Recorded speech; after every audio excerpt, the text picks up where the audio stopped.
Life. Gooners for life.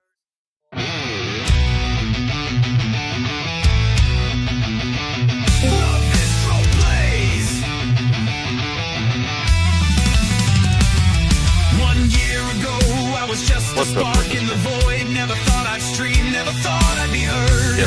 Psychotic purple dragon, Lavistro's my name. Hit the screen, flip the scene, now I'm owning the game. From a quiet grind to a worldwide flare, the algorithms change, couldn't hold this rare. Haters glare, jealous stares, watch me fly through the air. A gamer's soul burning cold, success is my day. Hard work, discipline, forging my flame, lifted me higher, I overcame. Psychotic dragon, rising unplanned, untamed. Built a crew from the chaos, they're screaming my name. Yeah, Freya's got some monitors.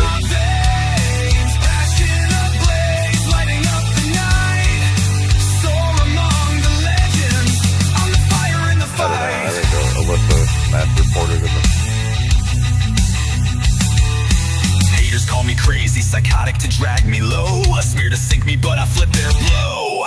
My crown self-made, their venom's my gain. Their words fuel my roar, their insults wane. Viewers hail me, Dragon Lord, my reign's alive. Dominating haters, challenges, I thrive. The world wasn't ready for my snarky reign. Broke the algorithm's rules, drove the system insane. When stream one view, 10 hundreds felt my blaze. Now the world roars my name, I've torched the skies. Streaming wasn't my plan, just wanted to play.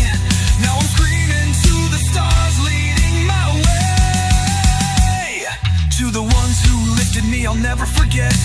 Wings of steel, heart of fire, no regrets. From ashes I rise. Look at me now, streaming among the stars. Climbing through the void, breaking all the bars. Psychotic dragon soaring, hear my battle cry. Lavistro plays forever, I was born to fly. Rage, soar, burn, watch this fire ignite. American dream in a gamer's fight. I'm the legend tonight.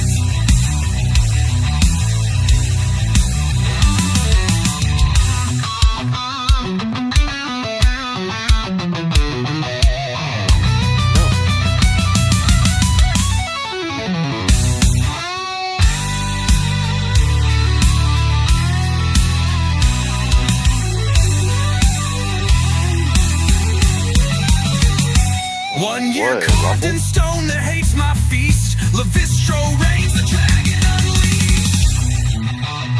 I'm not modded on your Rumble account.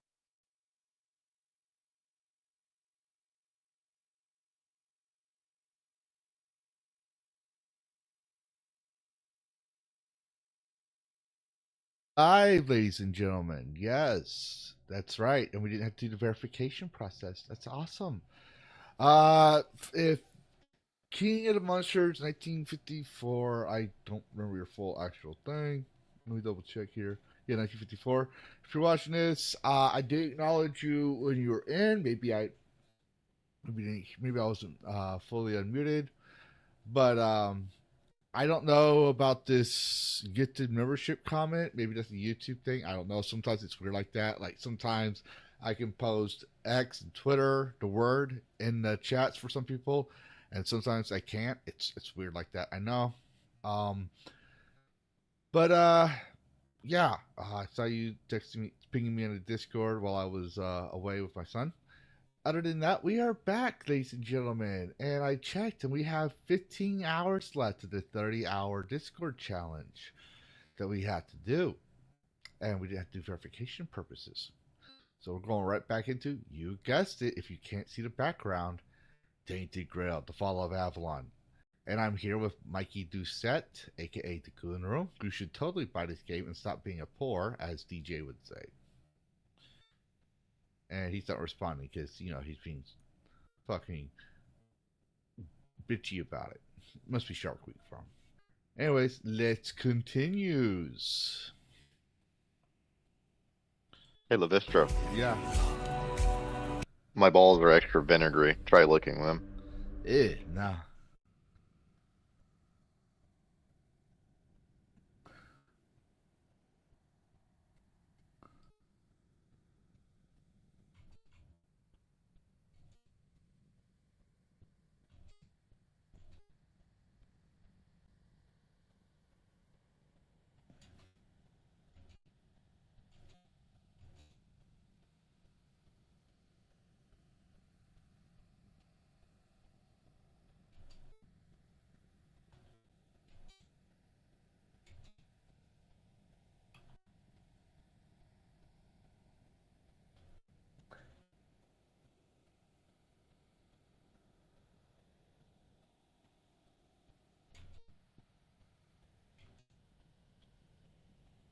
Not fucking engaging with her.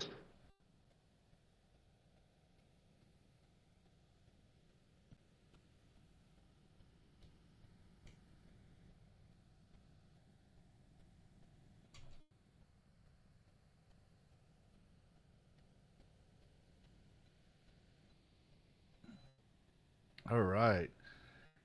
So, Mikey, how's your day going? Still waiting for Smash to read my super chat. All right, that's cool. Did you tell him you can't play games? I don't remember what I said to him. I told him that Hello Kitty Island Adventure isn't a video game though, and he doesn't play games.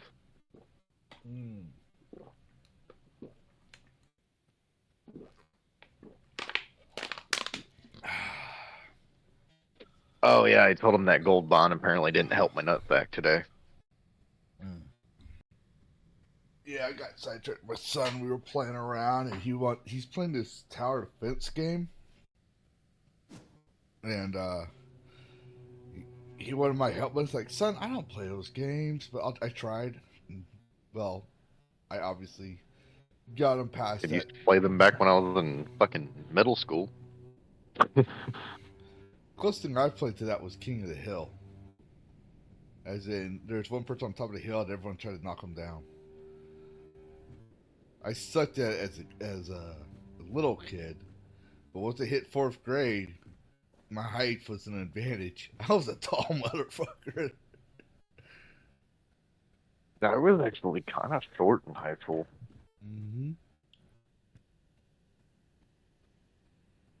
Oh, I was the shortest kid around in my. It was once I hit my sophomore year, I had a growth spurt. Mm-hmm. You know, I was short all the way up to 5th grade, and then when I was in, was it junior high? I think 9th or 10th grade. I grew like I had like 3 growth spurts. I was changing clothes sizes 3 times. I had to buy brand new shoes. Let me put it this way: I'm a size 15 foot. Man, I could buy that game today. I did get paid. Yeah, that's awesome. You should totally buy that game. No pressure. But I might wait until, you know, I get like around 100 or 200 for my next cash out. Like I said, totally no pressure. You know, this is the game that separates gamers from bitches. People I don't know. Hypno went to the pussy class. Yeah, well, Hypno's Hypno. I told him, fuck books. Books are for pussies. No, no. Do your warrior run, no death. Oh, he went mage? Yeah. Yeah. Well, it's okay going pure mage. You know, I do pure mage in D&D. I've seen, dude, I've seen some people do fucking, like, multi-classing on there, and it's fucking insane. Well, that's what I'm kind of doing. I'm using mostly magic, but, like, but it's... So what I'll do is I'll use one-handed weapons, usually swords preferred.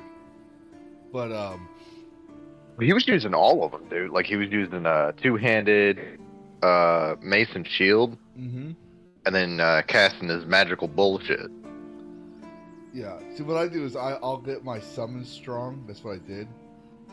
And then I went around. Now I'm focusing on my one-armed and... So does it level your proficiency with the weapons when you use them, or? Not necessarily. No, your weapons stay the same. But I meant, is it like kind of skillish like Skyrim, or no? It's kind of more like Skyrim. So I don't know if there's leveled weapons yet. Like, I don't know. I haven't noticed anything to make me say, oh, this looks like the one before, but it's got better stats. But I also can say that you can increase your skills for the skill tree, kind of like Skyrim. Yeah, I got you. If that makes sense. No, I'm curious, man. Fucking, I'll end up playing it eventually, but yeah. I recognize these rock assets. I recognize all these. This has got. I haven't looked, but this has got to be made in Unreal Engine 4. I'll be shocked if this is Unreal Engine 5. It's like, wow, these guys actually optimized the game, which is rare.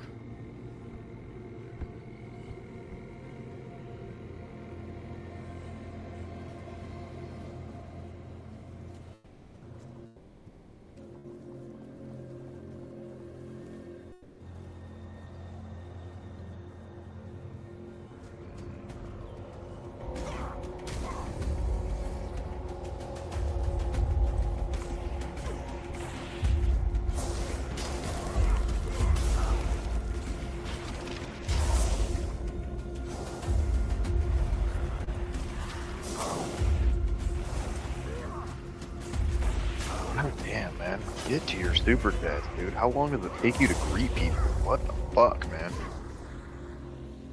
Smash? Oh, he likes to talk a lot. Which is why he has content for days when it comes to Alyssa. He'll talk about her for the entire live stream.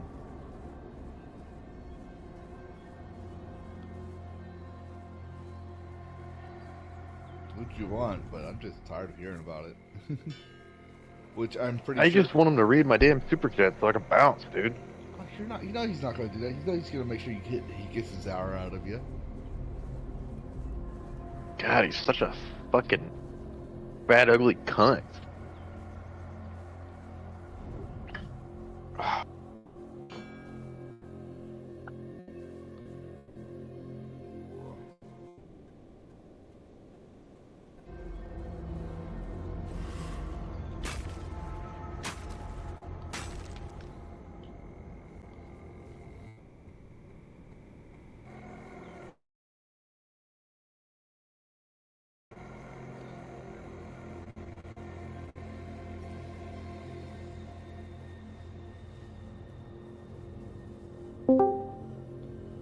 Heidi ho!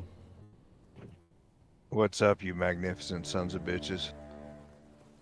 Not much. What's up, DJ? How you doing, DJ? The dude abides. I spent about 6 hours out on the river, man. Oh, shit. Nice. Fishing? Or boating? Kinda. Both.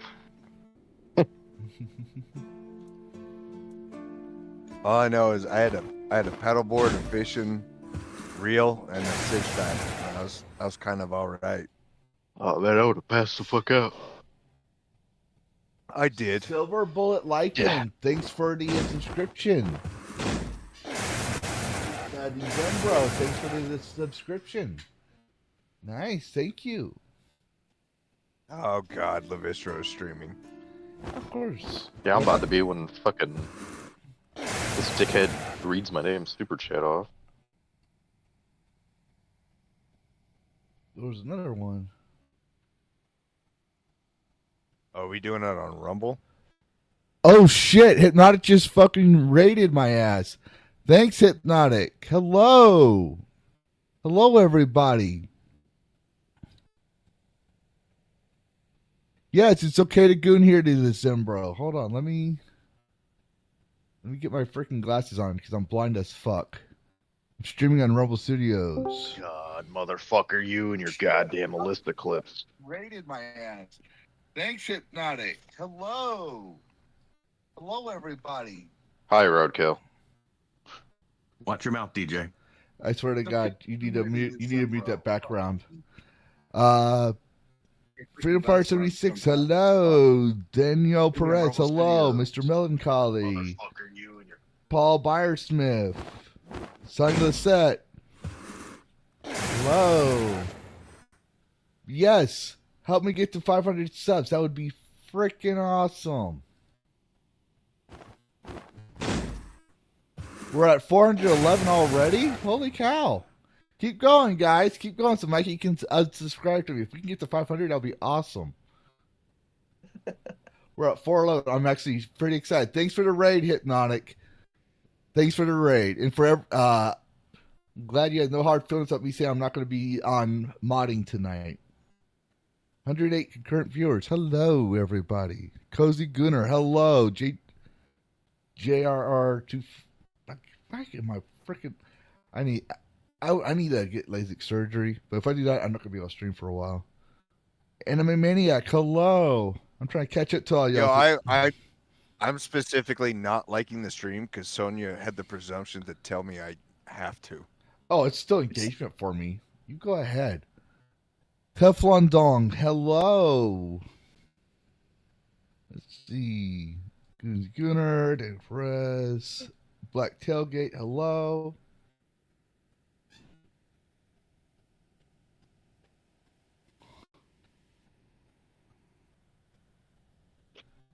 Louis Messina, hello. Got him. Hello, everybody.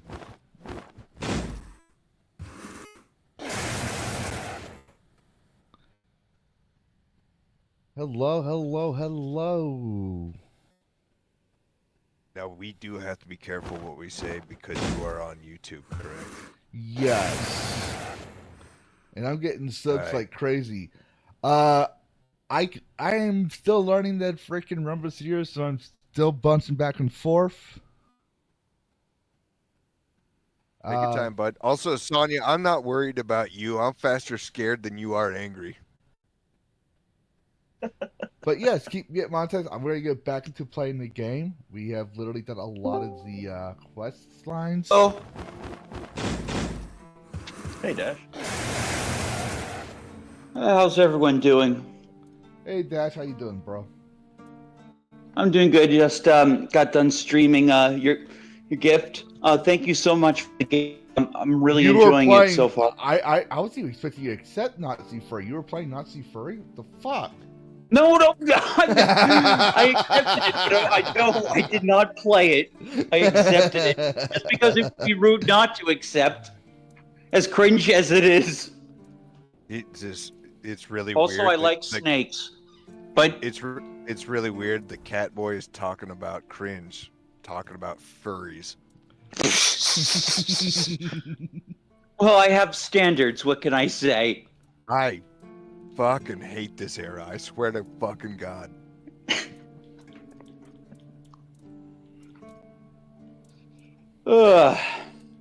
Anyway, how's everyone doing? Doing good. I need one more tongue. Oh my goodness. One more freaking drowner's tongue. That's fucking frustrating.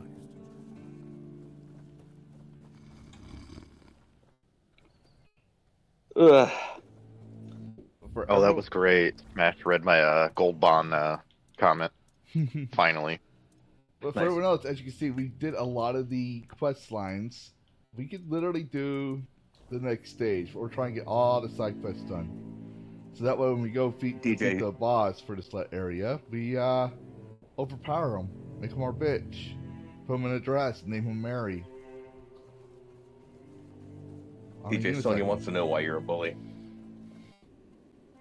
No, she didn't say a bully. She said, "Why did I bully?" Like as in a verb. Why you bully? Because I truly do hate this era and everybody in it. Oh, we hate you too, DJ. I appreciate that. It's good for some candor.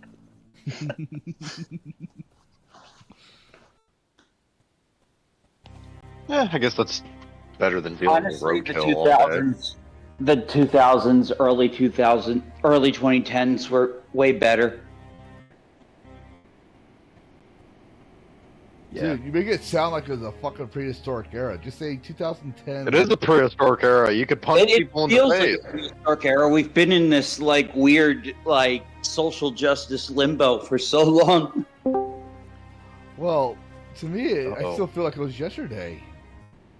Hello, Miss Lisette. Thank you for your work this evening. Great day. Jesus fucking Christ, you're already simping. It hasn't even been 5 seconds. Oh wow, we She got. got bombarded. She was the only one on there. I just Oh. realized Oh my this. god. Hold on. Well, I just realized this. I'm still learning Rumbles, but I had gotten 2 super chats from King of the Monsters So for $1 each. Well. If it's in Lavistro, my masculine mortal enemy, I'm training my meat for our show little farton of meat with another emoji of meat. Okay. Wh- I don't know, DJ. Long story short, I just wanted to tell you. Why would you tell me you don't know? He's the one coming at you. I don't know. It's like when a deranged lunatic runs around and starts saying obscenities, but you can't understand what he's saying because he's drunk or has Tourette's or some shit. You know what I mean? Like those homeless people that are like their brains already fried. And you go rah, rah, rah, rah. So you know you're coming at them, but you're like you don't know what they mean. Oh, so he's one of Mikey's people, those homeless San Francisco alley addicts. Possibly. My people are people that don't bathe in Louisiana. Just saying. Oh my god. And then even when hurricanes hit it, they still didn't bathe.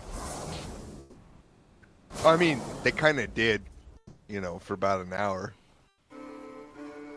No, I'm pretty sure they didn't.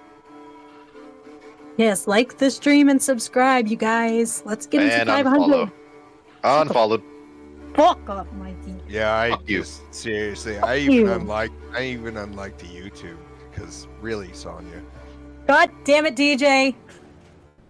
It's because you told me to do something. I don't feel like I'm Look, obligated I to do just that. came in here to tell Lavistro that I was glad that Hypnotic listened to me because he was going to raid Epic Mike, and then I was throwing it in the chat, I was screaming at him, like, Lavistro's live! He's almost monetized! Like, raid him! Yeah, that was awesome. Good job. I am Sonya, honestly astounded. You have no idea. Last night, I was entertaining about almost 500 people last night. Oh, really? That's fucking awesome. I know. On Rumble? On YouTube. Okay, so... Oh, yeah? Cass rated my ass. Cassie rate you? Yeah, Cassie rated me. Cassie. And before that, it was a guy by the name of Val Urpel who hasn't rated me since Kingdom Come Deliverance 2. And he's he's not in our circles, but, he's a gamer, so... But he's got like a... Hey, that's all them. Fucking great, man. Yeah, That's so cool. I literally stayed... You almost hit 500 subs? Almost. I'm at 417 now. Oh, man, let me check. You're so close, dude. Oh my god, I'm so excited for you. Yeah, all right, but Randall Hess on the YouTube chat asks you, how is the game? Oh yeah, it's freaking awesome. It's like, okay, when people say it's Skyrim, Dark Souls, they're not far off. I love it. Like, one of my favorite things in there is, let me see. I don't see Randall Hess's comment. Where do you see that? I see it. I'm not seeing it yet. Oh yeah, it did go up. It did go up. Nice. You just well, hopefully we'll get some more subs tomorrow. Or tonight even. It'd be nice. Yeah. Yeah. Oh, Vistro, I should probably tell you, Scoob invited me onto her podcast on the 14th. I just want to... Yeah, that's cool. She was invited me back on, and I told her I don't know yet because I'm not... we stream at the same time, so I'm not canceling it. I'm going to try to find a slot where I can say, yes, I can, and still stream. Okay. Yeah. Just wanted to run everything by you first. I never, ditch a stream without telling you first. Yeah, it's okay. I'm just gonna fire your ass out of a slingshot like I did with Dan.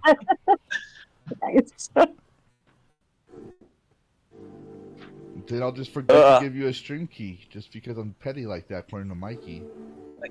Oh my god, you're actually online right now. Me? Oh my god, Mikey, it is not my fault. Yeah, so does this is this Discord being recorded?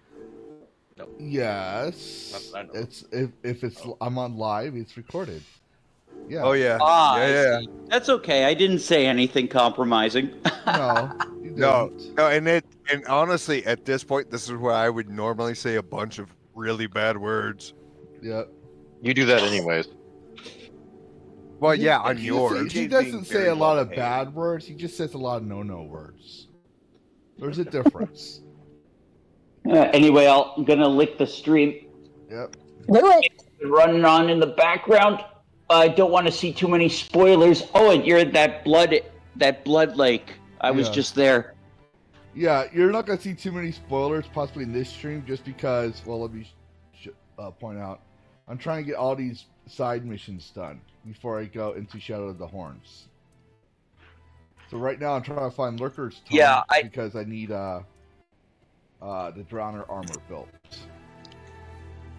Yeah, So, is this going to be like Baldur's Gate, where they like release new areas like with each update? No, wait. Actually, no. With Baldur's Gate, they didn't release like Part 2 or Part 3 until full launch. I'm just gonna say yes. I don't understand the question because I did not know. But yeah, it seems like none of that made any sense because Baldur's Gate was an absolute friggin' mess when it got released.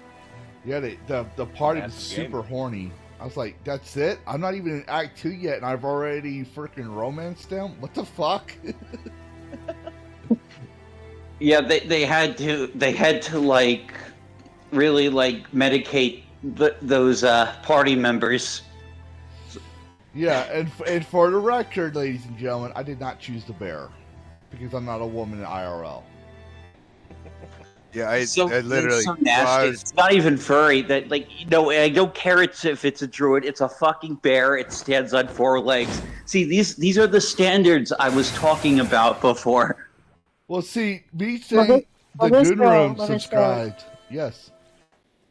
Danilo Perez said, "Does someone know the studio who makes this?" Oh, I know, but not off the top of my head. I have it written down. Give me a moment. The studio who makes this is oh, that's not the one. Is Questline, and the publisher. That's a cool name for a studio. Yeah, and the publisher is Awakened Realms. And if you're wondering if you should get this game or not, or if it's woke, let me tell you this: when you go to your character creator, you do not see type 1, type 2. You see male, female, and the body types is normal and muscular. But so no fatties. But are there sliders? I forgot their sliders. No, I don't. There's no sliders. I checked. Yeah. All right, so it's immediately woke because the last time we heard that we had a type A, type B with like the Oblivion remake was friggin' because there were no. But the original game didn't have sliders. To be fair though, Oblivion Remaster isn't woke, but they did try to add stuff in there. But it's still still the same game. They just like visually change things. If that makes sense. Well, they just partially covered some statues so you wouldn't get demonetized. No, they gave the statue of Saint Alyssa a breast reduction too. She's not Flatsville, but her cleavage ain't showing, and she got smaller boobs, and they covered what's that Daedric prince's name? Aurora. Aurora. Yeah. Oh yeah, like you have to go to her for the main quest line, right? Yeah, you have to go. How the fuck does Sonya know this? She literally only knows like Sonic. Because I mentioned it so many times, but it's been a while since I talked about it. Trust me, dude. I bitched about those things being censored. To be fair, DJ is so right. Well, it doesn't sound like they censored a hell of a lot of things. Otherwise, I think like there would have been more of a stink about it. And to be fair, in some cases, I think it wasn't so much as censoring as it was trying to get some of it, because they rebuilt all the meshes in nano mesh. All right, and either they couldn't do it in a way that wouldn't get them the M rating for mature rating to go up to AO, because like Aurora is freaking topless, right? But because like the Dark Brotherhood door, when they redid the door, they didn't check the source material of the door. And They completely redid the door. Well, yeah, all the meshes in that game is redone. It's nanotech, or nanite mesh, which means I know, like Martin looks completely different, and I don't know why. Yeah, it's nanite mesh. So, anyways, what I was getting at is they redid all that stuff, but the door does not have the same lore. It almost unintentionally retconned the door because they didn't realize the door had freaking lore meaning. It was the Night Mother and her children in there, and then they added like another kid or something like that, and they didn't realize what they were doing. because it was not the original creators. The original creators are now like lead developer, so they're not going to pay attention to all that stuff. And they gave it to a studio in France. Okay, well that was their screw up. Mm-hmm. That was their screw up. And they added Type 1, Type 2. Now, to be fair, I'm not blaming it all on the feet of Virtuous there, because Starfield had Type 1, Type 2. And one of the creators that people are defending right now, the Three Whales, she was in Oblivion, yes, but she also did the character design for Starfield. So, you know, I thought it was like, yeah, it could. Like, I said it in Sonic, pissed off Sonic, but I was like, I'm beginning to believe the Manosphere may have a point on one thing, which was maybe after a certain amount of time, women, if they don't have kids and have a family, they might go crazy and insane, because we're starting to see that. These women are starting to turn like 40. Were these women like liberal beforehand and then got more liberal as time went on? Sure. I think a lot that happened to a lot of people. Yeah. But, you know, it's still the same thing. Like, they did, like, make those games. Like, you know, credit where it's due. Yeah. No, I'm giving everyone credit where what they did right. And I don't think they were aware of the changes. But then when you realize some of them worked on Starfield, and we've seen Starfield's characters designs. Starfield just looks like a very boring game to begin with. I don't know. Dude, it is. It's boring as shit. Dude, I fell asleep trying to explore one of the planets. I mean, there aren't even, like, when I heard it was just going to be, like, all humans and, like, the only aliens you fight are, like, little monsters and stuff. Like there's no, like, Mass Effect style, like, dialogue or anything like that. You know, like... I was expecting alien races and, like, I get the fucking green girl alien, like, you know, on Star Trek. Yeah, you get the Captain Kirk, all those nice hot aliens. Yeah. I swear to God, you goon and them heifers. Hey, everything I learned from Captain Kirk. So, just so you know, that was a boomer generation. Hashtag Callie is best girl. Let me look at my chat. Here. All right, guys, I'm gonna head out. I'm still at work, so I'm gonna try to focus on finishing up here, and then I'll catch you guys later. Take care, Sonya. What's up, King of the Monsters? Bye, guys. King of the Monsters Dads was absolutely, for a super chat, was absolutely in love with Skyrim. So Souls like Skyrim sounds dope. Yes, it's full. You're looking at it.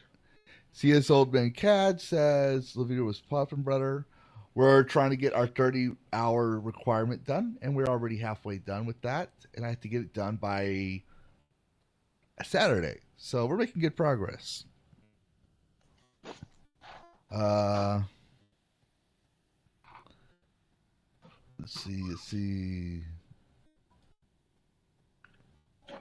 We are hearing you spill the tea. Batrix, Rumble Bot, Batrix. I feel like I'm missing something here. Haven't had any crashes, anything on the game? It crashed one time, and that was before the update.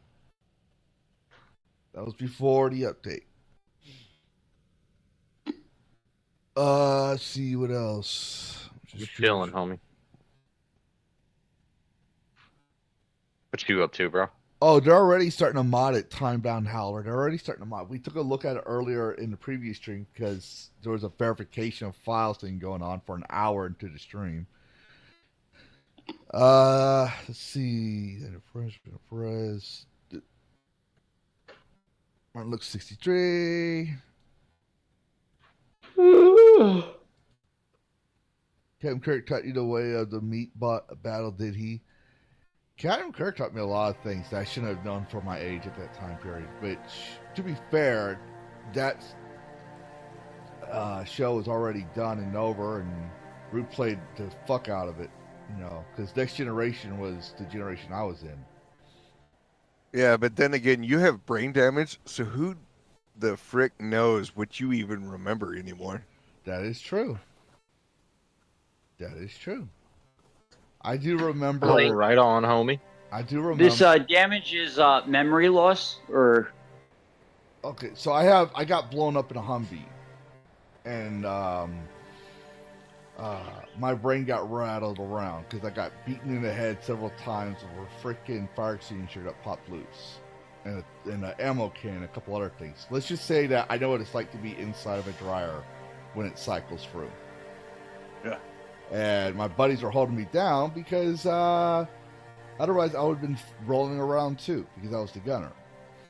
So I have brain damage from that. It's one too many hits in the head. And yeah. So I have memory problems and I have speech impairment problems. That's why I talk the way I do. And sometimes when I'm talking, I'll talk fast, and all of a sudden all the words in a sentence are one word. Or I'll say potatoes when I mean tomatoes or some shit, or waffles, tasty waffles. But yeah, I'll lose parts of my memory. God, somebody absolutely needs to clip the tasty waffles thing. Yes, I need that. I need to get that. Because that's the best way I tell people. Is like, what is brain damage? What is TBI? What is brain damage? Have you watched Family Guy? Yes. You know the scene where the golfer gets hit in the head with a golf ball and he says waffles, tasty waffles, and everybody starts investing in waffles? But yeah, that's literally why I got medically retired from the military. I'm right there with you, man. I get you, dude. Yeah, yeah. Yeah. I'm sorry. You probably told me this already, and I just forgot. Damn freaking Gen Zers can't fucking remember things 2 seconds in front of their face because they spent too much time on TV. Well, I mean, to be fair, I had heard, but I didn't know. I have a medical reason for that. They just don't do any freaking memory exercises. Yeah, that 6 second attention span because of fucking TikTok, and tell me that's not a fucking weapon. Yep. I don't even bother with TikTok. I tried watching it. Oh, have you ever watched DJ? Have you ever watched Flash Gets videos on YouTube? Do they make fun? Oh, I love those. I've seen some of them. Yeah. Have you seen the one for TikTok? It was Hellboy, Doom guy going into hell, but it was like a TikTok slide scrape. Every time he goes further down the elevator, it's some worse skit from TikTok. I have not, but apparently I should see it because. Oh, I don't want to ruin it. It's hilarious. The Sonic the Hedgehog skits are like the best. Like I've loved every single one of them. Like the one with Trump the Hedgehog was. Yeah, DJ, fair warning. Dash is anti-Trump. No. All right. No, I try not to say I'm just now that the elections are over, I'm kind of just weaning out and hoping for the best of things. All right, so that would be fine, but except for again, because we're on YouTube right now, I can't say the word I would normally use, but I have a very definitive position on politicians in general. Agreed. Yeah, I probably share your sentiment on that. The keep, dragging the head of. Can you imagine? I just don't trust any of them. I do wear a shirt that says IRS is gay. I mean that. Yes, but no. Well, fuck the IRS. They're that's literally my conceit to conservatism. But then again, there's not very many good conservatives either when they get into politics. So yeah, they are a 5-letter C word that ends with S. To be fair, a Republican is not a conservative. They're well, yeah, of Democrats. The thing is, these politicians, they'll pander to the conservative base on religious stuff and cutting the government and stuff, but then they never follow through. Oh or if they do, it's more like the left, but they'll use the left will use socialism to justify their whole shit. The right, or rather Republicans, will use the whole theocracy, and so they'll get people who don't read their Bible, because the Bible literally says no, you shouldn't be doing that. No, it's not Give even unto that. Caesar's what is Caesar's, and give unto God's what is God's. Yeah, pretty much. It's a lot Yeah, of complex. That's actually really cool. If I like a tyranny, you're not going to tell me what to say, and you're not going to tell me what to do. Mm-hmm. Yeah, that's why I don't. When people say you're a libertarian, no, because libertarians are a freaking same way. If I don't toe the line, they come after me. Oh God, who is a libertarian at this point? They literally elected a friggin' communist to run for president for their party. Well, to be fair, that's actually the actual libertarianism. People don't realize that. It's like true libertarianism is based on anarcho-socialism, which comes from a French guy by the name of Joseph Darcaz, something like that. I thought it was Ayn Rand. No. He was the first one to credit Libertaire for a poem and created it in the mid-1980s. The libertarian party we know now is based off of David Nolan and Murray Rothbard, who did Murray Rothbard's known for doing a historical revisionism to fit libertarianism to his point of view, which Ayn Rand told him, no, that's not what real libertarian is. The origin of that's not real libertarianism, by the way. And they got into a feud, and she refused to be called libertarianism because she said it's anarcho-socialism. Which is ironic. I mean, it's also idiotic because, all right, so if you're anarchy, you don't want any central government, right? Or any sort of government at all. Actually, but then DJ, but then you need a government to try to enforce it. I mean, DJ, it's fucking moronic. To be fair, okay, so there is more than one school of socialism, and they're not all Marx. Okay, so have you ever heard of the International Workers' Society or something like that back in the late 1980s? Yep. Okay. Do you know the origin of why socialists chose red and anarchists chose black and libertarians chose yellow? Sorry, I was correcting somebody's spelling. What were you No, saying? actually, man, I don't drink. Okay, so do you know why socialism is tied to red? Thanks for the and anarchists are fucking tied to stripper dollar, black, homie. and libertarians are tied to yellow originally. Yeah, I mean, it really works, but for socialism to actually work, you have to have a heavy-handed, centralized government, and it just is shit. And I agree with you. Don't get me wrong. But I'm saying, do you know why? Okay, so during the late 1980s, Karl Marx, all these other socialist philosophers. Are you drinking tonight? Came together, and they would always talk socialism, right? But then they had a disagreement of how that would work. So the actual socialists who believed in government control, like the way Karl Marx believed, chose red, and then the anarchists who wanted no government but socialism chose black, and the libertarians who believed you have property rights but only until you stop using the property were yellow. So basically, once you take your shirt off, it's no longer yours. Whoever picks it up, it's theirs again. That's the simplest way to explain libertarianism as it was originally intended. Its original roots. So, I mean, really, like on a European scale, right? Because no, it was even here. It was still espoused. Those libertarians still exist.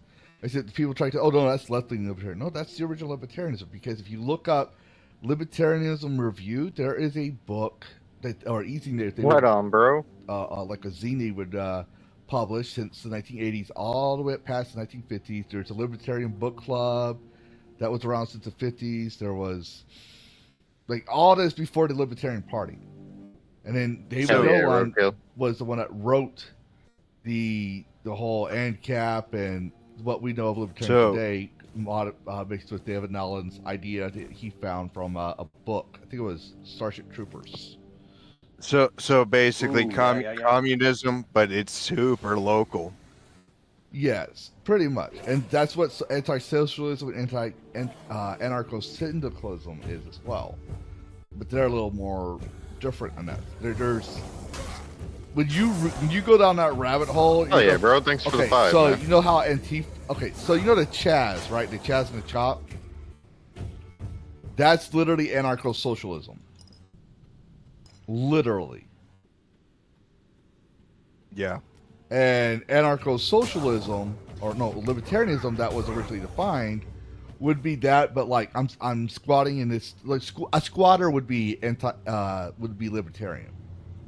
Again, we're getting into politics again, and then my beliefs is literally going to hurt everybody's feelings everywhere. No, I just tell you the historical origin of the ideas. I don't give a shit what people believe nowadays. I'm like, I don't care. You believe what you want, but I'm going. No, by I basically, history. I basically, I'm always impressed by your historical knowledge.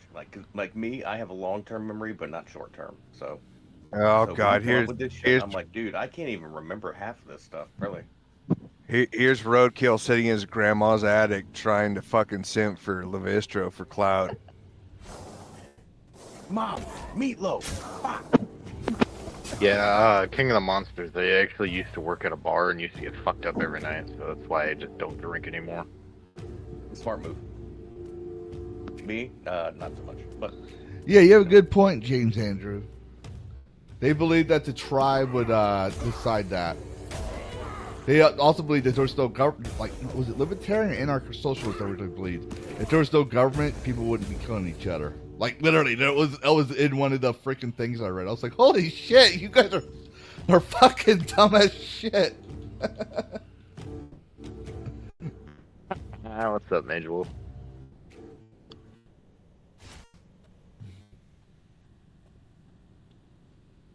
oh, that's fucked up, mate. Well, no, I do not.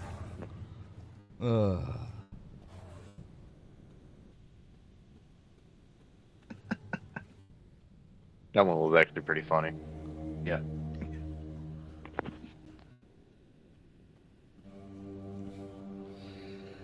But I digress. I'm grateful you did. You grateful I digress? Okay. There may be some possible projection there from Mage Wolf. I don't know. We'll never know. Oh shit, my undead minions all died out. I don't have no friends. I'll just make some more. Like a real nerd. But in a fantasy setting.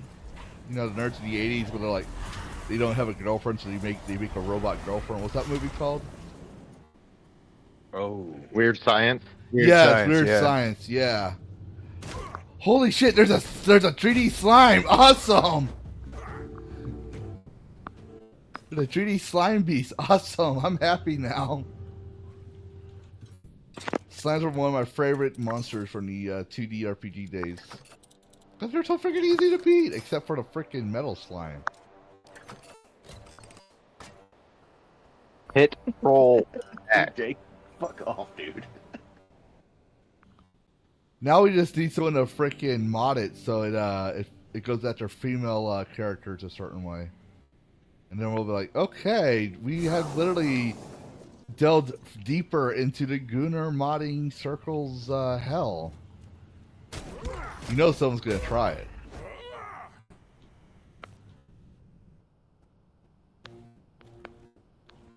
Make slime girls. Yeah. No, yeah, the freaking weird slime is now weird slime girls. That would be awesome.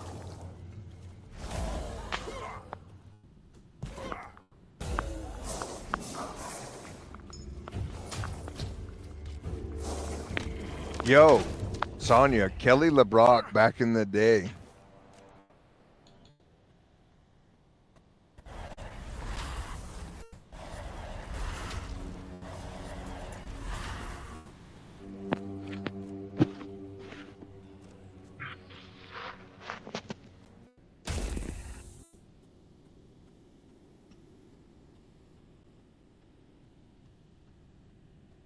Dead air. Lavistro, do better. What? Charles, did you say something other than dead? All I got was dead air. Yeah, because there's literally nothing being said. So Hey, Joshua, what's up, man? Well, I don't want to talk all the time. Shit. You do better. Literally, Gaming streams, Yeah, I that makes sense. all If the someone's time. gaming, My you shouldn't have streams. to talk all the time. You sound like you might be like an old man, maybe in his 50s, 60s. Yeah. Like, correct me if I'm wrong. So, you're old and lonely like Scene, so I expect old people to talk more. Yeah, no, sometimes people just get entertained if you're There, like just Dash, really focused. you haven't talked and- for game. a while. You do better. There we go. I forgot you were here. Me? Yeah, fuck you, Dash. Yeah. No, dude, I've fallen on some streams where they're gaming and it's just quiet the whole time, and they're live, like they're on air, but they just don't say anything. And I'm Well, like, I've done that a this is couple boring. times.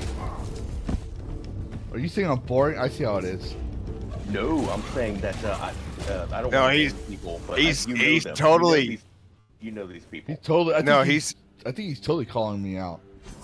he is totally calling you out, Lavistro. Like, you take that from him. DJ, I mean, stop run it. starting shit. No, run, like you could have run. dead air for a little bit, but eventually you're gonna have to say something. DJ's Yeah. got that little brother energy, like Mike used to say about me. He's got that little antagonistic. No, he's like your big brother. Nah, I wouldn't say that. He's more like your Maybe. daddy. If he's older, he could be. No, my wait, brother. that's Dan. I'll take that back. That was Dan. Never mind. That kid- that is, and run his ass back to fucking Daddy Dan. well, he will eventually. A bit felted. 'Cause right I mean, now, he has been. He Yeah. has been like twice. Mhm. All right, now it's time to pick up and kick around roadkill. I get it. Dude. There's never not a good You time to should do that. Just fucking rolled with it. Jesus Christ, dude. If you, I know. If but dude, I like to call Roadkill, out a if good- a you good person literally when I come to hear it. Gooners for Life when all of us are here, and don't enter the chat and just watch the stream Yeah, for give me a like second, Josh. 15, 20 minutes, you'll find out that Mikey, myself, we all roast the fuck out of each other. It's not just you. Oh, But no, when I you know, want to play, I know. when you want to play victim like that, then yeah, we're gonna target you even more. Oh, Josh, we're in Lavistra's Discord, man. We're not in Dan's. You have to. Are you even a member? You know what? Did I even put my member? Apparently not. I did I'll not give do that. DJ a member. Ah, You're welcome to make the attempt, but how sensitive you are. I like my chances. You won't succeed. yeah, and don't forget, Roadkill, you don't have special permissions that DJ and Mikey has. So if you piss them off, or Dash, which is hard to do, I know I'm in dark waters. yeah, and it's not because I don't like you or anything. It's just they have special privileges. You haven't earned those I yet. got it. Even Dan hasn't earned those yet. I think we should all be free to talk crap to each other. That's all. You are free to talk crap to everybody. I have nothing against We that. literally do that shit all the time, dude. What the fuck are you No, talking what about? what you guys do is time me out when I say something that you don't find funny. Yeah, because No, that's not fair. I'm watching Mikey stream too, and I haven't tossed Joshua T. Clark out yet. He's a cunt. okay, so Oh shit! I said it. all right, so let me do this, everybody. Give me a moment. This is for YouTube. All right. Was he in my stream or your stream? He's in my stream. Okay.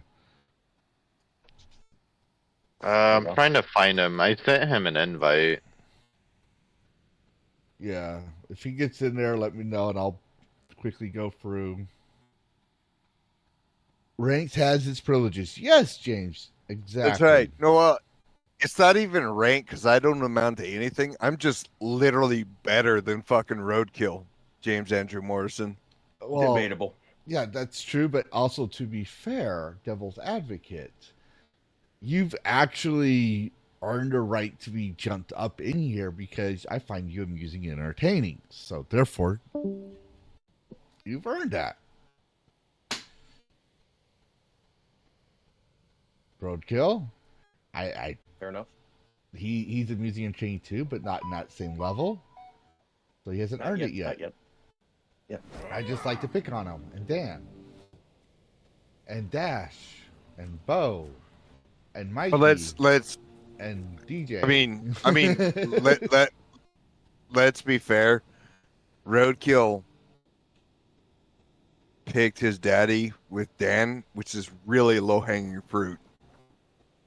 Yeah, Dude, you guys know exactly why we're friends. Is because he was the first one to let me into y'all's community. That's the only reason. You all are all. I let you. I let you. There's no like, oh fuck that guy. I like you in my community. I just don't like having my dick sucked by Sam. Oh Jesus Christ, dude. Oh, Valka's here. And he's super low again. Hey, Valk, how's it going? I don't know. Am I low still or what? Oh, now you're No, better. you're good right now. Yeah, I was just talking to myself. Yeah, I'm good, man. How are you going, Dash? And everyone else? I'm alright. I'm just getting a little tired.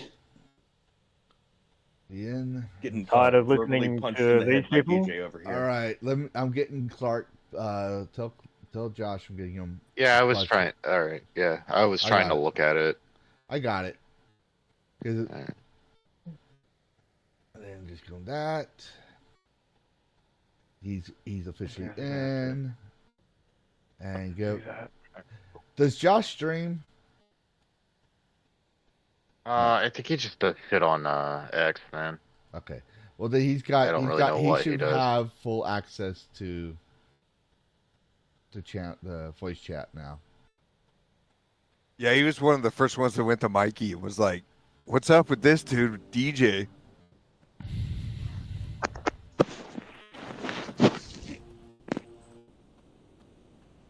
Well, I don't. That's a good question, DJ. You're older than me, obviously. Do you know why people in America are afraid of fucking cunt?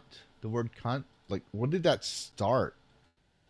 I'm not saying people in America are afraid of it. I'm just saying YouTube does not like it. No, I remember even when I was in the military, wincing when I heard a Brit say it, like a British soldier say it, and I never really thought about it too much. Dude, I was that's like, their ooh. go-to word for bitch. Ours, dude, in our country, you know for a fact, dude. People hate the C word over here. It just sounds too abrasive. Oh, I I never don't really know. thought about it. I don't know. I fucking love it because It's a great word. it's a fantastic word. Yeah, it's just Considering James that Andrew Morrison brought that Australians up. say it more than anything. Yeah. Like we Aussies, I don't use it really that much because I don't like it too much. But yeah, Australians use it quite a lot, and we use it in two different terms. It would be either as a friendly word, or it would be, more of a "you are a cunt, you're a piece of shit" and all that sort of stuff. Yeah, an asshole. Yeah. Yeah, it depends on who you're talking to in Australia as well. I do And think would though. be- yeah. Go ahead, you can finish. Oh no, that's it. It's just Australia use it in so many ways. Yeah, I'll be honest with you. I used to only use it in context with referring to politicians, but now I've talked to so many of y'all that there's so many of you that absolutely are. Yeah, that is fair. But I Yeah, think thank you. I think the way I don't things mind. are going, because people are ready to snap at certain things, that Americans will start using cunt very frequently in the next few years. Because it's already, I'm starting to see a lot of Americans say it. Oh Dude, yeah, I've been starting to use it over the past 10 years. It's like become a part of my vocabulary. Yeah.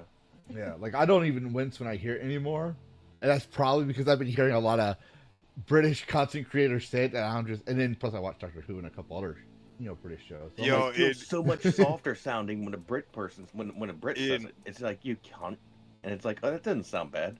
But over here, it's like no, it's not even that. No. You just hear it. yeah. So okay, let me put it this way. I used to not swear. Like I swore, but not like as much as I do now, until I joined the military and heard my drill sergeant use swear words for noun, verb, adjective, all the freaking things, and it being grammatically correct. Now, Yes. I just don't blink when I say it. I don't realize it when I said it in front of the chaplain, which is an army pastor, and people are like, Lavistro, what the fuck? And I'm like, oh, why is everyone upset? You just swore in front of the chaplain. I did. Like, Yeah, this is why I have to be careful because Lavistro is on YouTube, and oh my god, it's super hard. I bet. Just like my thing in my pants. Well, just to let you know, I'm trying to get my 30 hours in for the creator program, so if it's not going to end anytime soon, if that makes sense. But I know the feeling, because like when my son comes around, it was very hard not to swear. Because I never thought it, like, people just don't swear. It's like, you don't understand. I've done it so much that I don't think about it. That's what makes it hard. Did you give him the role to be able to enter in here?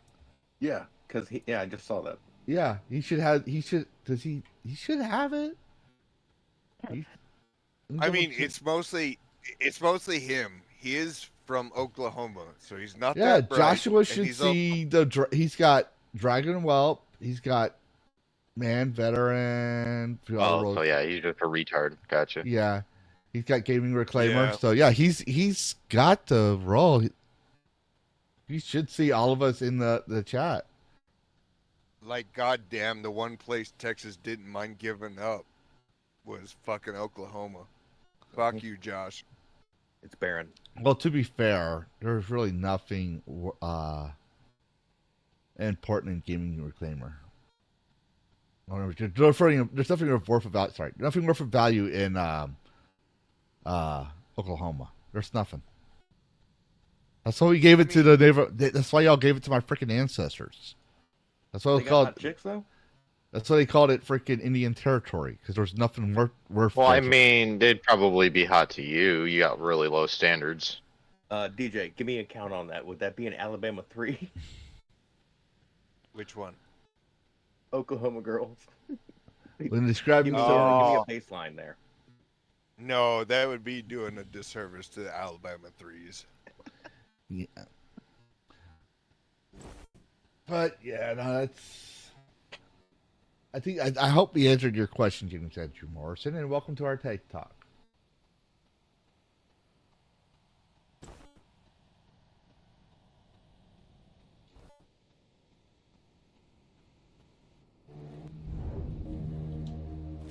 Okay, I gotta clear this dungeon out, find something that I don't know what I'm finding. What am I missing?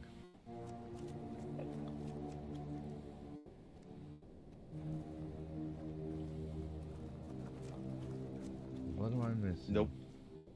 Val. Oh, feud of time. Yeah. Hell yeah. What's wrong? You're gonna Roadkill wants more spank paint. You're gonna get me heartburn, dude. I thought you enjoyed the noises stream with like what? That was almost hilarious. 4 hours of just Fudo. Oh, it's like 45 minutes of Fuda talk. Jeez. Oh yeah, last week. Last night, Thursday, yeah. Last night on noise pollution stream. They were just Oh talking man, it about happened on Noises stream too. Oh Oh my yeah. gosh. I spread it everywhere. Yeah. Oh man. I know. Right, like a butthole. We have to just talk on Ryan's channel about like my porn habits. He makes this like every. I thought he'd get bored of it by now, but it's like every fucking week. I wonder like if one week I should just block him on that account. Oh, by the way, everybody that's on the YouTubes and the Rumbles, on the description there's a website called Blurbs. And Blurbs gives sound bites from everything you can think of, from every pop culture reference to every show you probably saw, every game, every content creator. You know, it's a great place to find soundbite references. So if you want to play a blurb that we could possibly hear, That sounds great. I can probably use that as a source. I've been using a site called Yarn, but it's only limited to Western TV and movies. so you have to make an account, obviously, but you can make an account, and pay to have blurbs, and I get part of the proceeds as well. But it's a better way to interact with everybody. and probably. About fucking time, Jesus Christ, Joshua. Yeah, Lavistro, I saw you freak out Yarn Witch earlier today. Dude, if you're playing that game and you drop that pipes falling blurb, that'll get you. Oh, I was still freaking her out for a while. That one that Dan did to you that one day fucked me all up. Worthy of. I had fucking headphones in. Hey Josh, how you, man? What's up, dude? Well, I've done. Fuck you, Josh. I was fighting a bunch of creepy blurps to send Yarny that scared her. He's like, there's a couple of times she sounded like she was about to have a heart attack. Yeah. Yarny's cool though. She's good people. It sounds like it. She sounds like a really nice person, and dude, her energy and like niceness is like next. Oh my god! Shut up. How are you that? Her nice energy, and, like, her happy? zing from the planet radiates. Well, all the over reason the why place. she's that nice is she hasn't talked to you yet, Roadkill.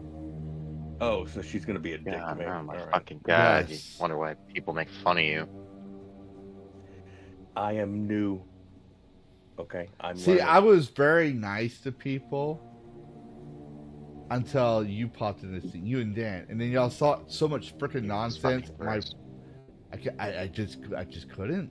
It broke my brain. Couldn't handle it. No, Couldn't handle the dumb shit. no. I used to say I had the patience of a saint. Clearly, You make I do me not. like you make me want to have hope for the Tide Pod generation, man. Is that a red crayon? Can I get a bite of that? Any guy like Mr. Roadkill who likes to goon to I hate you two. Shut up. Shut the fuck up. Go get railed by a bunch of. I want to get railed by you. Nah. No, I'm That's not gonna DJ. reply to Well, that. All right then. Shut the fuck up. I'll reply to DJ's all that. pumped up now. To be He's like, fair, you know what, if you want to get railed by him, that makes you gay and he's not. Because to a straight person, a hole's a hole. As long But as I you get wa- up, I don't give a shit. Yeah, you just want to get railed, so therefore you're gay. It's like that argument about that cut meat sandwich argument on Harold and Kumar go. Hey man, I'm comfortable with my sexuality. I don't give a fuck. Yeah, Fuck me. no one says you're not. Just saying, it's literally the same argument as Harold and Kumar go to Guantanamo Bay. I'm gonna stick my toe right in his pee hole. Oh Oh, shit! yeah, that's just kinky shit. No, I appreciate that statement right there. That's fucking funny as fuck, dude.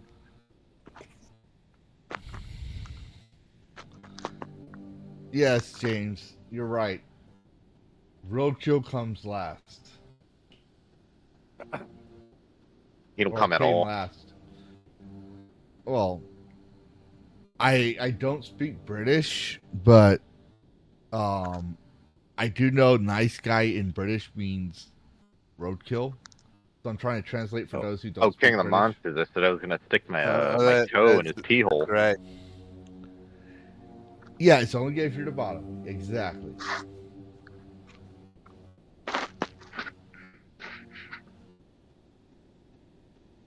Doesn't surprise me, a degenerate sick fuck like you, Mike. He's into sounding.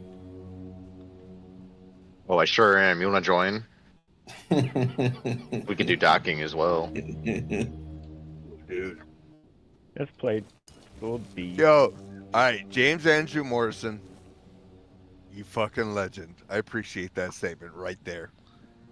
That he's not. It's only gay if you're the bottom, or the other one. He's not gay, but I'm not sure about his boyfriend. Yeah, right. That's Yeah, the funniest one. Okay. Yeah. All right. Where is the other keeper at?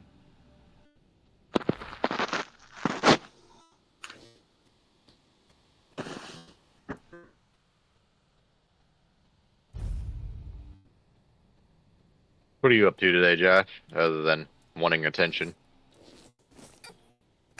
Not much. Not much. Just had a working today, and had like almost an office space moment with something I was working on. I just wanted to take a damn sledge to it. Oh boy. Code word. And I went and hung out at my dad's tonight and played Uno and had some 15-year Macallan, so Nice. feeling pretty good. Fucking Uno? What are you, like fucking 12? Anyway, guys, I gotta get going. Lavistro, have It's a like, rest fuck this. stream. Yeah. Just remember, Yeah, it's we- normal time this time, unless you're going on Scoobs. Oh, he left. Okay. Just said bye, Alright, bitch. Yeah. Jeez. I'm just gonna It respect was- that. You know, fuck it, whatever. It was me. I was going after furries. It made him uncomfortable. Why would you do such a thing like that? Yeah, don't kink shame, man. Yeah. No, I don't kink shame, but literally furries are like cyclists on the highway. None of them should continue to exist ever. Oh, dude, I feel the same fucking way. I can't stand fucking bikers, dude. Oh yeah, of course you do. Dude, they all have these fucking rules that you have to abide by, and I'm like, dude, get the fuck off the road during rush hour. Mate, you Idiot. can't stand bikers yet you like to be cycled. Oh no, fuck you, man. That was a good reply, though. Where is that final tag? Where is that final tag at?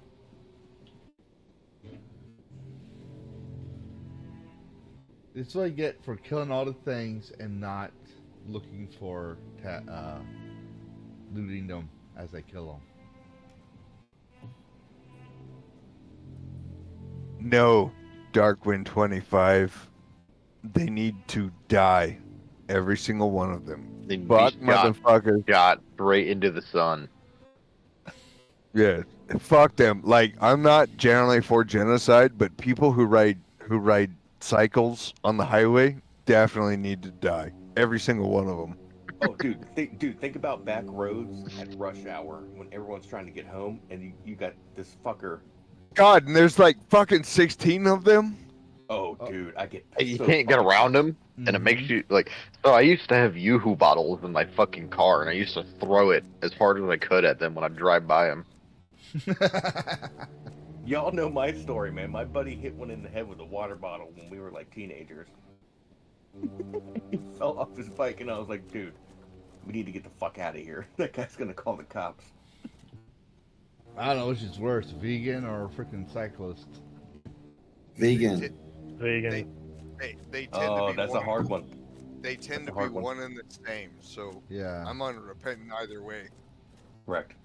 I don't know which is more insufferable because I don't want to be in a room stuck with any of them.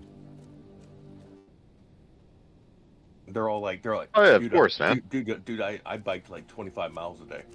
I'm like, dude, who gives a fuck? I bike to Oh work. my- Fuck you, oh get my a car. Off the mountains, God, getting a dollar. Roadkill, you are one of them. No, I hear their conversations when I used to work in an office, and I'm like, No, dude, he was saying that that's what they used to say to him. Mikey just defended a roadkill? What? I thought Mikey Let's hated clarify. fucking roadkill. There you Wait, go, roadkill. Mikey, Thank you, Mike, thank you. wait. I have. I one take it more back, badge fuck on you. my chest. Yeah. All right. Yeah, you Badge opened your taken off. mouth. You should have kept your mouth quiet. Yeah. I was just wanting to point out that we do defend you from time to time. We're not just ganging up on you 24/7, and then you fucking Hey, ruin We it. don't know why. I think we can all agree that cyclists suck. You drive a car. Well, of course they suck. They also take it up the ass. That's fucking they Yeah. fucking cycle. like They take the Recto. fucking seat off it and they just right on that freaking pole with a dildo strapped to it. Wearing that Also- gay-ass spandex and stupid helmets. Also, Roadkill, you admitted yourself that you were a cyclist, which means I will not be sorry. I see used to you go. mountain bike in the woods and stay off the fucking highway like a real person. But some people like no, to, a real person would just hike Okay. the fucking mountain I do that on too. their bare feet. They used to like taking the bolt out of their fucking, their feet to keep that bolt in there from, That's what I just said. They switch it with a dildo. and then fucking the seat would drop down and the bar would go up their ass. This is the fucking funniest shit ever. Where is that freaking? Oh my god.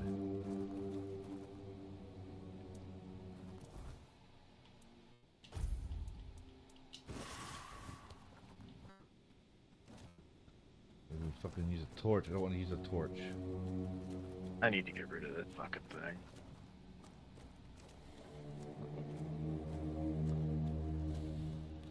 Well, King roadkill's of the pretty hard. Monsters for $1 says Lavistro meat hee.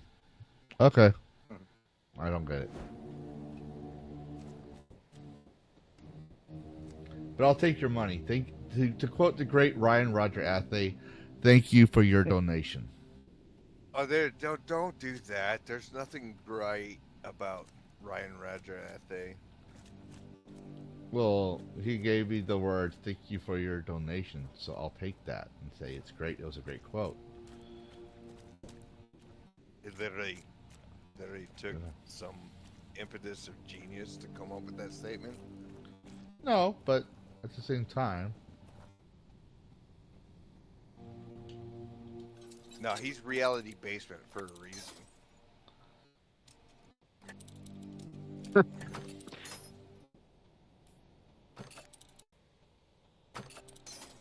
He's literally like the J of Geeks and Gamers without the success. No, that's a name Yeah, I but haven't Jay's heard funny in a at while. times as well. I haven't heard that name in a while. Sheesh. Well, to be fair, though, I haven't watched Geeks and Gamers in like. So I don't know what it is. Every time when Jay does laugh, I just laugh as well. It's just That's because This you is like funny. looking. That's because you like looking at a mongoloid being humored.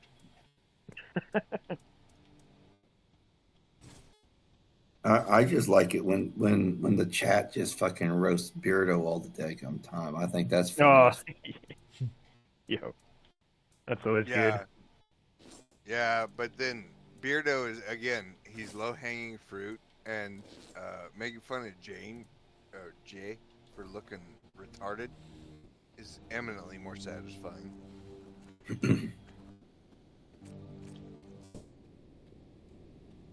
To be fair, I like it when someone manages to make Jeremy look fucking retarded. Oh, let's be honest, that's not hard. And he It's does not it. hard. It's just that he owns the freaking. He's like the head or whatever. He basically created Geeks and Gamers. Yeah, but he also doesn't look like he has retard strength like fucking Jay. Yeah, that's gonna be that one.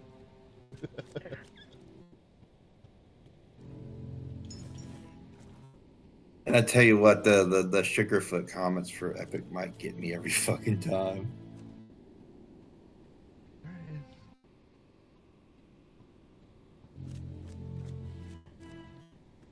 Oh my god. I gotta be honest with you, Lavistro. This game looks boring as fuck. Well, right now, okay, so I'm trying to find this last tag. I killed everybody and didn't know I needed the freaking tags.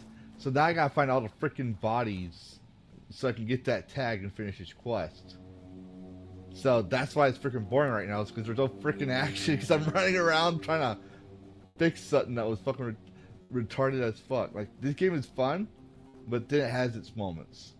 Like, I bear swear fuck. to God. I swear to God, son. This is like a Scott Malkinson thing. I'm Scott Malkinson. I got diabetes. I got diabetes. I'm Lavistro. I got brain damage. I can't do stuff. Okay, of course I can't do stuff. That's why you pay Yeah, your like- taxes and pay me it. So I'm not Yeah. poor like freaking Roadkill. Yeah, which is really funny because the whole reason I got the GWAT ribbon is because I was there before they stood up CENTCOM. It was just me and a bunch of fucking contractors and some U2s, and I got a beer ration. Thank me for my service. Wait. Did you say that again? You got a GWAT ribbon, but you were a civvy. I don't think that's... Is that even possible? No, I wasn't a civvy, man. I served. Okay, alright. Because you said contractor, I'm literally thinking freaking civilians. No. It was me and a handful of guys out of Beale and Osan from the tenant unit there. Okay, that makes sense. You almost maybe like you maybe paused there for a second, but you almost. I was like, so are we really gonna have this stock right now? Let me make sure I heard him right. Oh yeah, we were literally flying U2s out of that place before they even fucking finished building it. So it was literally like maybe a handful of Army guys and some Air Force guys, and then we were flying U2s. Were you a Marine? No, I was Air Force.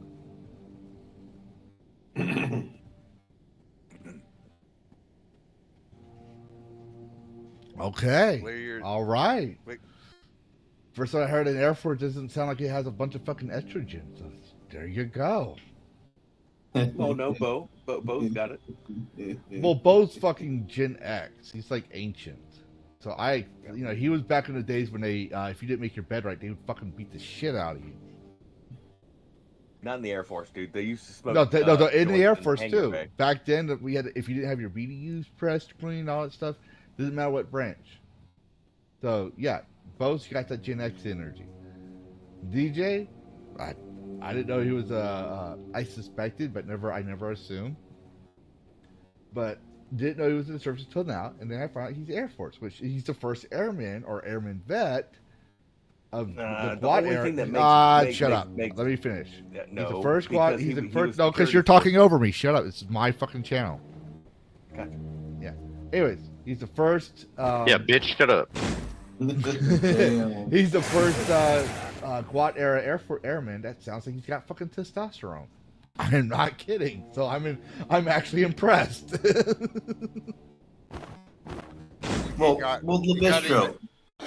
Lavistro, let's just be honest here. DJ has more testosterone in his backside than his huevos. Vanguard Commander, thank you for the subscription. And I heard you, Josh. Hold on. And Mikey, thanks for subscribing again for the umpteenth time. Dragon Senpai noticed you. But I'm not even over on your channel. It literally just said you just subscribed. Again? Yeah. Or at least in my I didn't catch the dragon animation emoji, but it literally says it in the news. Earlier. Yeah, it literally just showed in my news feed for slobs. But yeah, no, go ahead, Josh. I was just wanting to address all that real quick. No, don't let Josh speak. All right, so here again. Well, I gotta let him speak, so I have something to roast him for. This is funny from one guy that is literally from a state that when us Texans actually. Oh, now you're Texan? Mexicans. I am Texan. Okay, even more based. I knew there was a reason why I gave you all the special privileges. Okay, now we're getting somewhere. Does DJ look like a steer to you? Nope. So we only got one option. Literally, that's all Oklahoma. That's literally all anybody from Oklahoma and Alaska has to say about Texas. You said Alaska? It's because they're butthurt, and there's a good reason for that. They're always the bottom. So we're not queer. We're not queer. It's like they're queer for getting their asses raped. Great. You have to remember that Oklahoma was the piece of Texas we didn't actually fucking want. Yeah. Exactamundo. So go fuck yourself, Josh. You first, dickhead. Where is I? I'm literally about to freaking lose it.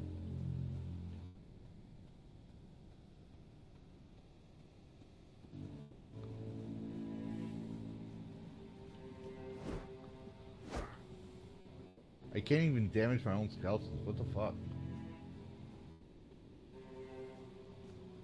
Actually, James Andrew Morrison came up with a number of really good burns, and then we lost track of it. Yeah. So yes, Roadkill rides his bike. James Andrew Morrison, you're absolutely correct. When you drive in England, On the wrong side of the road.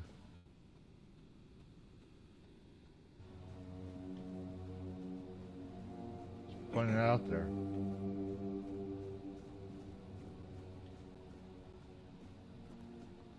I mean, talk about, you know, everyone talks about wanting to be proper and shit, and they fucking use the wrong side of the road. Well, that came from the fact that the swordsman shit.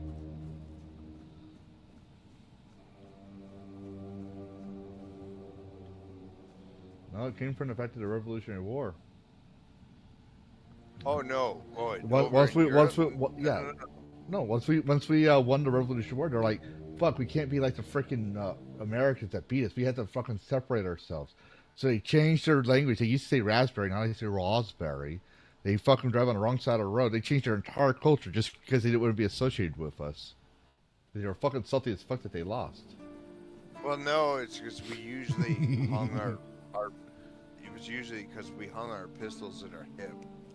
Oh yeah, that's true. So basically, this is why, like, I'm sorry, James Andrew Morrison, we're always tougher than Europeans because you built your infrastructure about somebody having their sword on their left hip to draw it quickly.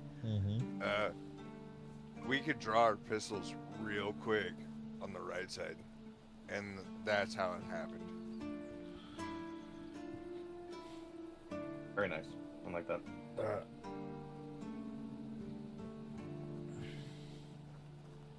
What was I going to do?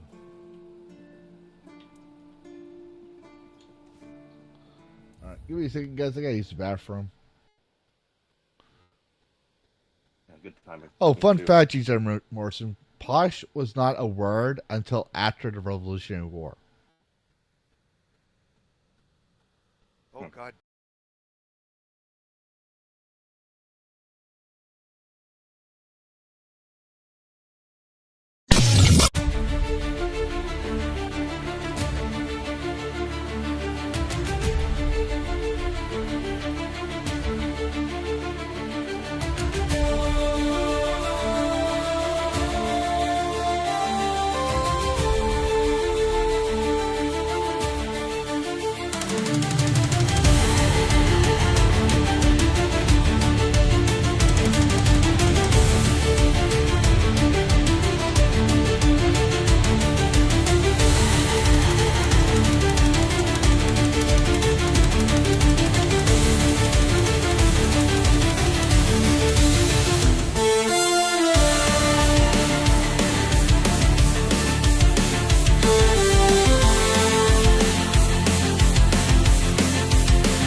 ladies and gentlemen, and I am trying to stop that. There it goes.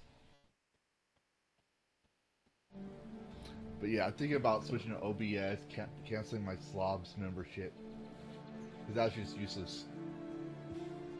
Now I figure out how to use Rumble Studio.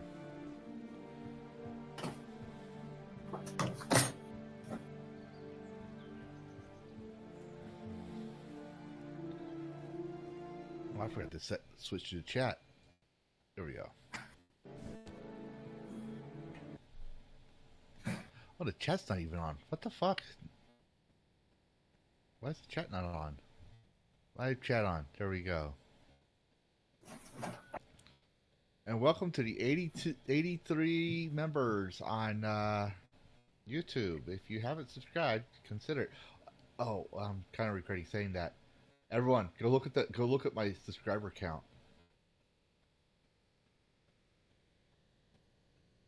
Wish I had this on April 20th, but I have it now.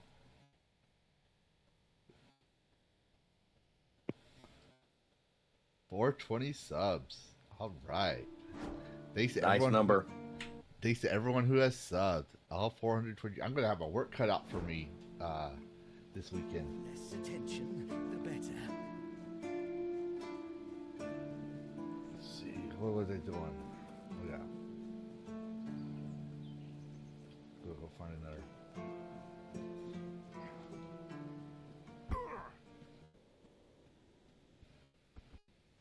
Let's do this the Skyrim way. I'm not gonna go follow the path. I'm gonna make my own path. Damn. Thanks for the 10, bro. Why is it still doing that? Go.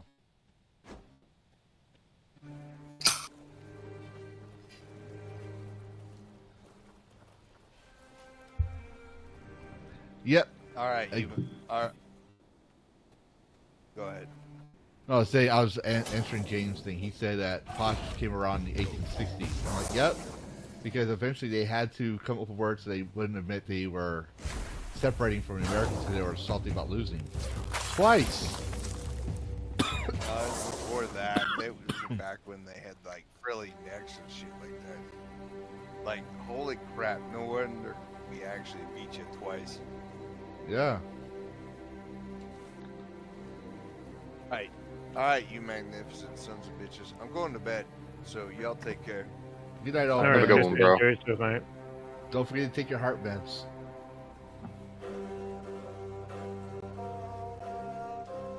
Later, DJ, and go fuck yourself. Bro, good, you're waiting till here now? Like, you really look like a fucking bitch, dude. Go back to crying to daddy, damn. God damn it, dude. Fuck off, DJ. Go and get now. This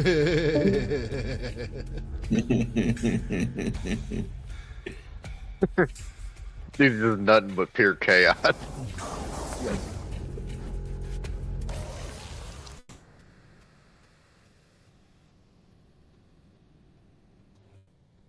They are not dead, but they're dead. How does that work? Remember when Metallica was good? Pepperidge Farm remembers. Have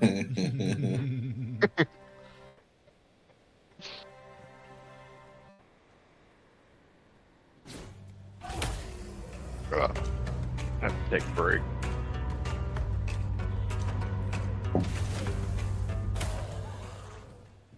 Finally, a drowner tongue. Finally, now I can finish that.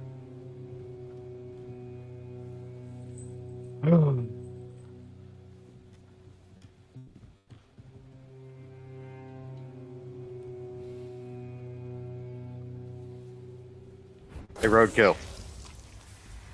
So, fuck you. Like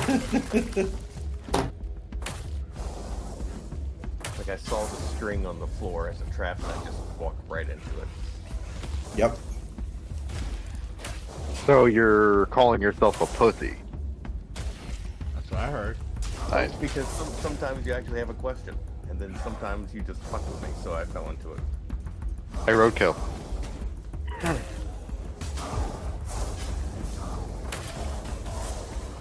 No, seriously, man, it's a question.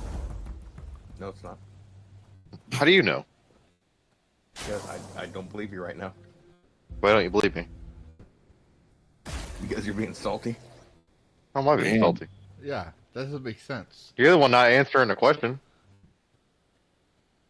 You could cut the sexual tension between the two of you with a knife. What, Mikey? What would you like? What? Get fucked. Yep. See?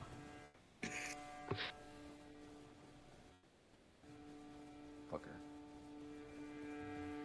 I want to figure out your address and then get you something for Christmas. We'll send you a letter that just says "get fucked" and that's it. No, just send him a mail order transsexual.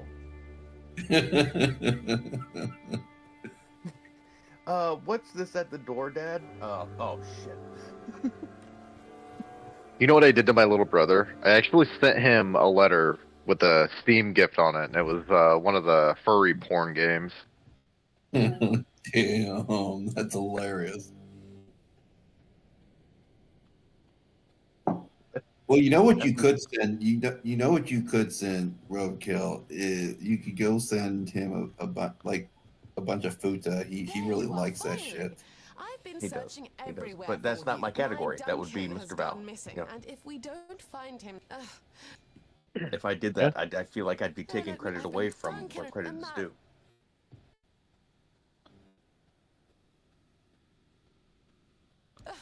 some of these And then Val would alliances show up love- at my house dressed as a futa. A It furry is. futa. Oh yeah. Hey, you wouldn't even know what I would dress up as. It could be normal, He's could be not normal. Could be He could be anything. Lilith. He could be Lilith. We don't know. I have Could arrive in a gimp suit. You never know. Get in the box. I could just turn up naked if you want.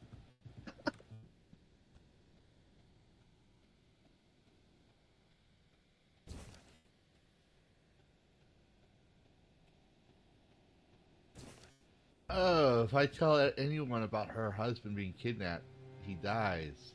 That makes her a widow. Oh no. We wouldn't want that. Oh no. Do it.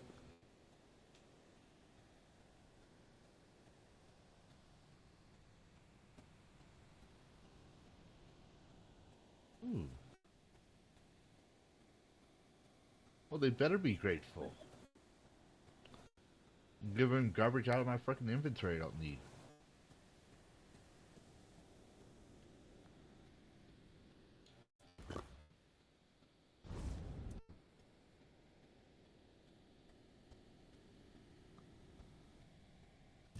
Oh shit. Okay, fuck out my way.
James Andrew Morrison says he sent a friend an inflatable sheet.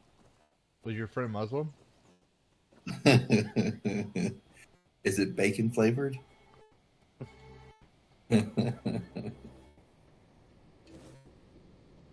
Them fucking people, I swear.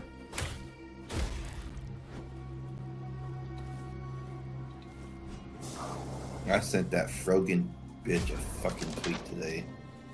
Just roasting the fuck out of her. Ooh, oh, the fat bitch? Yeah. I don't know who y'all are talking about. Oh, she's the fucking cunt that on her fucking stream she said that she hopes that veterans get PTSD and service members get PTSD and all that bullshit. Oh, that's that one. Yeah, that crazy.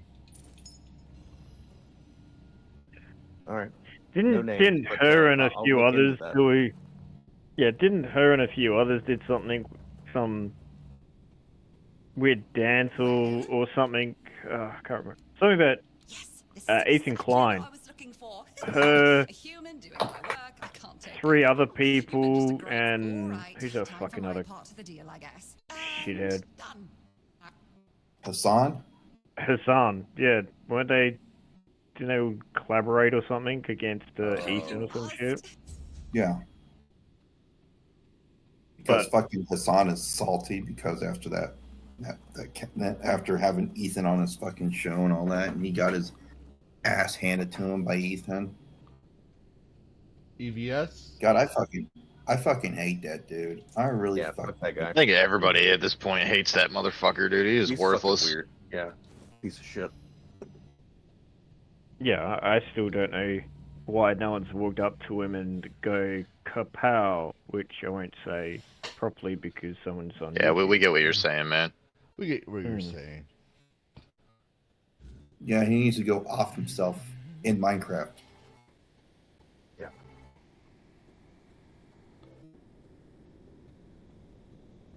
Yep. And you just got to wonder. I mean, what the hell are the people at Twitch thinking by just continuing to allow? He makes a shit ton of money. Yeah. He makes them a lot of money. That's the only reason. It goes to saying, money talks, bullshit walks. If you make them money, they're going to keep allowing you to do your bullshit. If you have bullshit and no money, they're not going to tolerate you. Yep. That's all it is. And also, you know, people like him, they're all from the same background and rich. You know, they got that oil money. And I don't even know if he has oil money. I just know his parents are just fucking rich as fuck, though. That too. And isn't his uncle Cenk Uygur? Yep. His uncle's Cenk Uygur. That piece of shit. Wow. Yeah. Champagne socialists. Yep. Yep.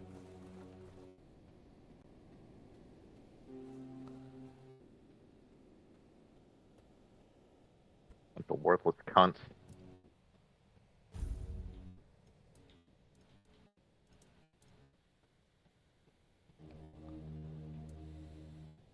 I thought socialists meant to give money out to people.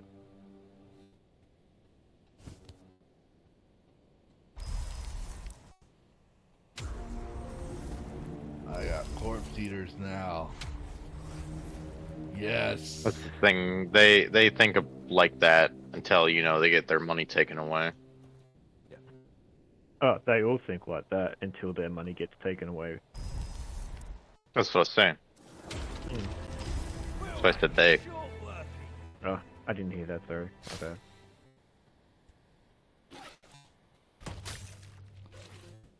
You're no match for our band.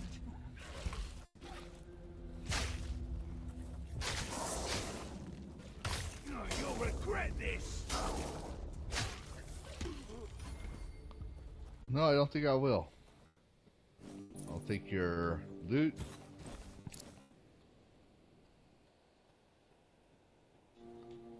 Give you a tea bag and go on my merry way. Tea bag, nice. Yeah, I just crouch on every corpse I see. I gotta keep the tradition alive. Consume. Well, I don't think we can. I can't. I personally can't consume or do cannibalism stuff yet. I don't think you can in the game. Yeah. I didn't know how far you are in this game, but like I'm just so. No, I'm not worried if you spoiled it to me. Yeah. No, I'm just saying, for me personally, I don't know. So I didn't know how far you were. So I was saying, it's like, me personally, I don't know, but if you knew, I was just saying, I'm not there yet. Oh, All if it's right. an option, I'm taking it. Oh, shit, I did that in Skyrim. Yep. And people are I like, did that in, why? I'm Fallout like, 4 as because well. sometimes you need to get that. Sometimes you need help, and you don't have any health potions around, and you don't have any mana. I did that in 76 with some of my mates, and they go, hey guys, look at this. And they all turn around and I actually start eating the corpse in front of them. But they love that. Yeah, they went too through it, definitely. But it's still funny every time.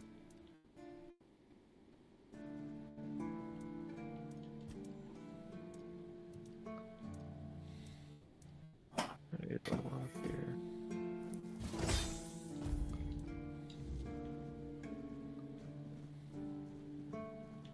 I'm sure everyone saw that the reports on who they're eyeing the portrays Zelda. Oh, wait, what happened?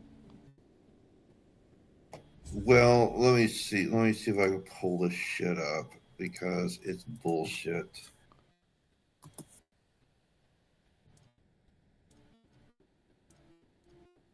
Isn't that one of the actors or characters is going to be trans or some crap? Yeah. Yeah, they're trying to make Exactly. that a thing. Yeah, the rumor has it that they're eyeing some hunter person, that hunter person to portray Zelda, and that hunter person is a fucking transgender woman. Great way to kill off your IP. Yeah, exactly.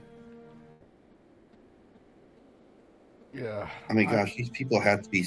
I mean, at this point, these people have to be literally fucking brain dead.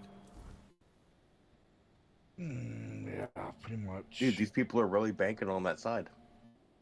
They're trying hard.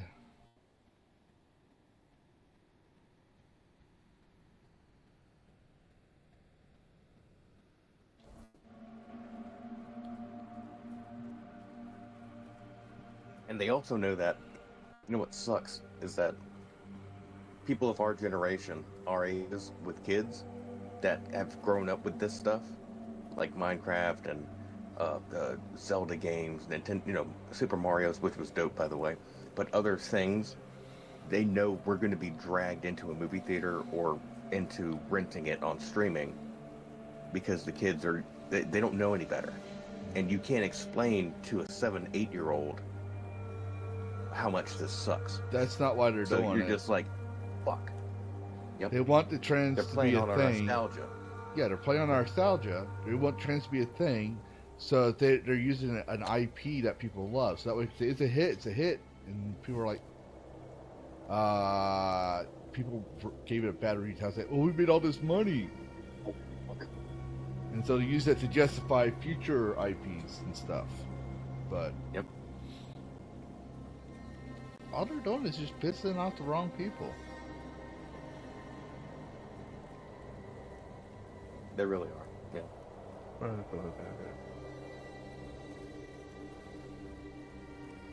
That's why I say create your own fucking IPs. Are gamers gonna buy it? Maybe. You know, there are gay gamers that, you know, or trans gamers that will dig that shit, but create your own shit. Stay Well, with even a lot of them don't like it. They don't. Oh, wow. Yeah. Well, no.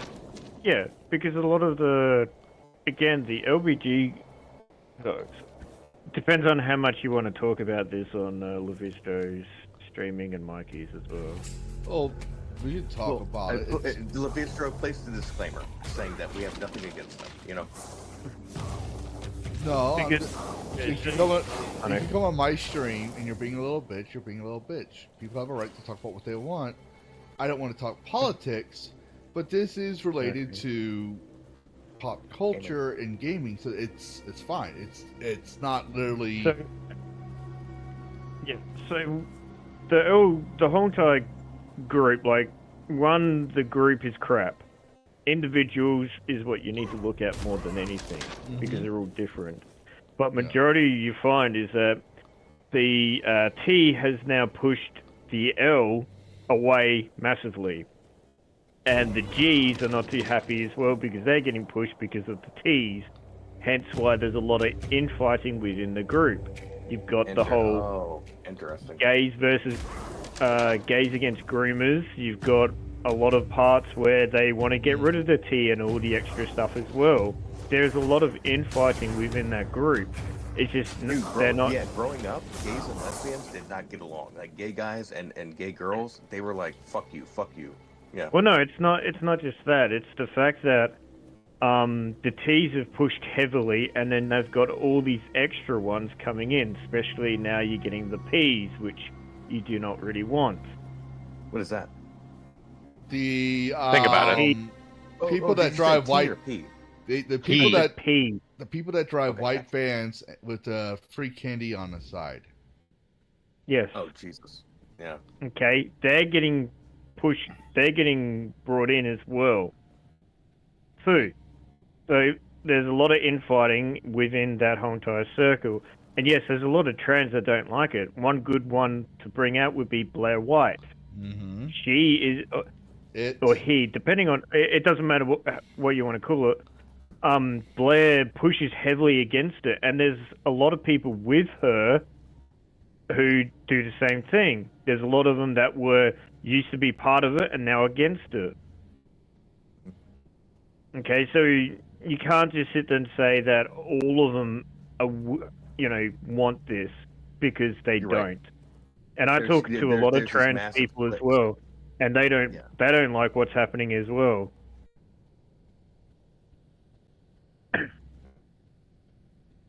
But you got to remember, anything that is bad reflects them massively. Yeah. Okay, and They that got comes up with infiltrated by some bad actors. Well, allegedly, what I'm seeing, going back to like the Zelda thing, I'm looking at a story from That Park Place that's saying that. What is it saying? What's it saying? That it's unconfirmed, that they can't verify that they're actually looking at this person to be Zelda. Yeah, so far it's a rumor. It's something they're trying to make as an actual thing. Yeah. But and that's the thing with internet rumors. You got to be careful with. You got to take them with a grain of salt. That's like it's a grain of salt thing. That's like when I've covered something I find interesting and it's a rumor. I literally put my title rumor, so that when people say, "Oh, you say you're factual," it's like, yes. Like, why don't you cover this rumor? I literally said it's a rumor. It's in the title. This is a rumor. Take what you want from it. It could be something. It could be nothing. I mean, it's like those paranormal videos I watch. Like, it's not. No one's trying to make it real or like factual. They're just saying they're opening up the discussion. You know? Here's something that could be a well, thing. some of them would actually say that it's not, that it's fake as well if they go through it. Mm-hmm. I mean, the final word in the story is that That Park Place cannot confirm nor deny the casting rumor, but has received consistent information from two separate trusted third-party sources saying that Hunter speculation is not based on actual studio movement. It's basically someone. I thought it was like leaker knowledge or something. It's basically someone saying, it's like, who would you like to have play Zelda? Scarlett Johansson or Gotcha. Sydney Sweeney. I'm going to say Sydney Sweeney hands down because she's got the bobs. But, oh, yeah. And then someone hears that and they're like, oh, there's a rumor Sydney Sweeney's going to be fucking Zelda for the new Legend of Zelda movie. That's literally what that is. It's like some loser wants a trans character so bad in the freaking movie. They said it, and there's certain people that are more political rather than actual gamers. They're trying to make this viral. so that way everyone gets fucking uproar because of engagement farming. Yeah, exactly. And then I was on X today, and I saw someone suggesting, you know what? What about Anna Taylor-Joy? She already kind of looks elvish to begin with. Gotta look that up. Been a while since I heard that name.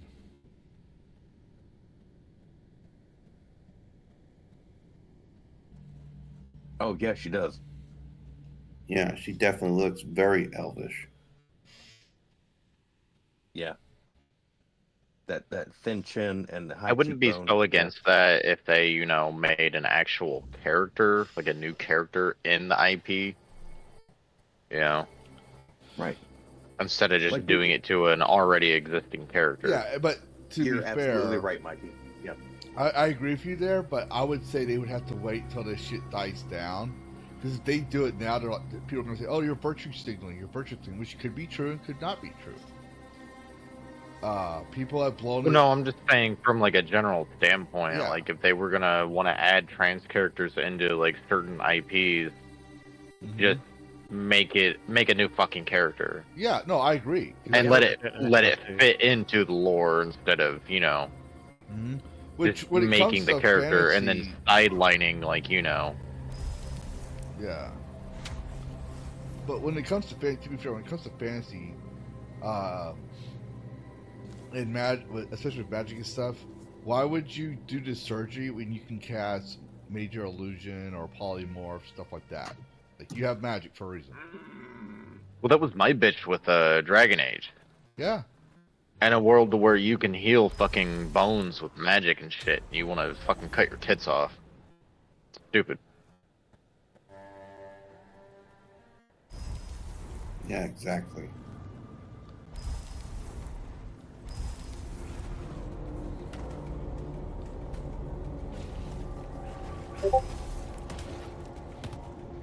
I mean, the one IP that I have like the biggest beef with right now with injecting all this modern day bullshit, all these modern day political ideologies of Star Trek. I mean, they've really pushed it into Star Trek big time. Oh wow. I haven't seen that, but Star Wars, we've all seen it, but I'm not a Trekkie. But what's up with that? Let's see where to start. Well, the series Discovery, the Star Trek Discovery, they made Omega, hello. Go ahead. They made the protagonist. They cast a black woman as the protagonist and did the whole girl boss thing and all that bullshit. Not even that. It's the fact that they made her somehow like part of Spock's family. Like Yeah. She like was, seriously. They retconned her as the adopted stepdaughter of Amanda and Sarek. Oh boy. Which, I mean, that whole thing, I really didn't have much of a problem with. I really didn't. I mean, yeah, there were some things that, as someone who grew up, my first exposure to Trek was watching the reruns of the original series with my grandmother. And then I got to experience Next Generation. I got to watch Next Generation when it was still on air. Yeah. And yeah, there's some things that are much to be desired about the new Star Trek. Yeah, the last thing I remember was Next Generation, like the early 90s shows. And I mean, Alex Kurtzman, he is definitely the Kathleen Kennedy of Star Trek. I mean, he is. But just some of the injection of modern day politics into it. I mean, yeah. I mean, in Discovery, they did make a kind of a big deal about a coupling in Discovery that chief engineer Paul Stamets and the chief medical officer were a gay couple, which, you know what? It's okay, all right? I mean, you would think that was something that would have been considered socially acceptable in 23rd century Earth. But then just kind of making things like, calling a trill. You know, Valkyria, you know what a trill is, right? Well, of course, I'm a Trekkie, man. Yeah. Saying that a They trill made that non-binary or some shit as well. Saying that a trill is transgender. Mm. Making that leap. Which makes no sense because considering that one's an actual humanoid and the other one is more of a what is that called? The symbiote. Yeah. Which is another life form. I mean, really is. It's another sentient life form. Really, that's what it's. So it's a symbiotic relationship between it. Just because a conjoined twin, just because a trill has a symbiote, doesn't make it. Even though that symbiote has the life experience and the memories of everyone that's attached to. Everyone that it has been joined with, whether it be male or female, doesn't make the person who's the current recipient of it trans, even though that they carry the memories of former hosts. Like, I mean, yeah, like, it's just ridiculous.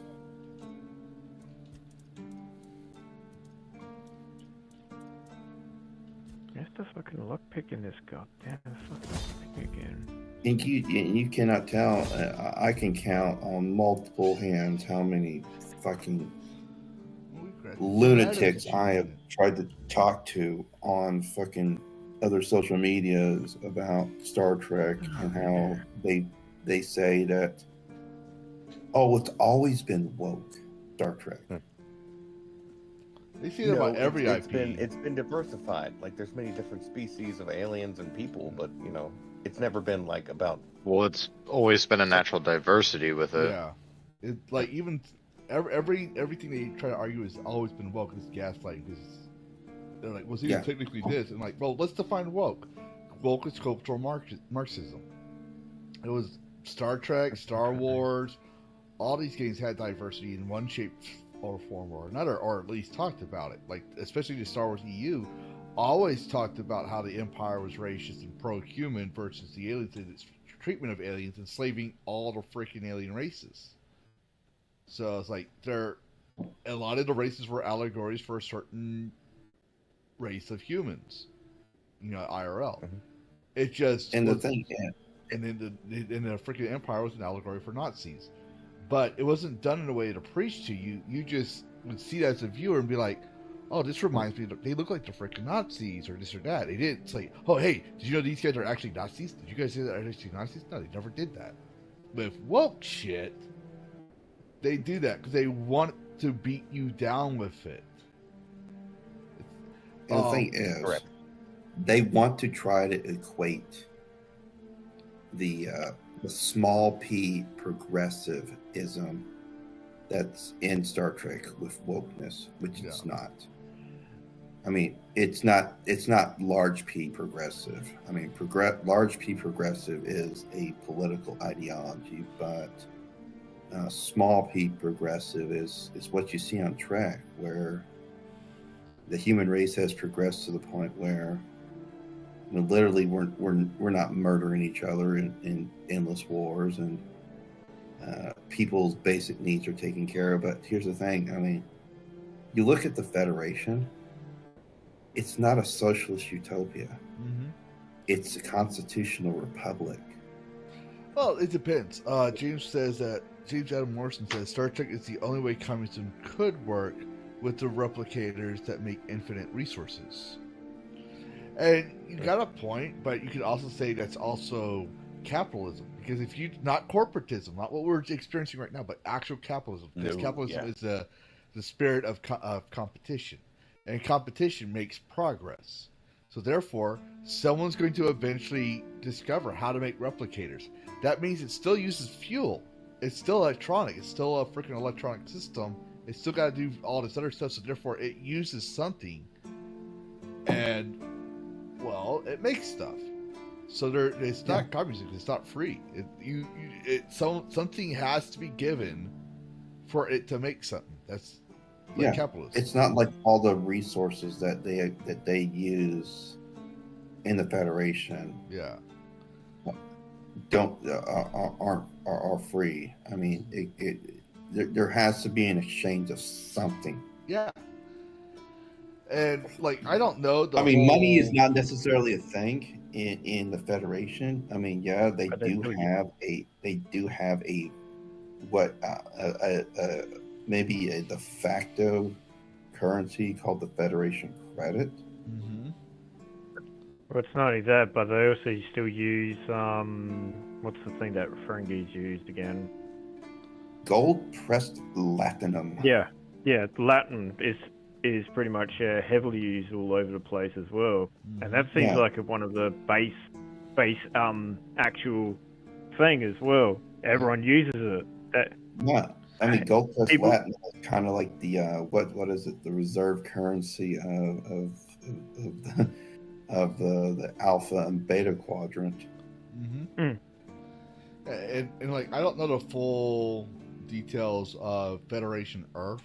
Like, I'm not a big Trekkie, but from what I understand, like, people say, well, it's got the United Nations, it's one world government. I'm like, well, yeah, you could go and argue that, but is it socialism when they have a rule of law? They have a charter that dictates exactly what they fucking do. I mean, the Federation is set up almost just like the United States government. It has the executive branch with the Federation president. It has the Federation Council, which is the legislature, and it also has the Supreme Court of the Federation, which is the judicial. And the Earth is called United Earth, but from what I can understand is that inside the United Earth, there are the individual nations still retain some of their national sovereignty. Most of their national sovereignty. It's kind of like how the United States is. People forget, especially when you explain it to a foreigner. Texas, for example, Texas and New York had their own laws. They're literally sovereign states. You dissolve the United States, and each state is literally becoming 50 independent countries. That's literally how it works. We just joined together, kind of like the UN. We were literally the model for the UN. So, and there is something to be said that even up until like the 24th century on Earth in Star Trek, that even the United States is still a political entity in the 24th century. Mm-hmm.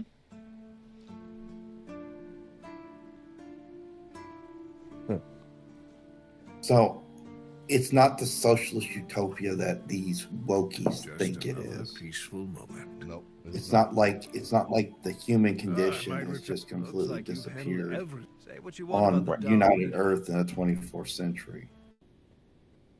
Mm-hmm.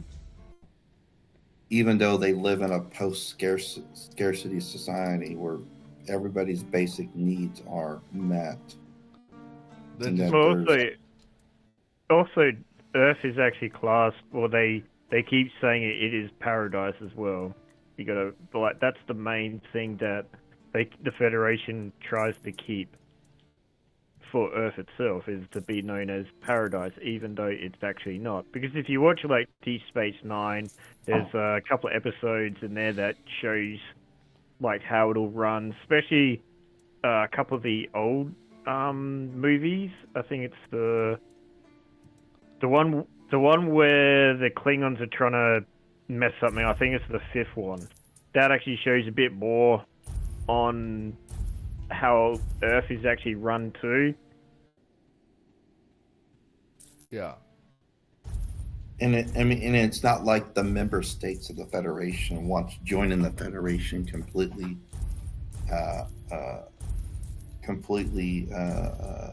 relinquish the sovereignty of their systems, which is not a thing. So basically, it's just like the United States, just on a galactic scale. Mm-hmm.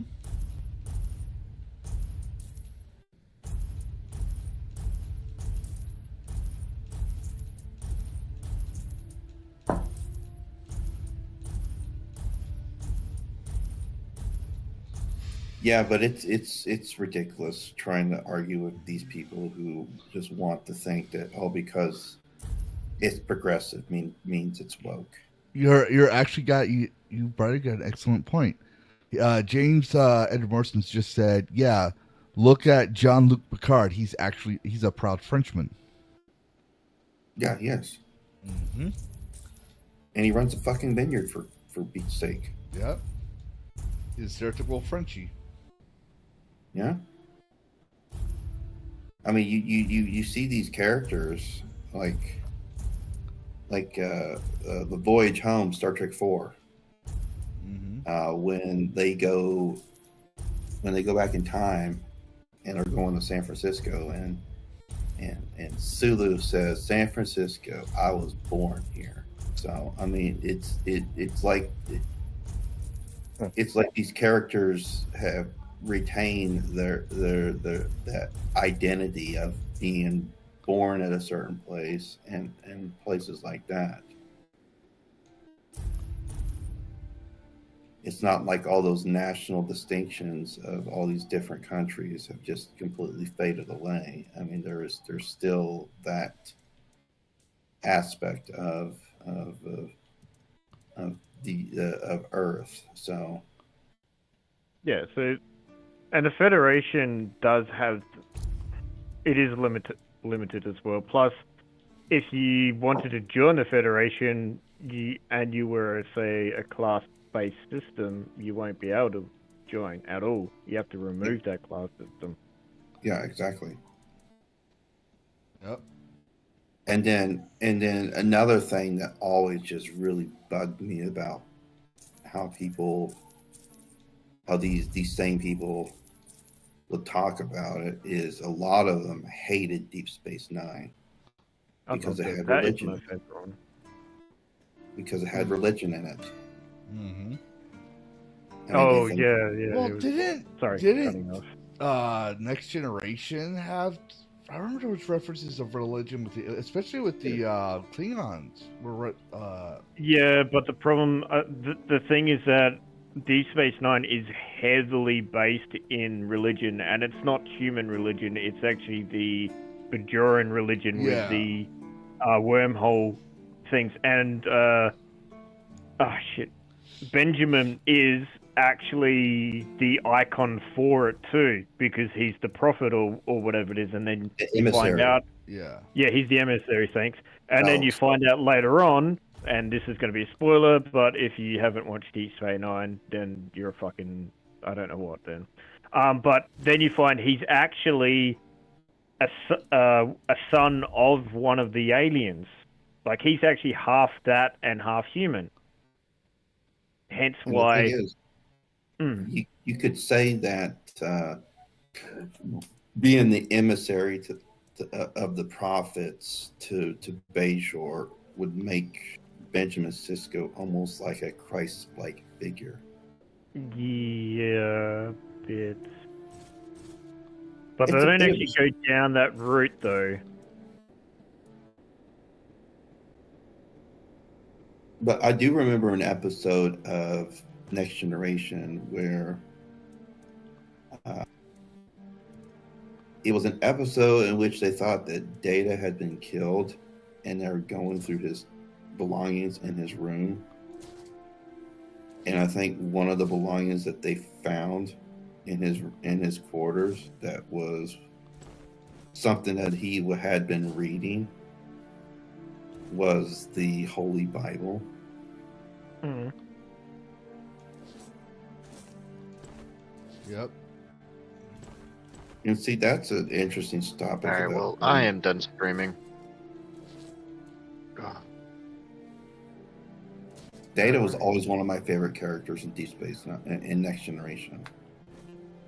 You're talking about the most sophisticated android in the galaxy, one of the most sophisticated artificial life forms in the galaxy. Well, it's but yet even all he wanted to be was human. Yeah, and that's the thing. It's like they used that character to explore aspects of the human race. Like he's experiencing humanity for the first time. He becomes sentient. Yeah, he's like the one movie where he had the emotion chip. I thought was they could have been done better, but the fact that they were exploring human emotion and or the one where he bangs what's her name and has a child with her.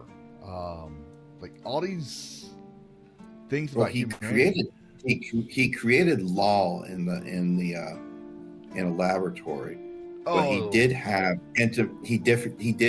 intimate relations with Tasha Yar. Yeah, I got that lore mixed up. That's on me. It's been a while since I watched it, but yeah, it's I always liked it just because of that reason. It was they were using that character to explore and talk about the complexities of the human race from the eyes of an android. Hey, Lavistro, did you ever watch Picard? No. Okay. Yeah, I mean, it's season 3. Season 3 is an absolute masterpiece of work because Terry McCallum, the showrunner. Some people say that, yeah, there was a lot of fan service, but no, I thought it was absolutely marvelous. What's wrong with fan service? It was the best out of all of them. Like, I tried to watch Picard and I watched about 4 episodes and I was like, this is shit and boring as hell, and it doesn't explain anything why we have those android things there at all. So it's just like, yeah, goodbye. Then I watched season 3 because I think I was listening to Nerd Erotic and all that sort of stuff, and they were saying how good it was. So I gave season 3 a try, and I loved it. I actually enjoyed it, though there were some parts that I thought was stupid, especially one character that should not be there at all. She should have been kicked out and removed completely, but, you know. Who's that? The black chick. Oh, Raffi? I don't know, she was the one that Wolf helps, comes along and helps. Oh, are you talking about the one who? She's in season 1 and 2, I think. Are you talking about the actress that played Ashoka? I don't know what the character's called. But she was in season 1. She was the druggy one that Yeah, Raffi. Yeah, that's who. Yeah. I don't know her name, but still, considering that she's meant to be this undercover person, yet she's got some serious mental issues and she's taking drugs and all this other crap. Is like, what the hell are you even doing here? You make no sense in the whole entire story. But I mean, I think that there were just marvelous moments in season 3 of Picard. I think that. Well, yeah, especially when you had Picard, Worf, and Will Riker together, and there was some really funny moments. Like all of the lesbian stormtrooper, James, and the majority of season 3 was good. Like it was good, solid Trek. That's what it is.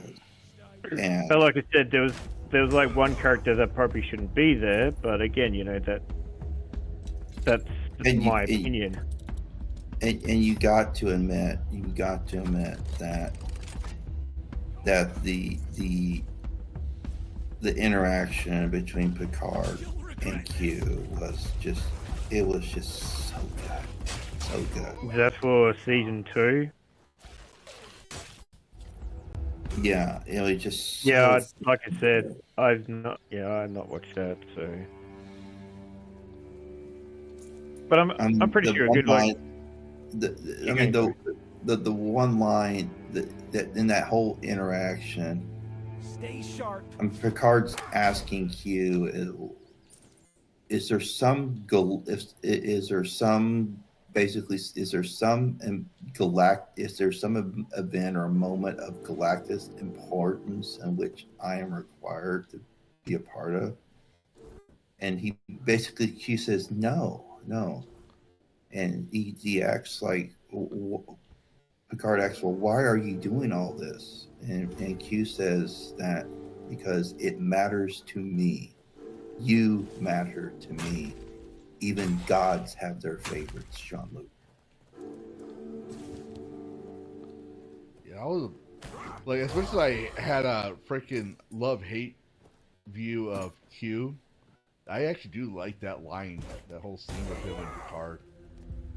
Yeah, because you know what? I mean, the hell that Q put Picard through over 30 fucking years just was culminated in that one moment where it realizes, you know what? Q doesn't hate Picard. He loves him. Well, the Q in all of them, like I mean, like the original stuff, like even Next Gen, Voyager, Deep Space Nine was actually pretty good as well. Even though I still don't really like Voyager, but I prefer Voyager than all the other crap, like Discovery and all that sort of stuff. Even that was still pretty good. Like the storyline between him trying to have a kid with the captain on Voyager, and then what they went then the Civil War sort of thing, or the other Q that was prisoned, and that sort of stuff. And then you had the Q in Deep Space Nine where, because it was a different type of environment, like all of them were always different type of environments between each of the TV shows. And that was still pretty good. Yeah.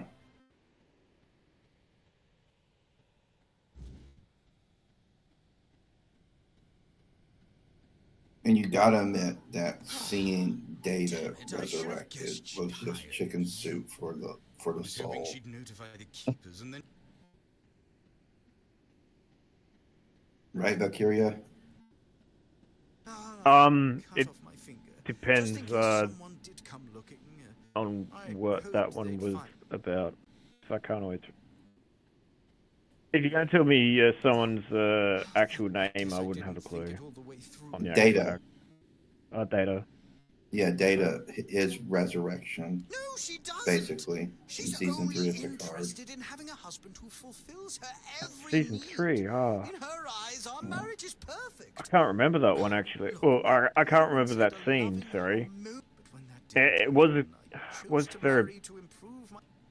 Well, they found that Zoom type android at Station, that black site, and it was basically the pinnacle of Zoom type androids, in which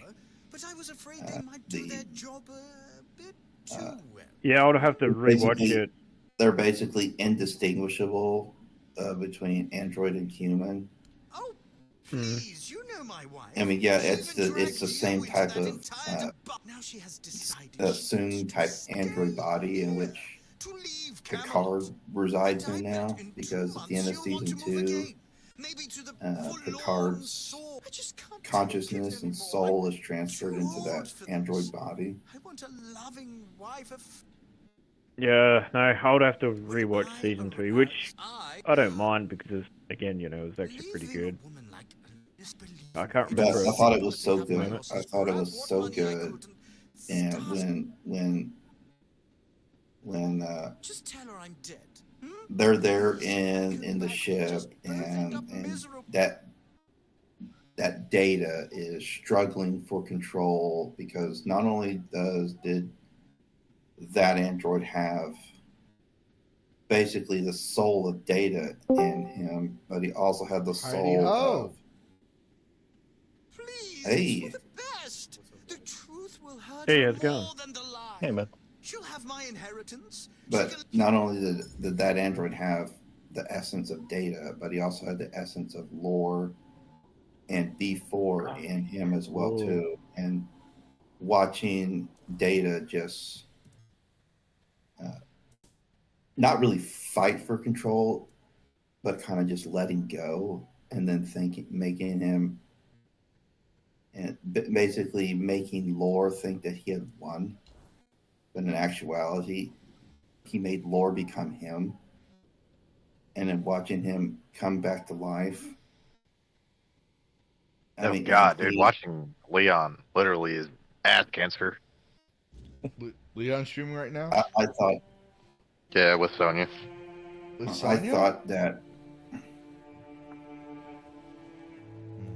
thought that when that happened, you can see that there was a lot of healing for Geordi, because Data was his friend, his best friend.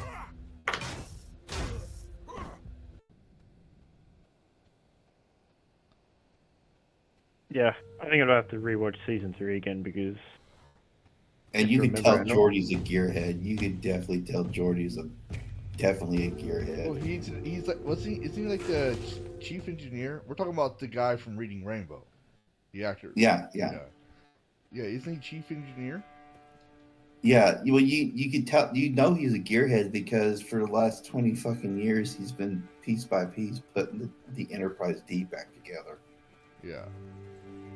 Because they had to take the saucer section off Viridian 3 because it was a pre-warp society. They didn't want to contaminate the culture there. So Geordi's basically, for the past 20 years, putting the Enterprise D back together. Mm-hmm. And I thought it was,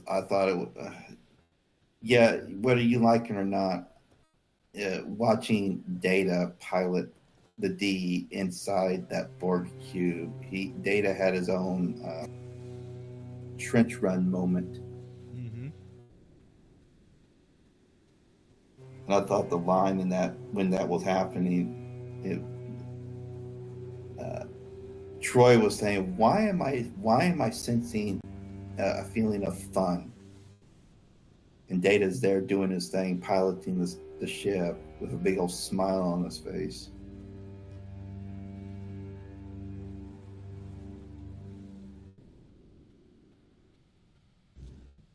I remember watching that episode the first time, and then they go back to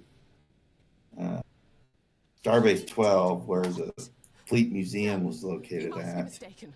Duncan would never do such a thing to. Opening up Hangar 12 Leaves him with and seeing the Enterprise D there. No, leave. That was just an amazing experience.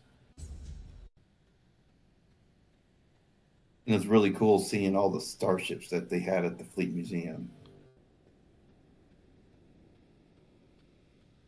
Mm-hmm. Hell, even Kirk's Enterprise A is at the Fleet Museum. The Defiance at the Fleet Museum. The Voyager's at the Fleet Museum.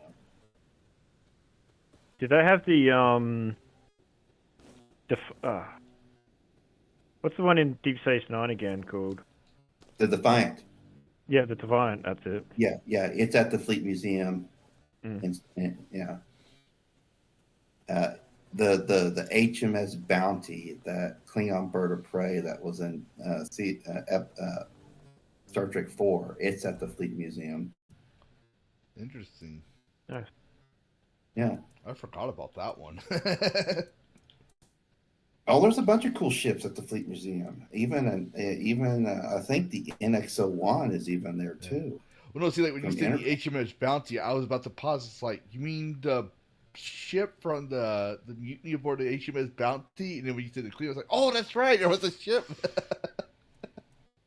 Yeah, that was McCoy's idea to name that bird of prey the HMS Bounty, because they were all a bunch of mutineers.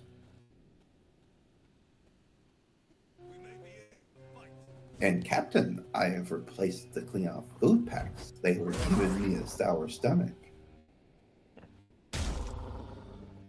Bouncy. I didn't know dogs or wolves bounce when you hit them. like a freaking basketball. Awesome.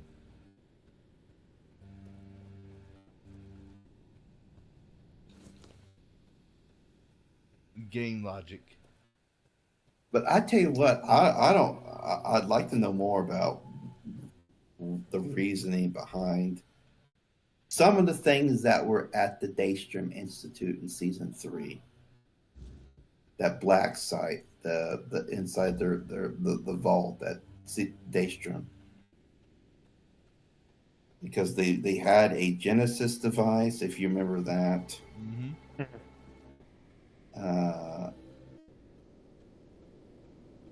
They had the fucking inside the Daystrom Institute in the vault. The fucking remains of James T. Kirk is there. Yeah, well, you got to remember the Federation is not rainbows and unicorns as well, which everyone might want to make it out as the thing, because they sit there and say they're not an actual war type of thing, but they still are. But they do have, you know, you got to remember they got Section 37. They probably got some other things as well. Oh yeah, Section 31. Like the Defiant itself was made for war.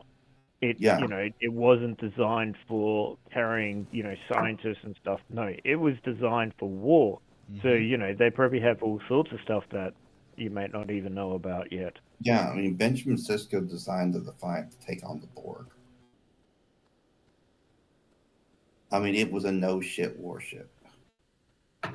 Well, no, he designed it for something else, because they were designing it for probably the Borg, but then he took it over for what he wanted it for over there.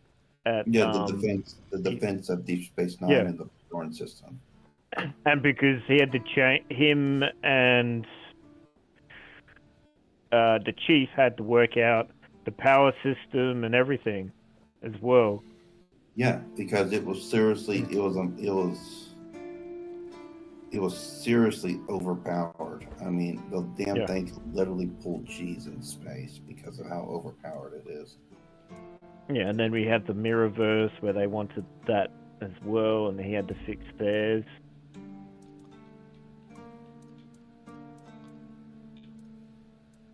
Defiant's always been one of my favorite ships too.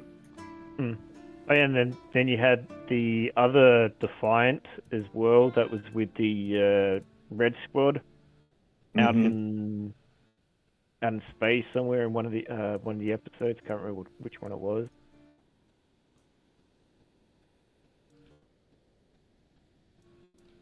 Yeah, Deep Space Nine was my favorite. It's a good series. It's really a banger of a series. Definitely one of my favorites. I like Voyager too because I just love the Intrepid class.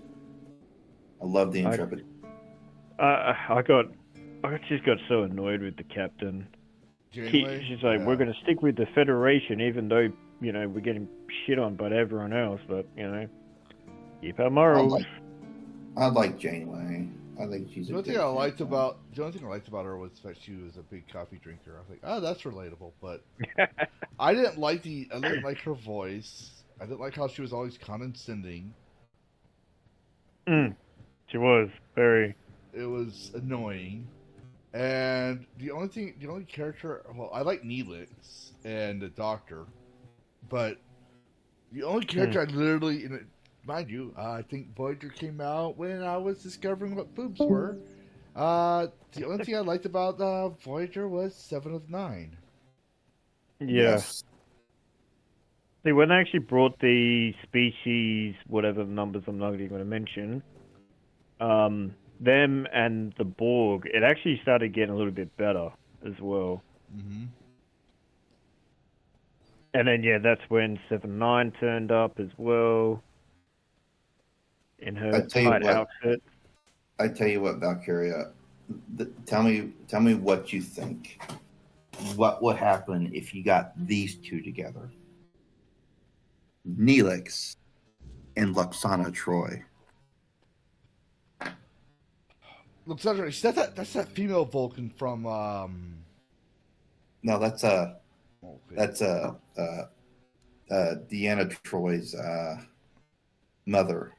Ah, okay, I got someone mixed up with someone. All right. Yeah. Oh, okay, She was always- okay, now I remember. Yeah, she was always just causing chaos and stuff like that. Yeah. But I tell you what, if you got her and Neelix together, that would be pure gold. Absolutely pure gold.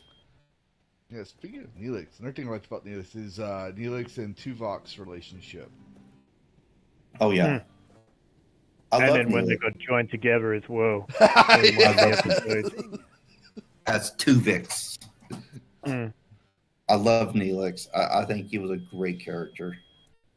I think he was implemental for Tuvok's character growth in the whole. Yeah.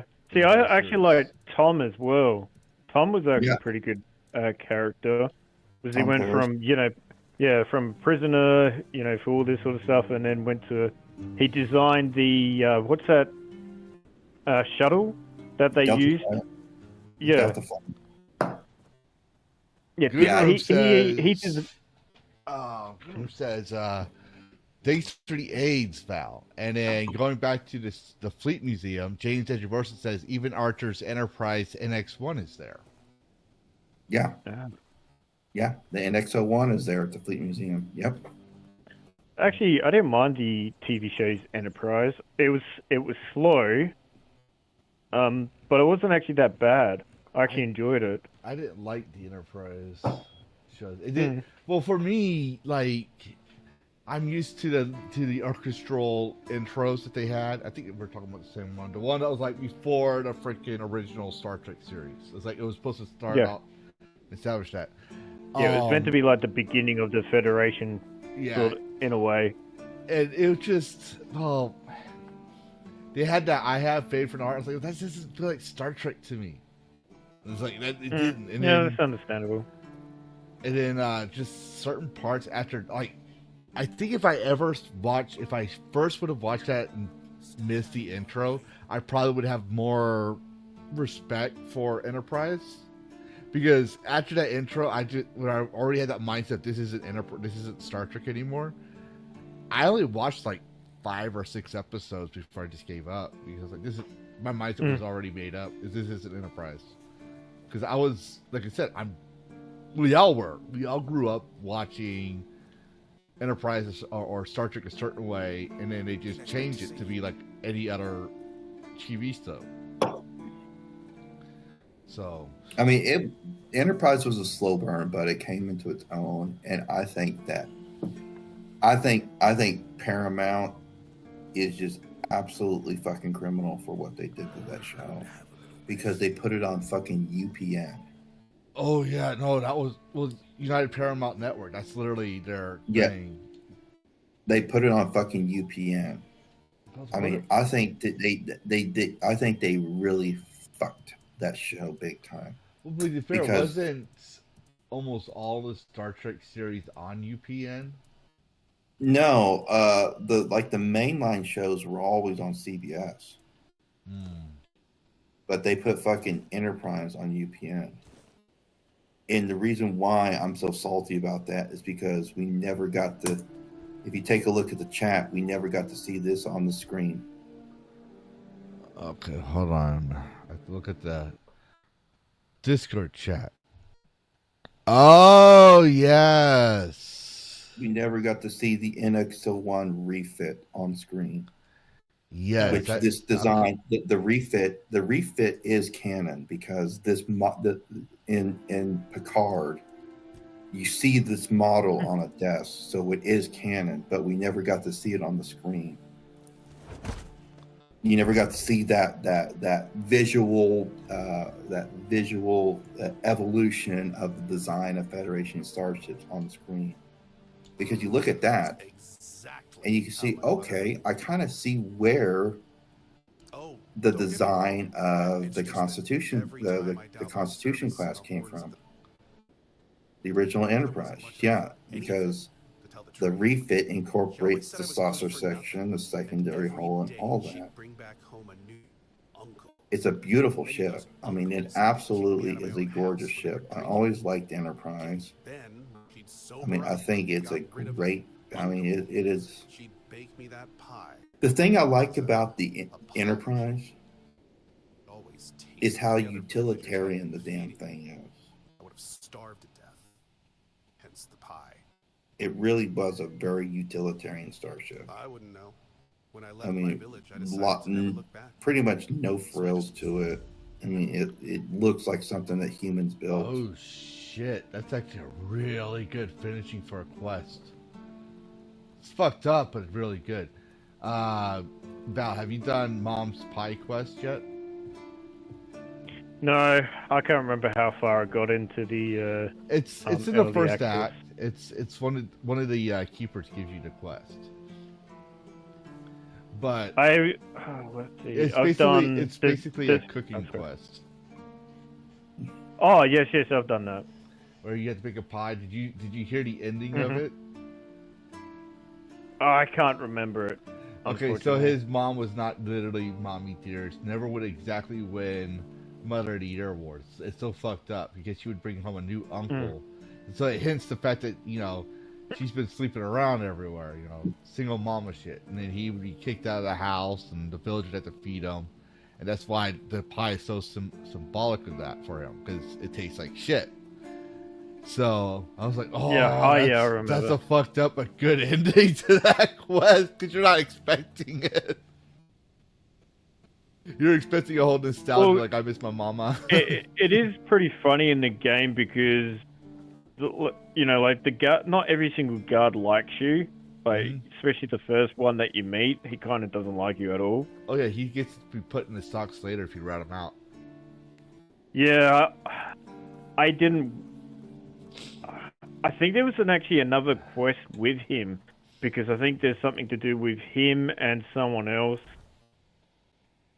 It's either, you know, a family member or a friend or so, and you can actually work out their relationship or something. Can't remember what it was, sorry. But, yeah, like, some of the guards will probably call you a piece of shit. So that's another fan of, you know, pretty good in the whole entire game as well. They're not just, like, calling you the savior or anything like that. It's, you're just some random person that, you know, solving everyone's issues. Yep. Meanwhile, you've got, like, Arthur, you know, in you, or however that's working. I'm not really unsure about that part. I kind of think of it like it's like Venom. Yeah, he's a ghost, but he's not possessing you, but he's kind of like a symbiote ghost. That's the way I understand it, at least.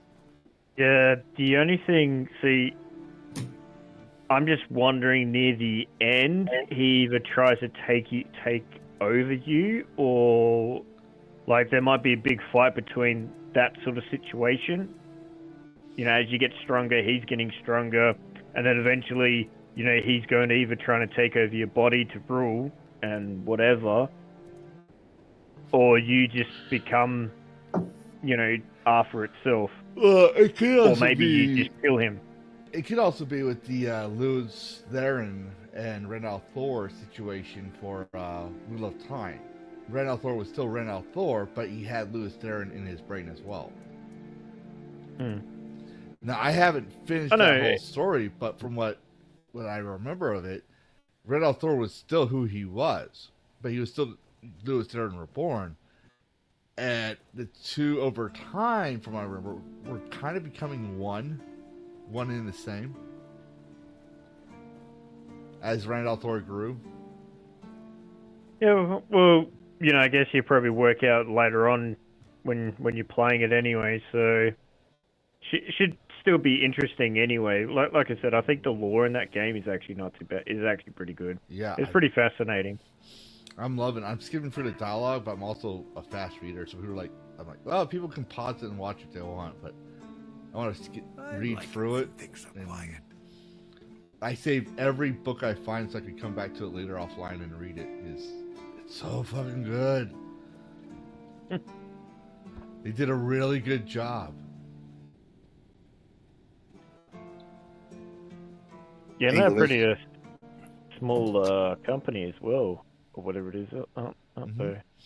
Well, I So- recognize a lot of the assets. That's what I'm trying. I haven't checked to see if it's Unreal Engine they made it from, because a lot of assets I have from Unreal Engine.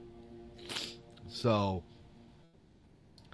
I think they used a lot of the assets, like even some of the skeletons I recognize.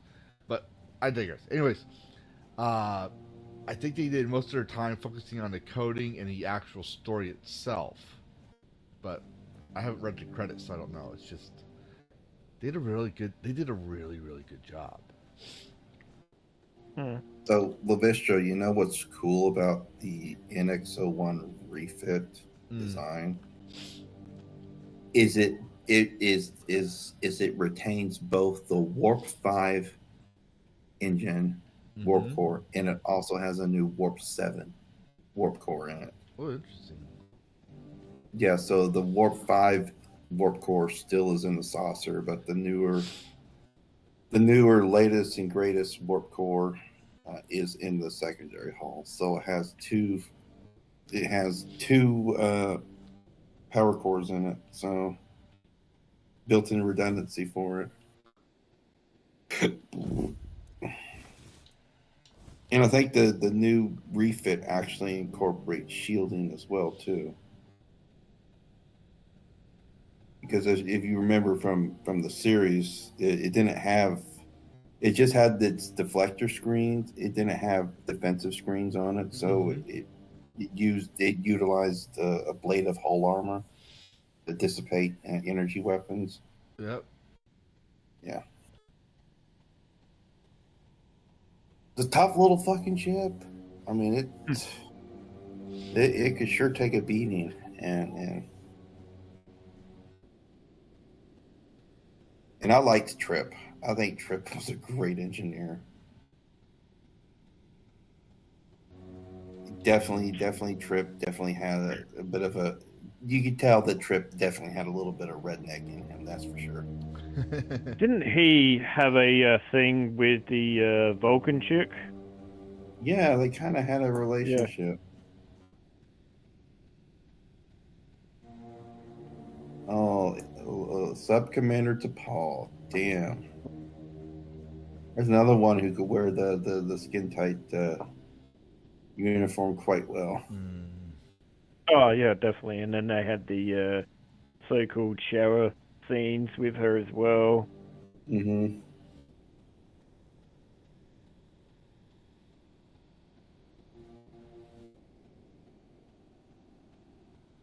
Anyway, I'm going to jump off, so I'll let you guys have fun and enjoy. Take care.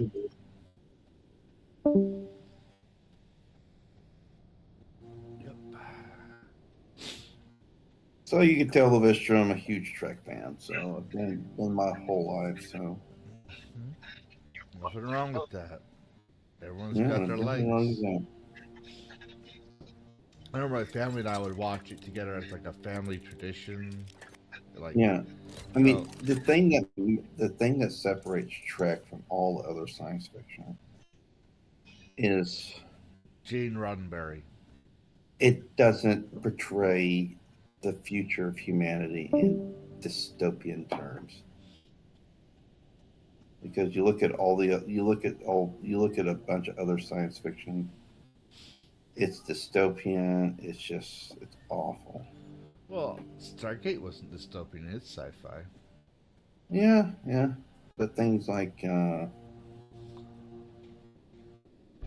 shows like The Hunger Games, that's a dystopian future. Battle Angel Alita, dystopian. Judge Dredd, dystopian. Things like that.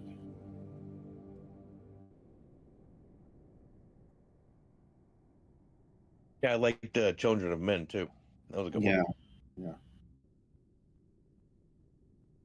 yeah. Sorry, I just had a sneezing fit.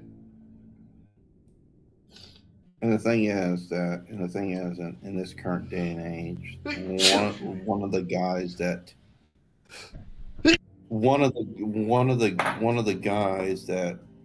could very well. I'll be right back. I gotta take some Sudafed, or I'm gonna be sneezing for the entire stream. Holy shit. Just foot fucking high as shit right now. I'll be right back. Right. I'm eating, Josh, so that's why I'm muting. Okay. Yeah, as I was saying, I mean, one of the guys in the current day and age that is so vilified, but yet could very well be the progenitor of a Star Trek-like future for humanity is Elon Musk. Good point. Yeah. Is he well read on the whole lore of Star Trek? I think he probably is. I mean, he's a big nerd. I mean, yeah. But unlike all the other filthy rich type of people who unlike all the other filthy rich assholes like the Gates and the Soroses and the Klaus Schwabs of the world, he doesn't hate humanity. Right. Because I honestly feel like he wants to make his money, but his money is going towards progress in humanity. Yeah. Yeah. He wants to colonize Mars. He wants to make the human race a multiplanetary species. Mm-hmm. And he wants to improve the life of human beings too. I know that people are so weary about Neuralink, but I think one of the applications for Neuralink is for people who are paralyzed. Mm-hmm. All I've seen is the couple applications he's had that is based on making disabled people's lives better. Yeah. Are they test subjects? Yeah, but they sign into it. It's not like they're, kidnapping these people and trying it out. So, and so far, no one's having a short circuit, but something's working. Because if they could use technology like that to bypass spinal cord injuries and give these people back their mobility, I don't know what's wrong with it. Right. Yeah. Like, we're not all lining up like for vaccines to get a chip in our head. It's literally, hey, we have this device. We think it's going to work. You want to try it? And it's been working,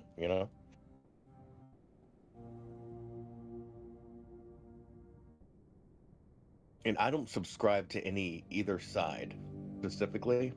So, but what we are going to see is people scared of it, like they are scared of AI, and then people against it because of which political side he chose. So there's going to be a wave of disinformation, but also at the same time, that's why I read both sides. Like I got to see what's going on.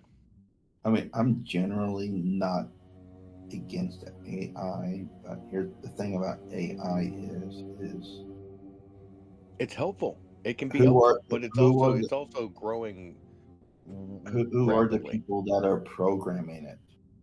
Because you can see from things that we've seen with the chat bots and stuff like that in the past, the people who are programming these AIs are programming their own biases into it. That too. And I'm saying that, I mean, I'm kind of salty about AI art, really, because I have a 16-year-old son who's basically has self-taught himself digital art and has made some really, really amazing pieces. And he hates AI art because, I mean, AI art to me is theft. I mean, it's taking the essence of someone's intellectual property and making it such a something that can be consumed by the masses. Yeah. Much better. I apologize for that, ladies and gentlemen, and welcome to the 115 viewers on YouTube. If you haven't subscribed, consider helping me get to 500 subscriptions. That would be awesome. I'd greatly appreciate it. And the first 500 subscribers are in my Flight to 500 roster. I make a end credits video that gets shown at the end of the stream, and every week I update it, so that way new members are added to the roster. If you're subscribed and not in the roster, that's probably because your subs are privated. Therefore, it's good to let me know live on stream or join my Discord. And there's a channel called OG Roster, and if you're in that channel, if you see that channel, write your name down in there, and I'll put you in there. But of course, my mods are will have to verify that, which there's a way we can verify, and it's literally when you sub. So, like, if you sub live, that is. Because my slobs, my streaming software actually tells me who's subscribed. That's what I go by. But yeah, sorry about that. Go ahead, Josh.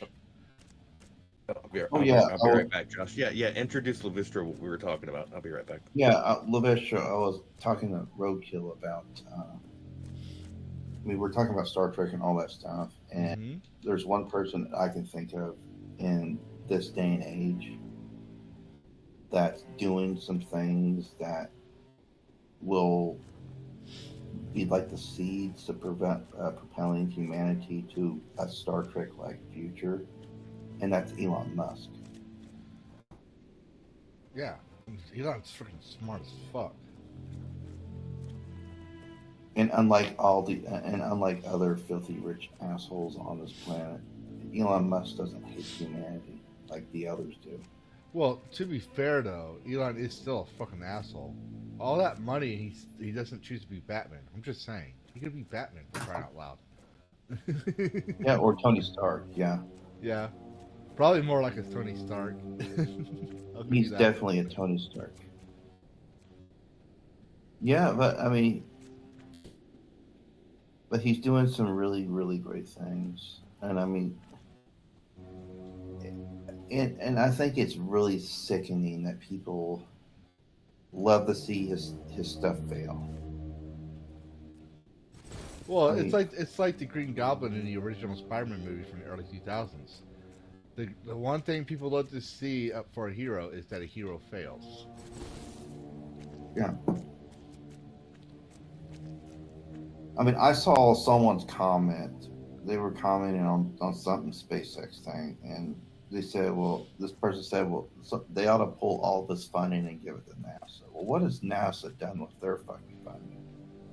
NASA. They have a space launch system. They have a launch platform, the SLS, that is costing the taxpayers billions of dollars. Yeah. It's only had one launch, and it's subject to that ridiculous contracting scheme called the cost plus contracting. Yeah. Well, devil's advocate here, I'm going to say two things about NASA. Number one, NASA was better when it was underfunded. When they had to fucking use a pile of scraps to build a spaceship. Yeah.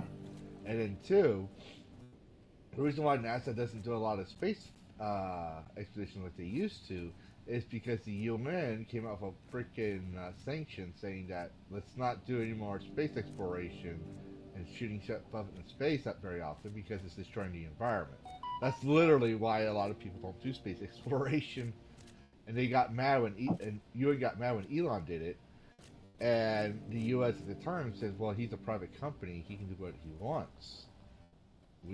And who's been the sole provider for all the ISS missions? Yeah, exactly. SpaceX.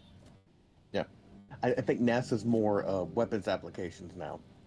They're government contracted, and they're not doing weapons. They're literally monitoring the polar ice caps. That's literally what they do now. Oh boy. Yeah. And I mean, and Elon has shown with SpaceX what the private sector can do for commercializing space. I mean, he's literally with the Falcon 9 and the Falcon 9 Heavy.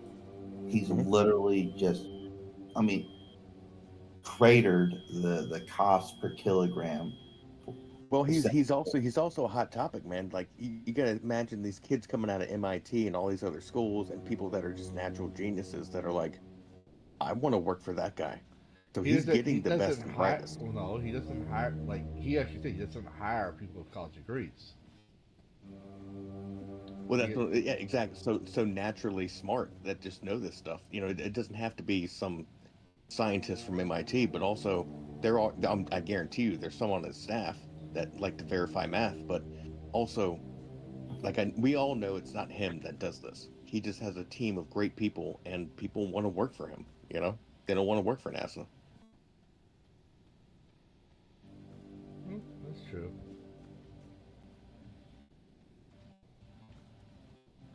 He's got a lot of hype, man.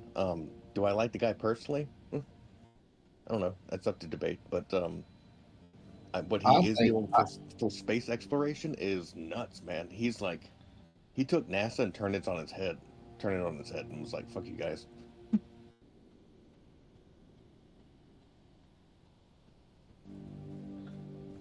I'm back here just because I'm going to finish this quest, but I'm going to have to give it up because I can't find the last fucking tag. This is dumb. So, when you kill these guys, over time they eventually die, or the bodies eventually disappear. I'm looking to see if I can find some sort of bone remains or something, because I need a tag, and they don't respawn.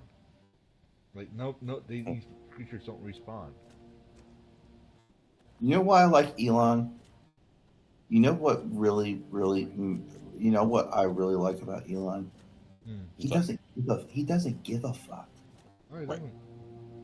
He doesn't. He doesn't give a fuck what people think about him. He's gonna do what he wants to do. He's gonna support his companies and advance the technologies. I mean, look at Starship. Look at the Starship Super Heavy. It is the most powerful rocket ever fucking constructed. Mm-hmm. Also, And they have shown so far that this whole damn system could be 100% reusable. Yeah. Because they were able to. That's what I like about him, is that his company created the ability for the rocket to come back and then be reused. It's not just dumping a bunch of shit in the ocean and running away.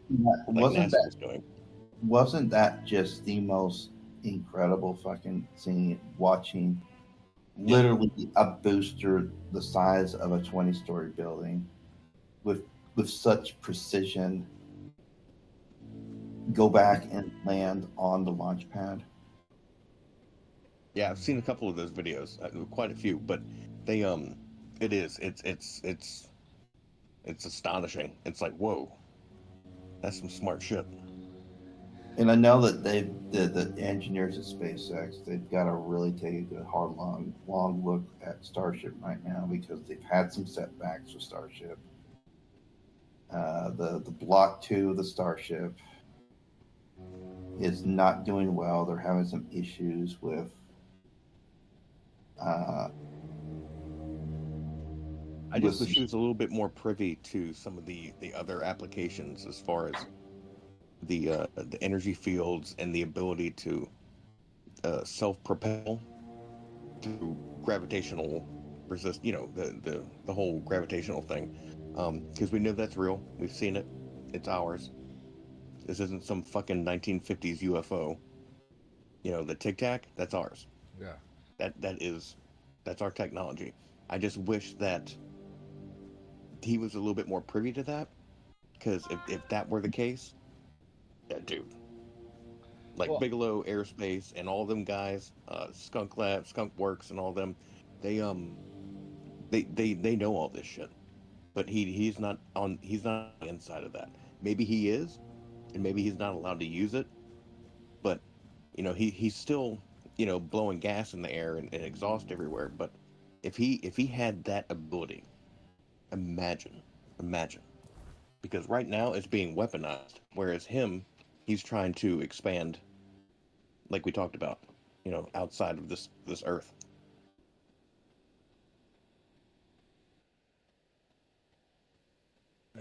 Well, I also want to point out is that, what's that one? Bezos' thing. His Blue Origin.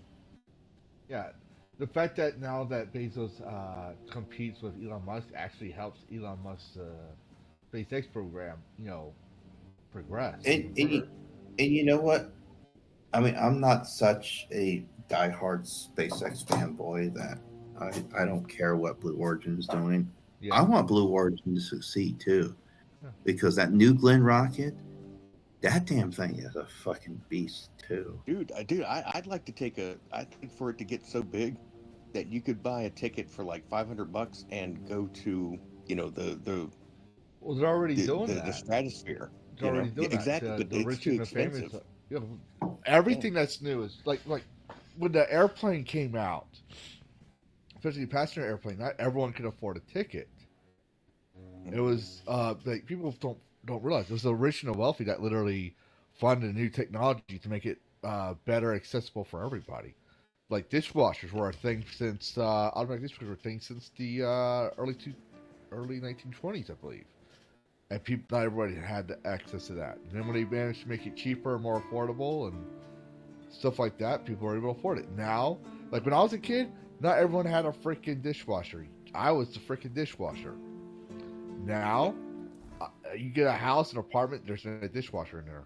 I have yet to find a place that does not have one.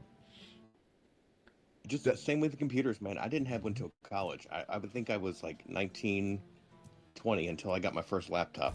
And before that, only two of my friends had actual like PCs, and it was like this like amazing thing.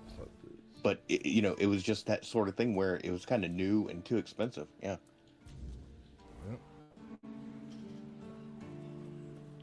Yeah, I think it was like 2004, 3 or 4. I got my first laptop. It was a Gateway. Just for college, it didn't have a lot of power, but I could play Diablo 2 on it. So. Yeah. And it's just the thing. It's like I don't like the rich because they're freaking snobby as all hell. I'll give you that. But they, even if people don't realize it, their whole I got money to burn and shit like that, and I can burn money on whatever I want and it's no consequence, actually helps us out in the long run if it's taken advantage of properly. So, like, for example, getting flights to outer space. Eventually, you and I, well, I don't think in our time, but you and I will probably have been, like, the future generations will definitely have a chance to experience space. Yeah, go float around for a minute for like the ticket of an airplane, ticket now. Yeah. And there are even talks about utilizing platforms like Starship, point-to-point logistics. Yeah. Military applications. So if you need a cargo in a war zone or forward in a forward location, instead of waiting weeks, hours, or months, or weeks for it to get there via cargo plane or ship, literally you'd have it there in minutes on a Starship. Dude, we were talking about that in like 2008 or 9. Was the Marine Corps was saying what they want to do is set up a rocket system to where they shoot you up so high into the stratosphere, you can come down at any point in the world within hours. Mm-hmm. And so it's all about that trajectory and the turn of the planet. So just fly up and then kind of coast a little bit and come right down. Not like Helldivers, no, but that's what they were talking about. And I was like, dude, that's fucking crazy. Like, you could be anywhere in the world in like 2 hours. You'll pay for that insult. But have they moved on it? I don't know. I think they caught on to this fucking this other shit that they're working on. But I mean, look at the Raptor. I knew a guy that used to work on those things at S4. He wasn't supposed to tell me this shit. We were in technician class together. He was in the Air Force, and they have these like magnetized gyroscopic things that float within inside the engine, and that's how they're able to like maneuver. It's no longer this like thrust and all this bullshit. Like it's actual based on gravitational things. So it's interesting, very interesting what we have, but we're being pussies about it. No, I wouldn't say Or the we're being military pussies. just being super weird about it. No, I don't think we're being pussies about it. I think it's more of people want to control and dictate it. And if that's the in my perspective, that's the real answer to all those questions. It's like, well, I don't want this to be a thing yet because what about this? What about that? And that way, when they come say it's like, yeah, it was famous. Yeah, it was maybe this person's idea, but I'm the one that made a possibility because it was out of focus. Now that I brought these issues up, it's no longer an issue now. So really, the credit goes to me. That's literally what it is. That is a big deal. Yeah. Oh, well. That's why all the things were taken from a lot of great inventors. You know, the car that could run 60 miles on like a pint of gasoline, or the hydrogen vehicle. Like the people disappeared, their stuff was taken and shelved because it's taken away from the basic economy that's already set up. No one wants to change. It's like electric versus oil at this point. Merchants offer anything beyond. Not to say those don't have. But the thing about the batteries that we got nowadays, pound per pound, they don't have the same power density as a gallon of gasoline. This concept grows increasingly. Now, if you'd be so kind as to excuse Well, that's why they use that DC power. Because I mean, Teslas and torque. Torque is really what you want. Yeah. You know, just that hardcore pull and drive, instead of horsepower. But you're going to pay a pretty penny for it. But once I learned about how those things operated years ago, I was like, dude, you want torque. Like you don't want, something, farting along trying to pull. Torque is just go.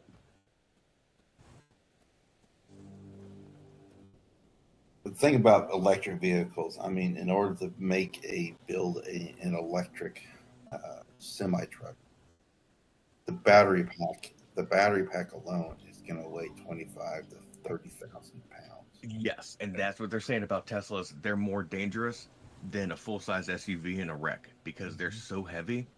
They weigh more than a full-size SUV, even though they're a quarter the size. But also, you can't put the fire out right now. There's also another reason. But yeah, dude, I saw a video of these Chinese trucks that they do their transports, but at each destination, there's a giant crane that replaces this massive battery pack that's already fully charged. So there's no sitting around. It's like you pull up, you drop your load, this crane takes the battery off, puts a massive battery on, and you go. Yeah, it's but very to be efficient. fair, difficult to advocate. Every time the Chinese seems to be doing something that's cutting edge, we find out later on there's a lot of problems that tends to fail. Like for example, they had a lot of bicycles, and a lot of those EV electric bicycles tend to fail, and they're just even the EV cars are just sitting in lots, deteriorating. But there's also another problem that people don't seem to want to acknowledge. If you're in an extremely cold environment or an extremely hot environment with an EV, your battery life is cut short by 5 years. Oh, exactly. Batteries lose their ability to hold charge over time. Yep. So, and then with you got every EV rack, and then just batteries dying out over time from age. A lot of these recycling centers that recycle the EV batteries, they're just piling up and becoming toxic waste hazards to the environment already because lithium is not exactly environmentally friendly. So they can't keep up with them. Same thing with the solar panels. When they're broken, they're piled up. There's no proper breakdown of what to do with them. They're just piled up, and it's like, dude, how much trash are we gonna make? Yeah, Yeah, But yeah, absolutely right. because people are trying to artificially influence EV. If it was done naturally, well, let's look at the '90s electric car. '90s electric car was fucking shit, and like compared to today's technology. And over time, people still try to make it more natural. Naturally try to build the electric car because they're like, oh, this is a pretty cool idea. And so the technology naturally moved on forward. Now, if they would have kept that going naturally, we would probably not have this issue. So now we're digging big chunks of holes into the earth for lithium and all this other stuff.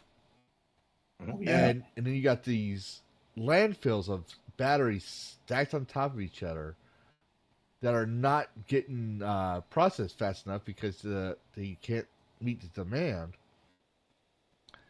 That it's causing more problems than it's worth environmentally. Yeah, that's exactly. that's the huge joke on these E people. That's like, go electric. What's your problem? And it's like, well, have you done your homework on this? Because I think we're both in the shitter here. I produce this, you produce that. So no one's perfect in this equation. Yeah. And plus, the carbon footprint of producing an electric vehicle is higher. Yeah. Yes. It's literally higher than the entire lifespan of a regular car. By the time it goes off the factory, we're not even considering the battery. We're just like from the time it's in the factory to the time it's rolled off into the car dealership, it has already given the same amount of emissions as a regular car's entire lifespan from the time of factory to the time it's in a junkyard. And the thing is about the critical minerals, where are they all coming from? Africa. Everywhere, yeah. One of the main is Africa, yeah. And who owns all the mining operations and doing all that stuff? China. Yeah, they own the majority of it, yeah. And they're literally employing basically slave labor to do it. Yep.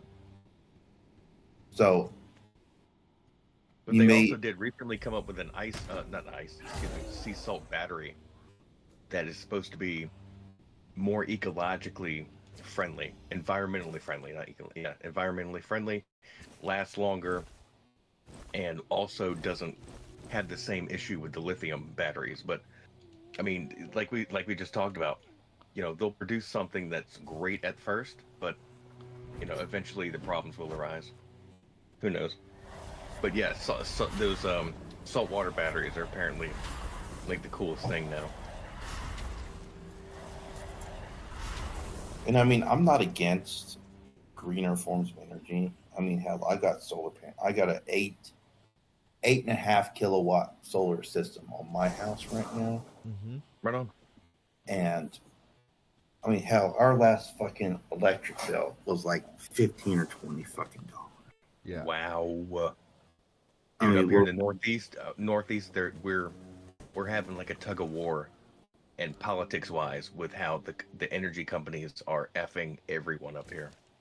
But the thing is about solar and wind, there's no way in hell you would be able to solely replace the base load power generated by things like natural gas, coal, nuclear, just using wind turbines and solar panels. My only thing with nuclear is that if something goes wrong, a lot of people are going to pay the price. Animals, the environment, people. Well, everyone's going to pay the price if something goes wrong. Well, actually, we're not in the 1970s technology. So nuclear energy, while it still has some risk, it's still more renewable. In fact, if something goes wrong, it can collapse in on itself, as opposed to the old times where it didn't. But also, people don't realize is that solar panels. They have a lifespan of 40 years, and what happens after 40 years? They get dumped into landfills. In these landfills, they actually found out that the solar panels are actually toxic for the environment. It poisons literally the land that they're on. And so what do people do in places like Africa, where all those solar panels are that power Europe? Well, they replaced the solar panel and just dropped the old solar panel right next to the shit. So it's the land over there where the panels are literally toxic and polluted. Yeah. And I just recently saw that Trump had signed an executive order about nuclear power. No. And wanting What's it to, about? basically the gist of it is for a recommitment to it for the country. Because I mean that's the future. I mean, and here's the thing: they talk about the waste, nuclear waste. Yeah. That was my issue. Was like the amount of nuclear waste. Drums are like hidden underground or dumped in the ocean. And I mean, I don't care about the fish, but even eventually that it's gonna kill all the fucking fish. Well, they're getting rid of that. They're cleaning that up, but I'm going to say that most nuclear waste is stored in dry casks. Yeah. Which is basically a concrete box. Mm-hmm. That's what you're supposed to do. Yeah. Yeah. Yeah. And there's new technologies that have been there are some new technologies that have been shown that are if given the backing that the nuclear waste that's produced could very well be darn near 100% reclaimable or recyclable.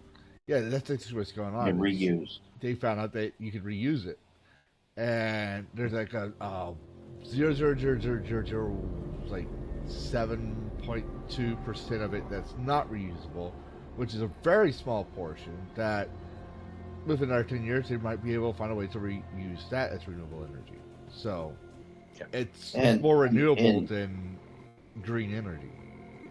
And the amount of nuclear waste that's been produced when it comes to like nuclear power,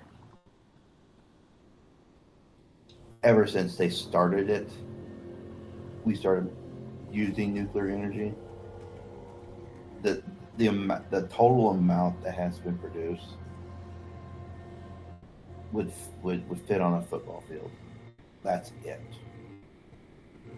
Yeah. So they got better at it, more efficient with it. Yes. And there are types of reactors that we experimented like 30 or 40 years ago that are powered by the waste products of other types of reactors. So literally you could take the waste from one reactor and you can put it in another reactor and it would function. It's just there hasn't been this nuclear energy has been so unnecessarily demonized by environmentalist people, all because of a few high-profile instances such as Chernobyl, 3 Mile Island, and Fukushima. Yes. Where if you look at Chernobyl, that was done by human negligence.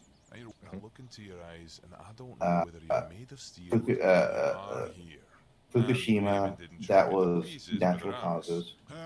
Natural disaster is what caused that. And 3 Mile Island was another human error sort of thing as well too. I mean, nuclear energy is the freaking future. Oh boy. Possibly will. And the thing is, also the whole anti-nuclear nonsense has also had a detrimental effect on space travel because what powers a radiothermo generator? Yeah. Plutonium. I thought it was hopes and dreams and thoughts and prayers. There you go. Nothing ever But how do you get the plutonium that's needed for those RTGs? You have to recycle nuclear waste to get it. Yeah. And there hasn't been any considerate effort at reclaiming or reusing nuclear waste since the Carter years.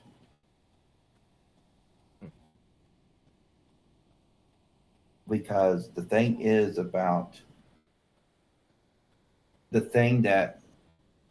about reclaiming nuclear waste is that people are so pushy about is because the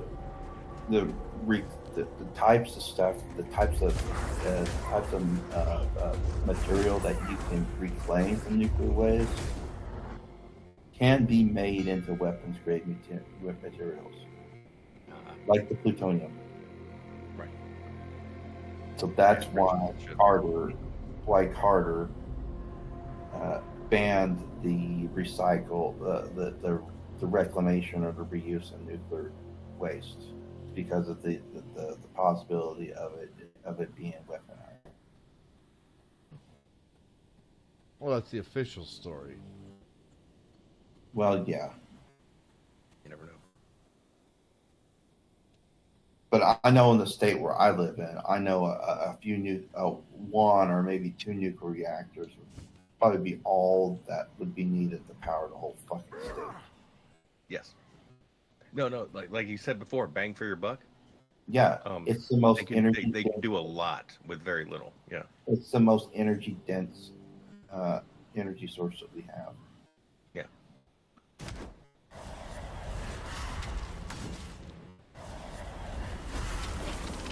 And it's virtually emissions free, and it's virtually.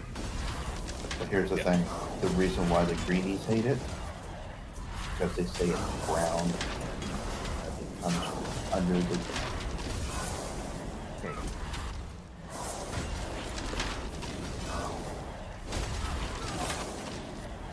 They want to push the solar panels and the wind turbines on them, and I fucking hate wind turbines. I really fucking hate them. The first time I saw them out in California, I saw a wind farm, and I was like, dude, that's what it looks like in real life. Yeah. It's strange to see. I don't know. It's kind of like futuristic. It's just like, whoa, what's all that shit standing out in the middle of the desert? It's weird. Yeah. The thing I hate about them the most is we've got some pretty country in Oklahoma, but it's ruined by the inclusion of a bunch of fucking wind turbines. Man. Yep. And those fucking things, they kill birds left and right. You got environmentalists and tree huggers don't bat an eye. Yeah.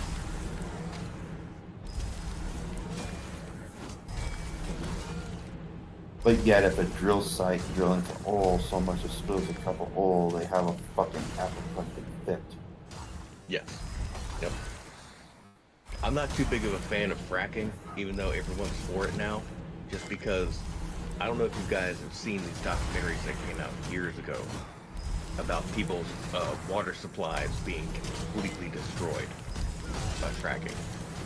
That's a bunch of that's a bunch of that. You gotta understand, a lot of these documentaries are political, and they're like pro-environmental, so they will always spin things a certain way. But I'm seeing these families talk about it, and I'm like, these people look based. Like, they're upset because now their water was clear, and now it's like rust, almost. Because they got too close to their water supply, and all those chemicals they use to drill are just, dude, it's like taking a needle full of sewage and, you know, sticking it in your arm. It's you know, it's bound to mess something up. So that's where I'm like, I don't know about this stuff, but people love natural gas. I don't know. My dad is in the oil and gas industry. Yeah. And the current company he works for is actually a producer, and they use hydraulic fracturing in their drilling techniques. The hydraulic fracturing is taking place literally 10,000 feet below the ground. It is a phenomenal technology, and you got these companies. One of them's like Continental Energy that uses what's called an EcoPad. It's a drilling platform that is mobile, and what they can do with this, because traditional drill sites, you only got like one pump jack, and it takes up like a couple acres. of someone's land. But what an eco pad can do is you can drill 4 wells or 5 wells or 6 wells side by side with an eco pad. So in the same space as one traditional pump jack, you can have 5 different pump jacks in the same space. Nice. So what the eco pad will do is, instead of just having just one borehole go straight down, you can have wells lined up side by side with different laterals under the ground. So you're covering it. So you have a 1 acre site where the actual the pump jack is, but yet the producing area is like 100 acres. That is very efficient. Yeah. Hydraulic fracturing has changed the game when it comes to producing oil and gas. It has allowed previously unproducible resources to be produced. Could use a fight. And it's a great technology. I mean, I never thought I'd there's one formation in the U.S. It's called the Bakken, and it's up in South Dakota. So, I think North Dakota, one of those. I've been telling One Eye And it's probably one of the youngest formations, oil-producing locations in the world. That man So doesn't have a young single honest boat, but I that don't it's trust still him. making oil. Once I trade still.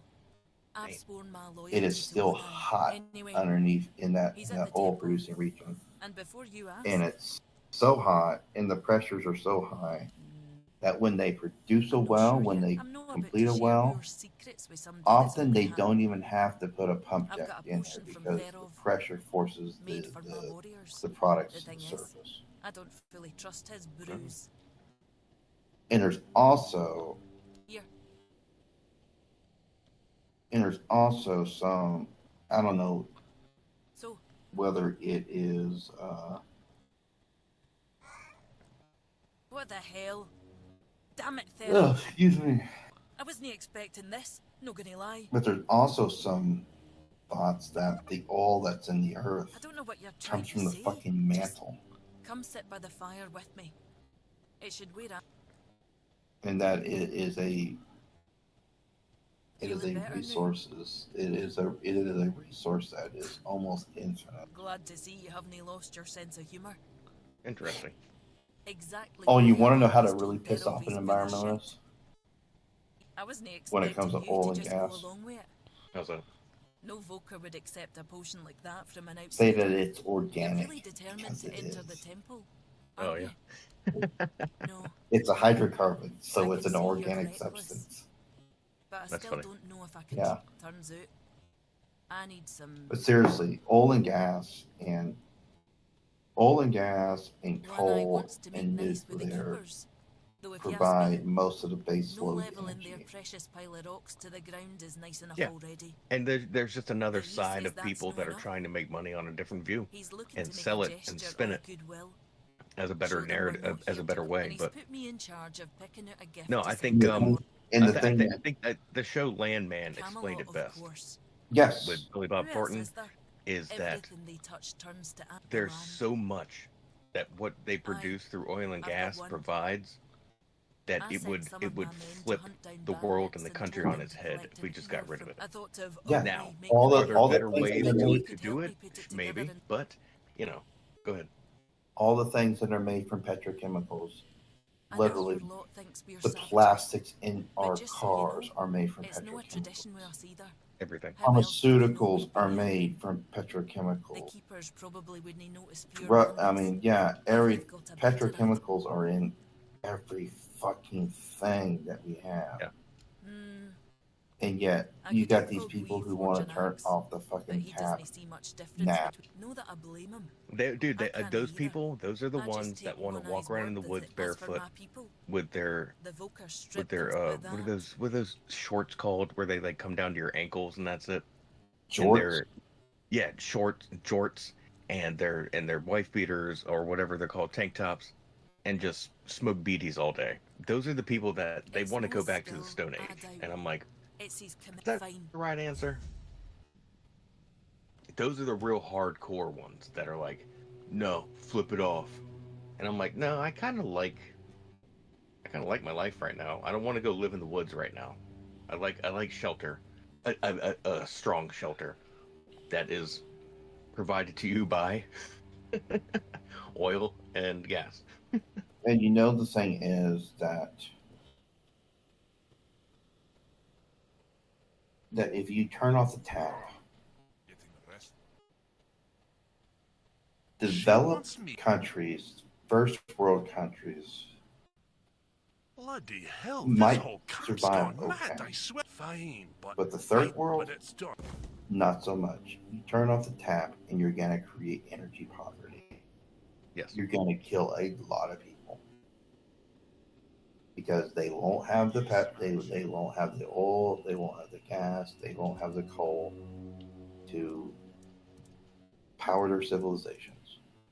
Mm-hmm.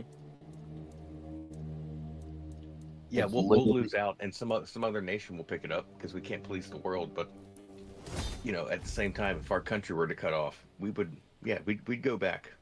We'd go very far back in time. Yeah, Whereas exactly. other nations would be like, all right, well, we're going to do what you guys did, and we'll be all right. But And the thing Now is, it's ready. to go Authentic completely gift for electric, the keepers of the South.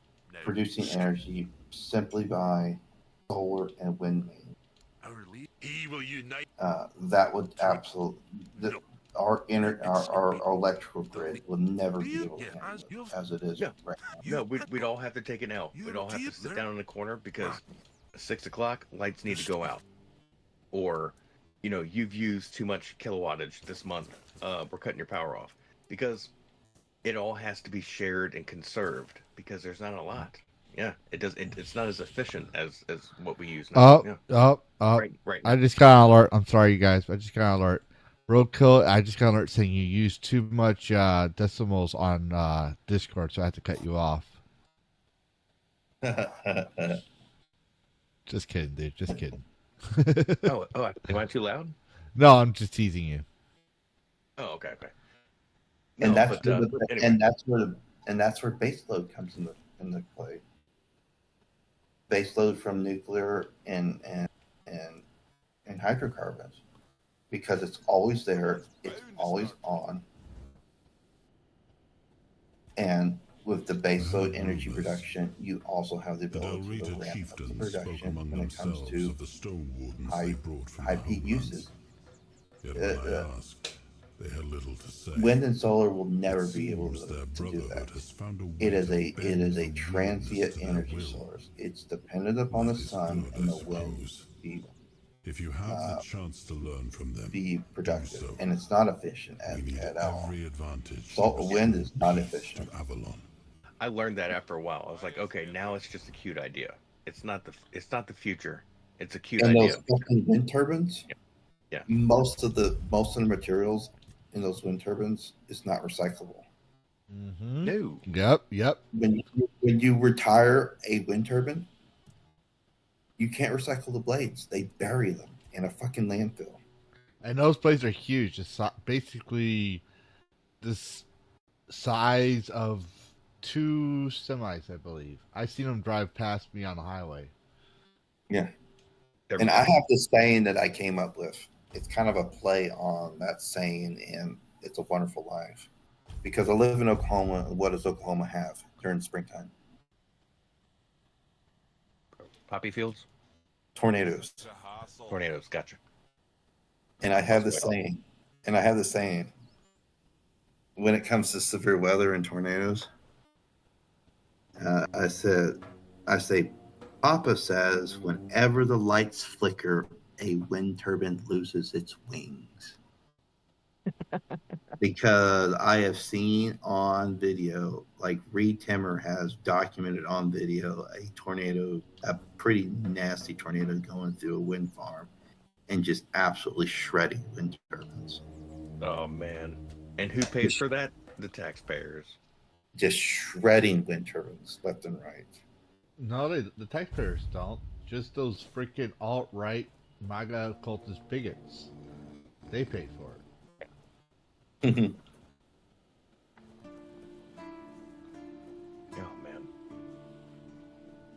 Man, I tell you what, on another note, An axe? I just absolutely fucking It looks solid loathe enough. And what's Mercante this? and her An inscription. fucking Sims. Because I saw what fucking I'll happened to accept it, Atreus today. but cautiously. It seems. Yeah. Because he didn't respond to it too quickly. I had to hear everyone else's response to it, but I think he's trying to kind of figure out what to do now. But he hasn't even had time to like explain what happened. But I think we all know now. I mean, they're going after Smash. Yes, and dude, Atreus is one of my favorite people on YouTube. Like I haven't known him for long, but he is fucking hilarious, man. And he's my favorite part of New Blackstreet. So I'm like, dude, you picked him? You couldn't pick the other guy? Or Well, okay, all right. Atreus easily makes himself a target too. Shit. I mean, I freaking roast. He's goofy and funny. I pick on him all the time. I've been picking on him since May of last year. I just caught that idiot bragging about he I'd like to say that when it comes to like the context of Saturday Night Hypnosis, Atreus is the beardo of that group. Yeah, I mean, you gotta remember, like, Kata likes freaking feet, and we just treat him like a normal person. But Atreus, like we've talked about, dude, he reminds me of kind of like me, like just kind of like an easy like clown target. Just like, oh, dude, you fuck up a lot. He's the subject of so many fucking memes. It's not even fucking funny. But he takes it in stride. You know, he does. He doesn't like, you know, back out and run away. He's just like, God damn it. It's probably about time that I changed my YouTube profile back to my normal profile, because I've been trolling with it a little bit. Ooh, good idea. Yeah. You want to know what I changed my username to? What? Kata's Closeted Mercante Foot Fetish. Oh, that's not going to catch anyone's attention. I went on New Blackstreet a few nights ago when Senator was on. Yeah. And I guess Kata was not on that night. It was Atreus, Senevere, and Leon. And I sent a super chat out, and I said, who's this wigga on the right? Kata and I basically say, Kata knows he wants these luscious toes, something like that. And he saw the super chat. I guess Kata was in the chat, and he saw it and said, "What the fuck is this?" Oh yeah, and I found Mercante feet pics, and I sent them to him. No way. Yeah, I did. Oh, dude, I think you sent them to me. I thought. Yeah. And he said, "Gross." Yeah. I guess all feet are not created equal. They are not.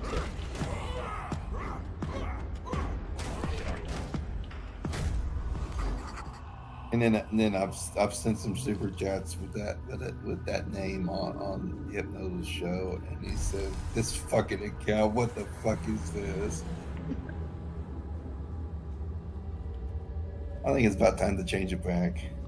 Cat's out of the bag. I already told some folks that I just decided this just to troll with it.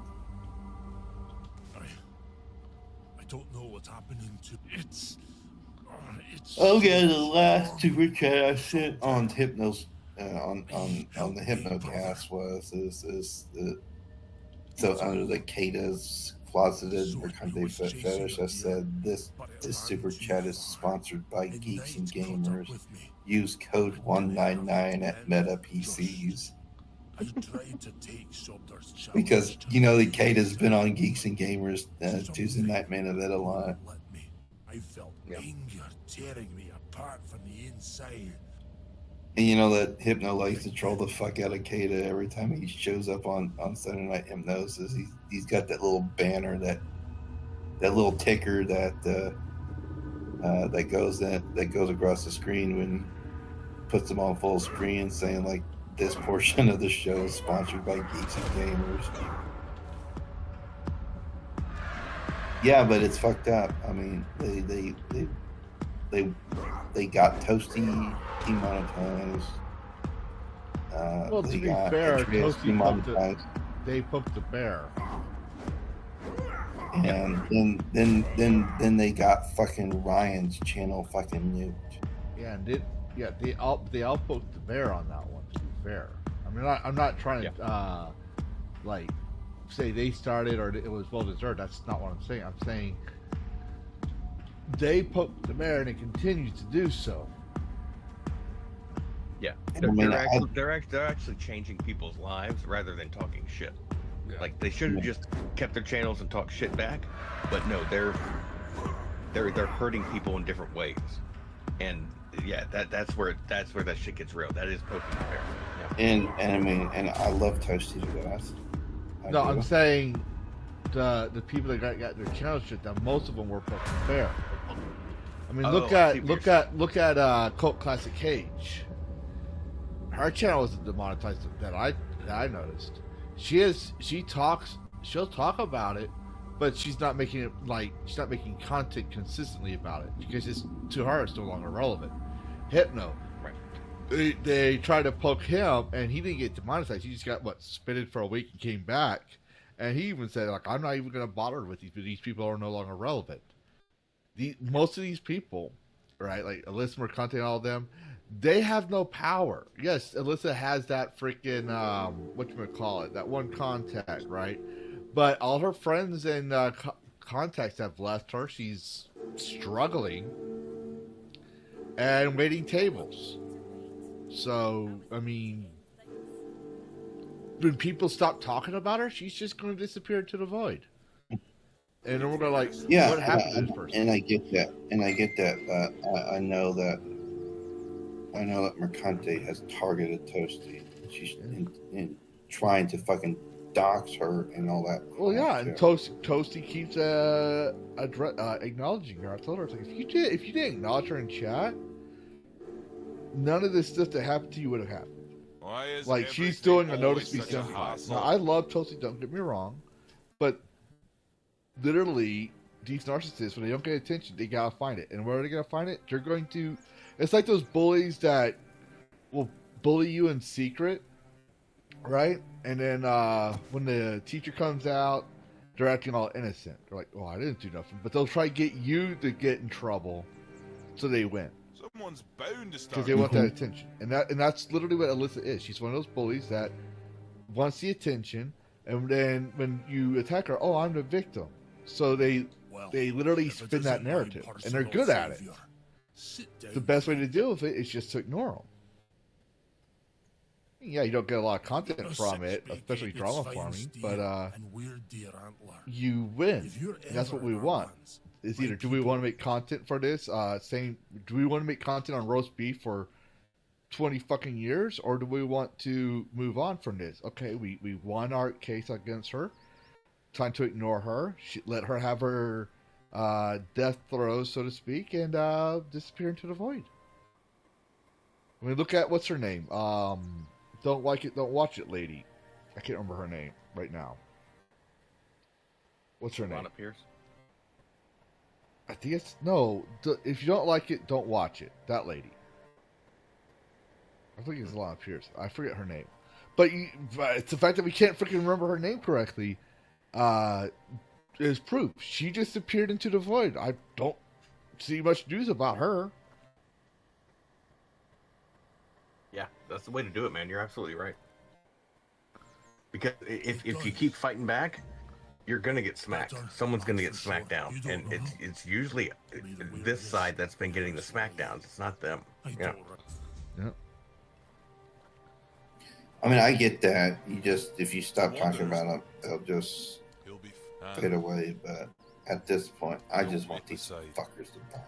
Yeah, I mean, really. Yeah, I agree. But like, for example, when Goonergate was going on, I made several videos about John Della Rose because I ran down a freaking rabbit hole.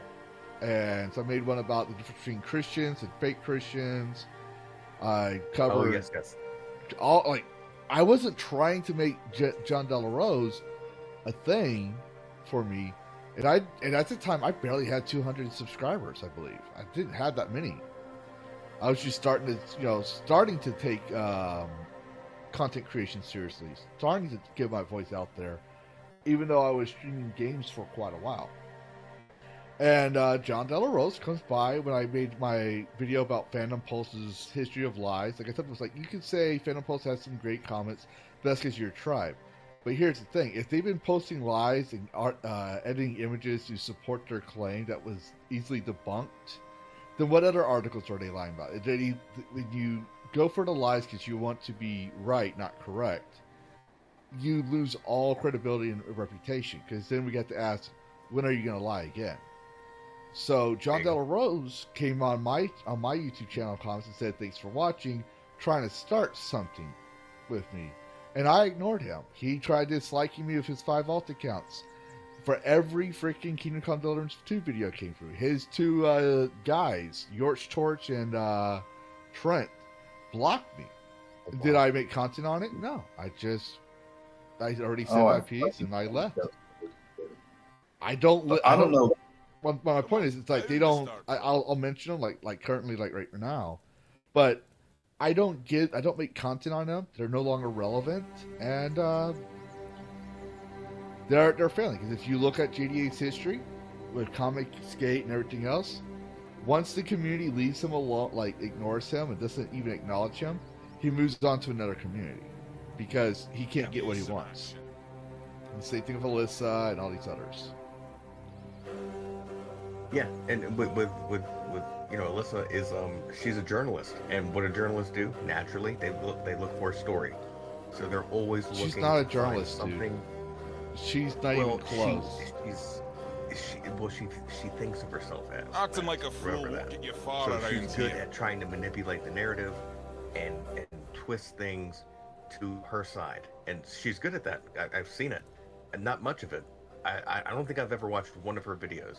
It's all been reviews about her, and I've learned enough about her where I'm like, she's one of those. No, does she have a press pass? Fuck no. But she is a wannabe, and in that realm, that's what they do.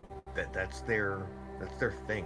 Is let's find something and fester with it because it's gonna get views. It's gonna get attention. Yeah. That's not journalism. That's literally, well, I don't know the right way to call it, but activists do that too. They'll spin a narrative a certain way to get views. They're trying to. When you become a journalist, you don't care if you get a Pulitzer Prize or not. You're there for the story. You're there for the truth. When it comes to that's the way it's supposed to be. Activists or journalists, as I like to call them, they're not there for the truth. They're not there to. They're there to get the attention, all the Pulitzer Prizes they can get, all that stuff. They don't care for what is right. They don't care for what's correct. They care to be right and make sure that what they say is the socially accepted view. And so you're right. Yep. So Alyssa's trying that. The problem is that she doesn't have the resources of Kotaku. She's all but, I wouldn't say single-handedly destroyed Kotaku, but she didn't help it either. I mean, it's become a joke now that they have no integrity. Like, there's... Rolling Stones wouldn't even hire her. Let's just put that. Rolling Stones wouldn't even hire her. So her career as a journalist is finished. That's why she's trying to blog. She's not getting a lot of views, right? She's an asshole, dude. No one wants it. She's toxic. Yeah. From what I don't watch her channel, but someone told me it's like my small channel that doesn't even have 500 subscribers yet gets more views than her on the daily. Wow. And I just play video games. That says a lot. So she's not relevant, and my thing is, and as much as I love Toasty and everyone else, you poke the bear, you should ignore it so it goes a fucking way. That's what we as a community, as a gaming community, want. We want them to go away.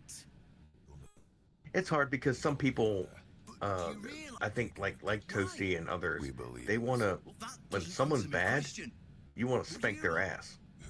Like you want to go back at them, and I get that. I get the retaliatory sort of aspect, and it's hard to fight against. Like you really have to hold someone's hand back sometimes and go, don't do it. You know. Yeah, I mean, I totally get that, and I feel the same way. I mean, I understand if you don't talk about them, they just go away. It's hard to fight that urge to go, you know what? Fuck you. I just want the Lord fucking Dragnell, good morning. I just want to fucking punch him in the mouth. Really? Who do you want to punch in the mouth? Do. Who do you want to punch in the mouth? I'm sorry, I was listening to my dialogue here. The people that are doing what they're doing. Oh yeah, no, everybody does, but sometimes. All right, have you ever watched? Because there's this. I can't remember the name of the movie, but have you watched John Wayne movies? Yeah. Okay, there's one John Wayne movie. It's a western, where he's about to punch someone in the face, and it's not McClintock. It's not the McClintock one, but he was about to punch someone in the face, and he lets you go and says, "You're not fucking worth it." So he, as much as he wants, he realizes it's not fucking worth it. He moves on because it's going to distract him from the eyes of what his actual goal. The guy is literally just a peon. Alyssa, as much as she's prominent as she was, and what the damn she's done, she's still a peon. She's still a pawn in the greater scheme of things. I mean, not like in a cabal sense, but like in a sense of a culture war. She's still a pawn, and now she's a useless pawn. So it's, I mean, everyone can do what they want, but I'm saying like, I wanted to, I wouldn't say punch people in the face, but I've wanted to do some, things that are not normal for a civilized me per se. But I'm not going to do it because it's a waste of energy. Yeah, I get that. I totally get that. But I mean, when I get a little salty when these people are hurting people that I consider to be friends. Yeah, and that's true. Like I was upset when Ryan, like I still am upset that Ryan got kicked off of YouTube. And I don't like how Toasty was handled. I don't like how Hypnotic was handled. But when you look at the story, like, okay, this would have happened if they would have poked the bear. Like, for example, Toasty's problems would have been solved if she didn't go beyond acknowledging Alyssa was in her chat and just said, "Hi, Alyssa," and just ignore her, move on, like treat her like she was, nothing special. All right, that's gonna do more damage to Alyssa than responding and starting a fight with her because of what she did. Because that's why Alyssa goes in those chats. That's what she wants. But when if you're a narcissist and someone treats you like you're no different than Joe Schmo, who said hi Toasty as well, that person's ego is gonna take the biggest hit, and they're gonna keep trying. Then all you do is mute them. Yeah, I agree. And that's literally better than punching. Like, there are times where you need to punch, and there are times where you're like, okay, what's going to be the real damage? Sometimes the punch is not going to be as satisfactory as doing a psychological damage. Yeah. And, I mean, I agree. Mm-hmm. It's just that when people like Mercante actively try to dox people, that can get people killed.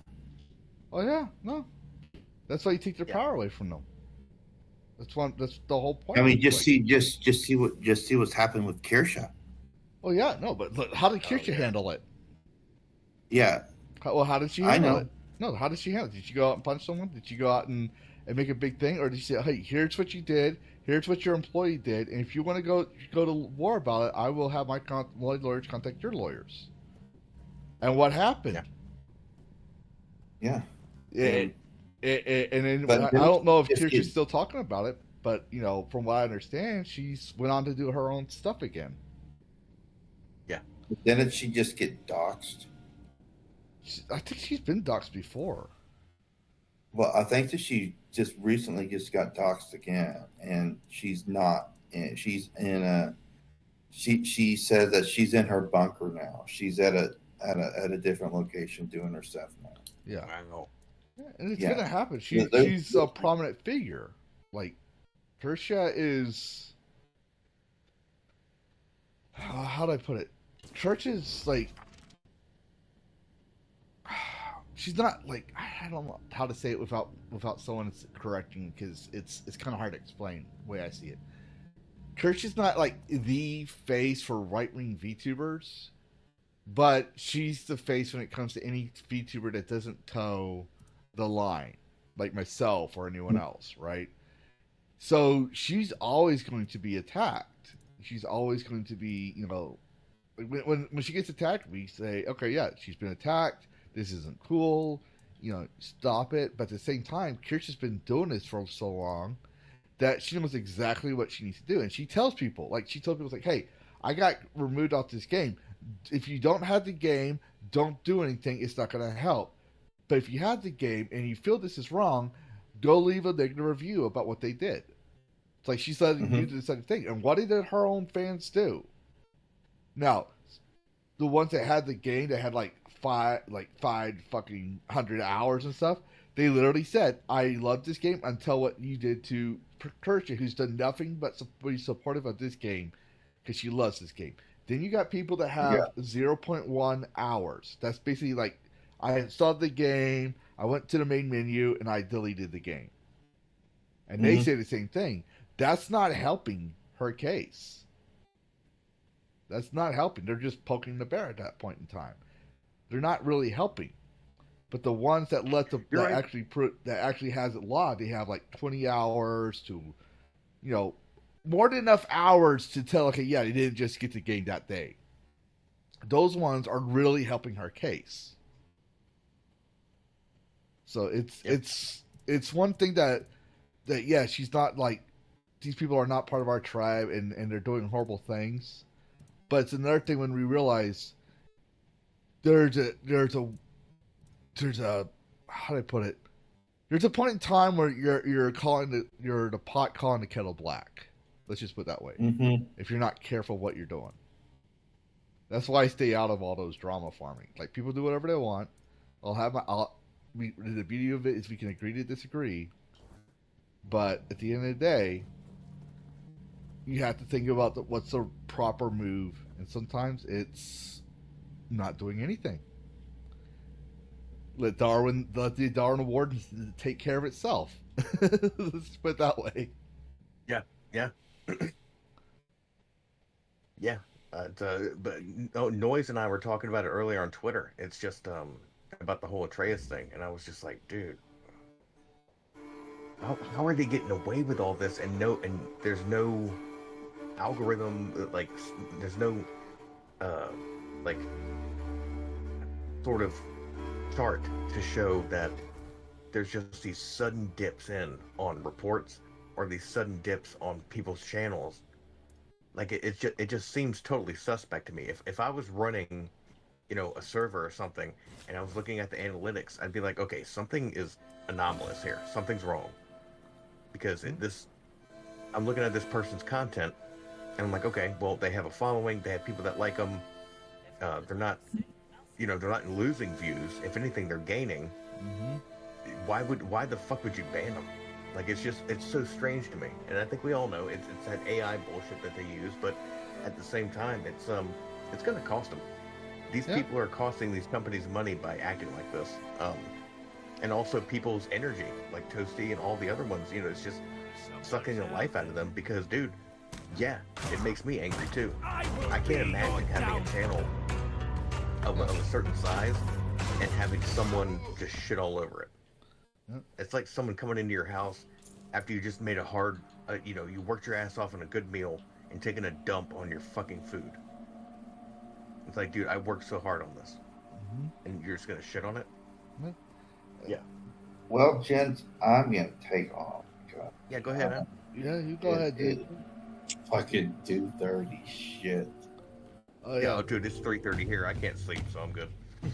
It's crazy. You get into these damn things like either here or on Hypno's channel or something like that, on the AFK, and yeah, sit here and talk for fucking hours. No. It's always good to balance it out, though. You're always welcome to chit chat. I don't know. I like to do it. It helps me get to know the people that I interact with. Exactly. Yep. Plus, you get to fucking witness the shit show of fucking Mike being a DJ all the damn time. Their fucking homosexual relationships.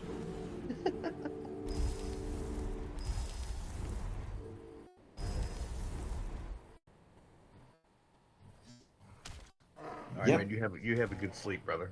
Have a good rest. We'll try. Take care of y'all. All right, man.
Muting myself so I can turn this up.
Stop right there.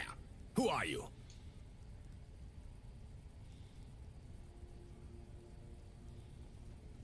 Very funny. You're lucky I have to answer. We're the personal guard of Sir Galahad the Pure, a knight of the Round Table. But you won't be meeting. You could also leave in peace.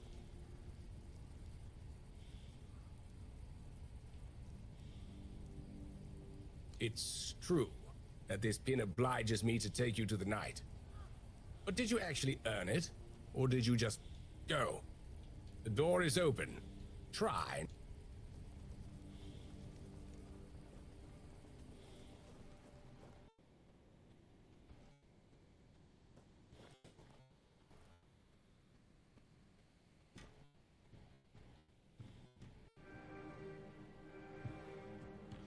Okay. Maybe they're ghosts.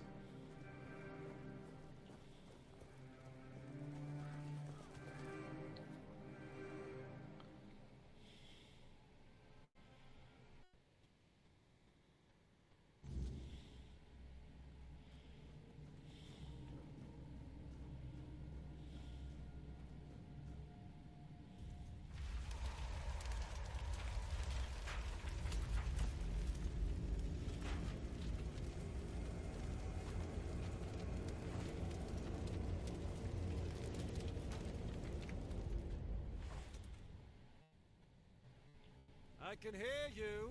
Who goes there?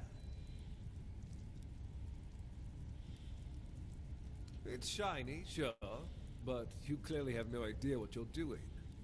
Waving a round table pin in front of a knight of the round table. Normally, I throw you out for your arrogance and stupidity. But you're lucky. I've got a soft spot. Where'd you get it? You mean you found Caradoc's tomb? Interesting. And when exactly did this happen? I see. Interesting. Very interesting.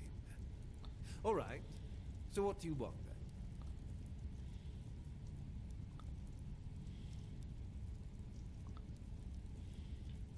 The one on the left was questioning my orders. For some reason, he thought his opinions were more important than obedience in the middle of a war. They aren't. It wasn't.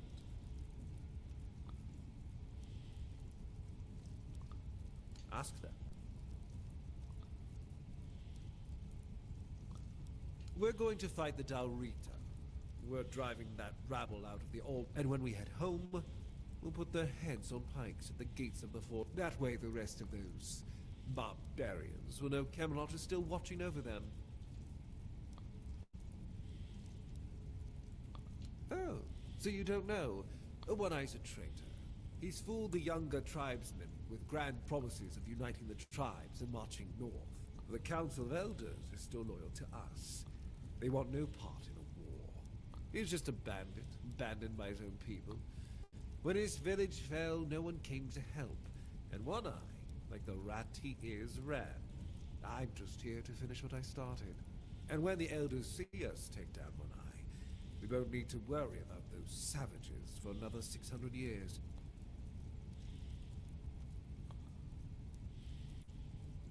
At the beginning, yes. But they're primitive. They don't respect all. Arthur gave them the forlorn swords. A rich land where they could govern themselves. They were supposed to watch the giants deliver iron and chase after their cousins through the tunnels or whatever it is that tickles their fancy. But no, that wasn't enough for them. I've always thought Avalon would be better without them. Arthur probably gathered them all in one place, hoping they'd kill each other. But that didn't work, so we'll have to do this the hard way. The war's already here. It's been going on for a while. We're fighting each other in the west, and people are whispering. The last thing we need is united...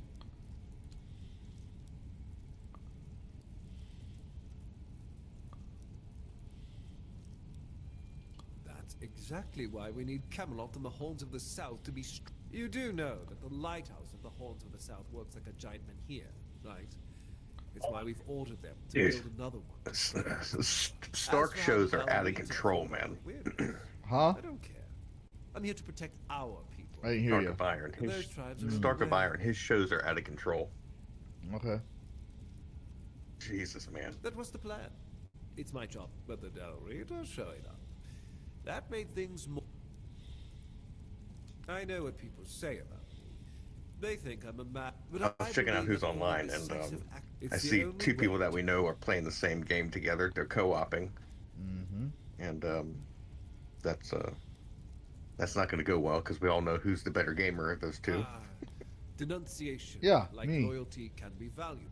The key is knowing whose loyalty... I honestly don't know who you're talking about to be because I haven't looked at my YouTubes telling you, but No, you're 4 good. hours and you 16 minutes. haven't told me anything I didn't Dude, already holy suspect. shit. Yeah, dude, you've been on all day, man. That's awesome. It's Smash and Hypno. So they're playing what's that game? Fucking It Takes Two. I'd be the one And it's just it's one of those like offer you can't. you know who's gonna get pounded into the ground. You'll miss out on all the fun. By the and other one. I'd be grateful. Trust me. I'm not Having watching it, but Galahad I checked in for a second and I was like, oh boy. We're going to fight the Dalrita. We're driving that rabble out, and when we head home, we'll put their heads on Chicken pikes tender at the challenge. gates of the forlorn. That way, the rest of those. Oh, so you don't know? He's just. And when the. Interesting. What is that? Oh shoot! I gotta use the bathroom. 'Cause I have a feeling if we do this fight or do this, it's either if I make a choice, I'm either gonna fight him right away, or I'm fighting a whole bunch of Dalrita, which I don't want to do right now. So give me a moment. I will be right back. But I'll give y'all an intermission for everyone else while you're waiting. The 121 viewers of y'all, consider subscribing if you haven't already. If you like my content and you think it's worth a subscription. All right, I'll be right back.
So I've returned, and I'm thinking we're going to fight Galahad because as I was in the back, I was trying to think which is the best option. And well, based on his own testimony, and the fact that he's sitting in front of a burning corpses of people of his own soldiers who question his decisions, he's the let's just say I think he's like if in a D&D sense I think he's lawful evil, whereas One Eye is neutral alignment. So if he didn't go and he did say he's going to finish what he started. So One Eye's retaliating. So I'm going to fight Galahad.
And now we gotta fight our way out.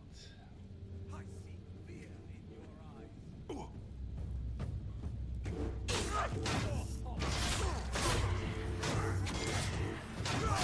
Fear in your eyes. Your armor won't save you. I strike you down.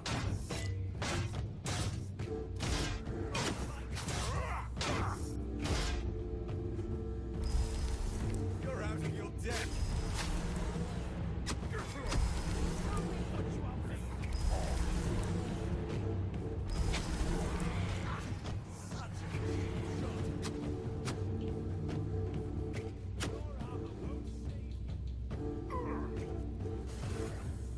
Back to your hovel, coward! I see your power!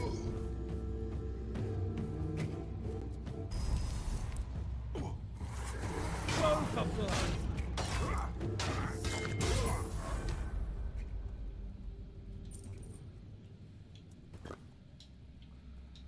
Let's see what Arthur has to say about that, though.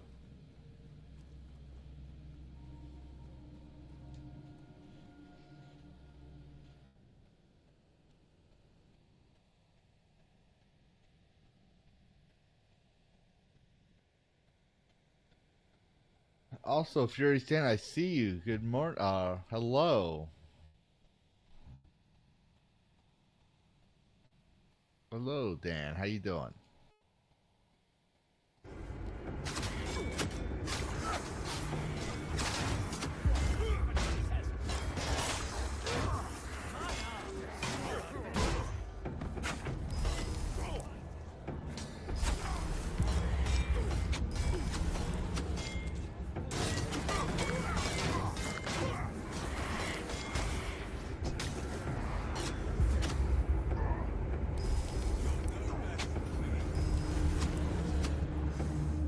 My shield is a fortress. Go for blood. Strength of 100 men. I've had worse. Yeah, shout out, Dan.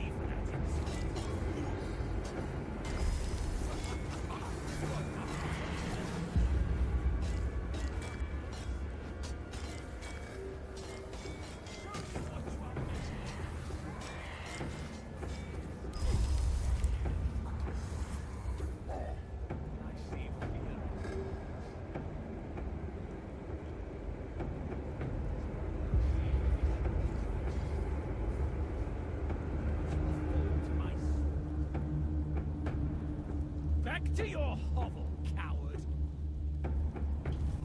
Strength of 100 men!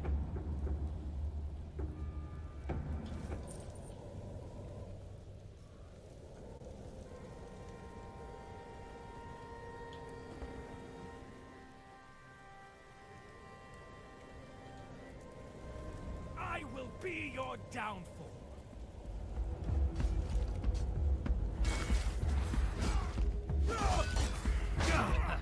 I've had worse.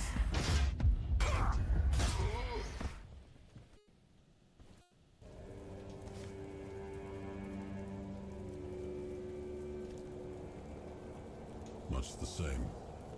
He was a fierce warrior, determined to win at any cost. I watched him closely, and I found him too consumed by cruelty. That is why I chose Seawall and Palamedes as my closest confidants. Not him. Yet this Galahad still seems devoted to Camelot and the old ways. And he remains just as fierce.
Oh, look who's here. Has the destiny of the South graced my humble abode?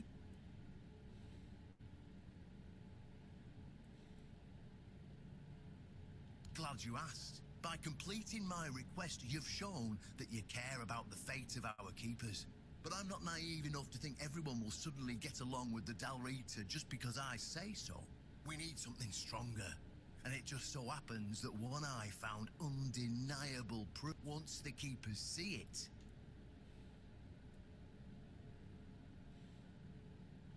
Ah, that man's hard-headed. It's going to be tough to bring him round to our cause. If my proof doesn't convince him, well, Galahad's emblem still has to go back to Camelot. We'll send it with fear gas. He'll either come back or end up where he always wanted. proof that Camelot is rotten to the core, and that allying with the tribes is... I didn't plan to tell you, but my one-eyed friend convinced me since you took down as a reward for your help.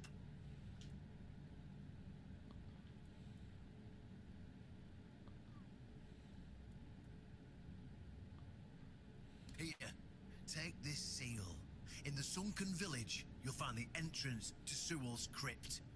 Everyone knows the story of how the evil druid sealed and flooded the place. It's true.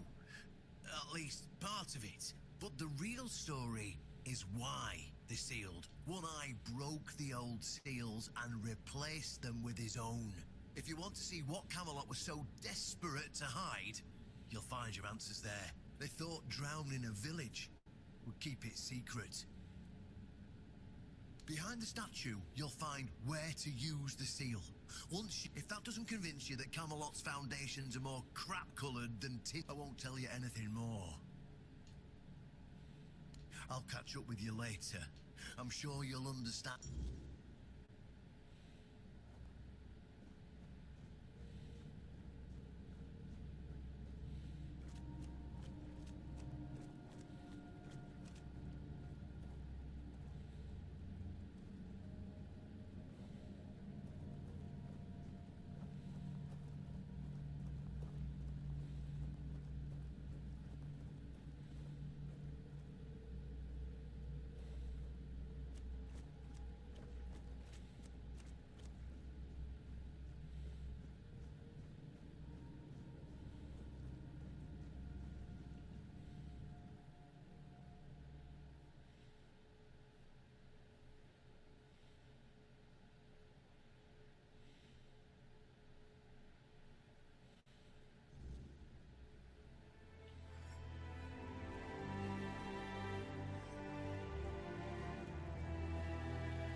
Your money or your love?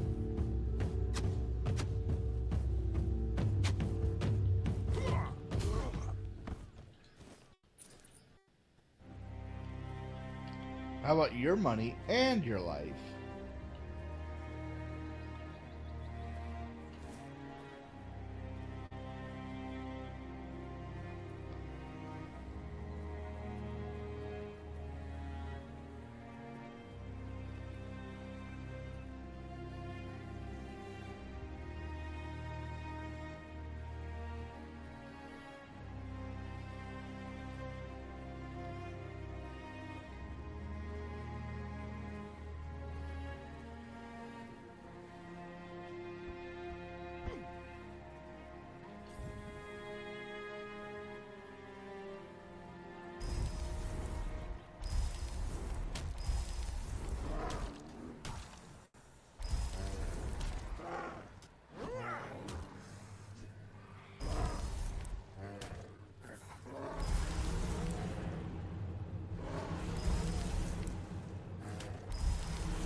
this place. I remember it, although my memory is still clouded. I was here with Merlin. We had a disagreement about something important. It was here that the idea of how to end the war with the Four Dwellers first took shape. But what happened next is still unclear. I don't remember. And yet, I know it had something to do with Seawall, a place of his eternal rest. But something is wrong. It doesn't feel like a tomb. Be cautious.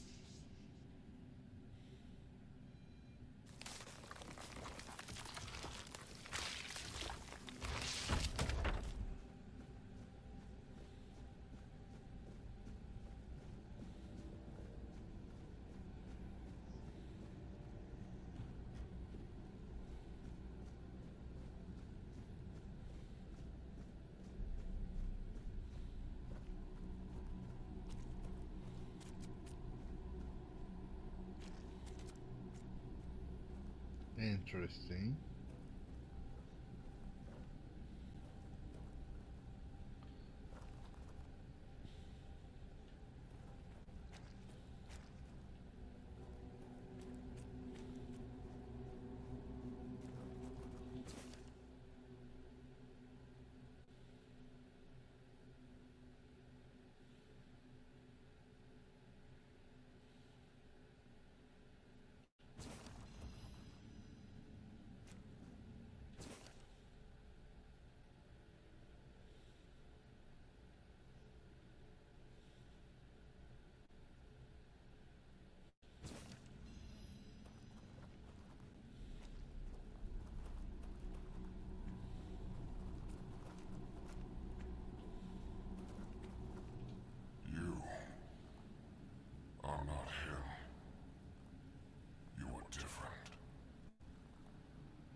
Promised me revenge. They understand what happened here. Everyone who comes here has the right to ask. I am Sewell Firstfoot, the one who scouted the land before the traitor Arthur set foot on it.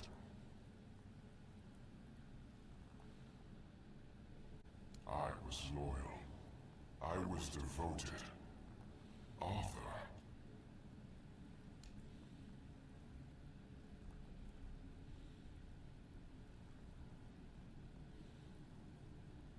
I've been here. I was the most loyal of Arthur's men. I was the first to go ashore and take on any danger that might arise in this new and unfamiliar land. Then came the war. I fought by his side, shielded him with my own body. I trusted him. But Arthur wanted more. Arthur longed to possess a power equal to that of our enemies. So Merlin decided our king must first become immortal. Only then could he achieve greatness. But Merlin needed volunteers. Trusted people to go first to make sure that his methods were effective. So we wouldn't risk Arthur's life in trying to grant him immortality. They thought I had died, so they buried me.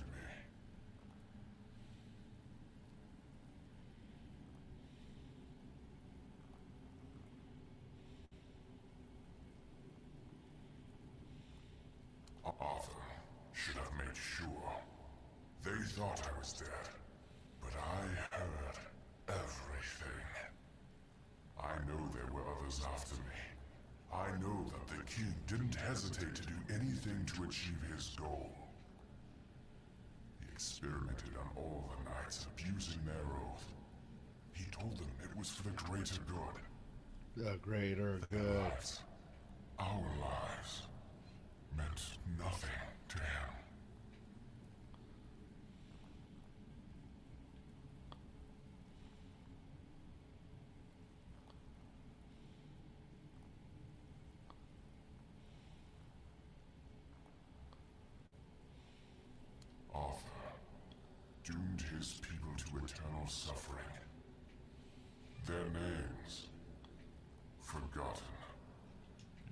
sacrificed the lives of the noblest of men.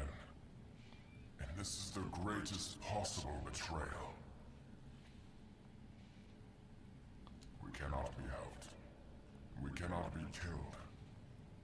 The Dalriata promised to burn down Camelot. Avenge the memory of Camelot. Was built on betrayal. People have the right to live in truth. Build a new world. Let the dead leave this one. Avenge.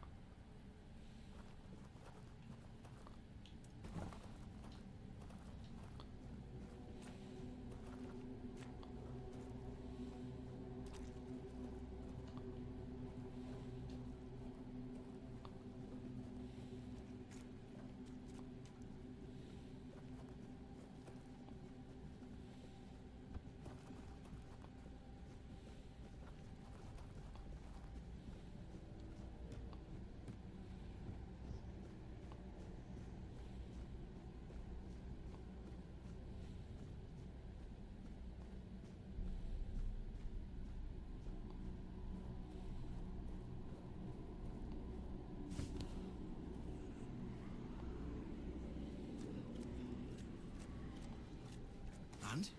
What do you think?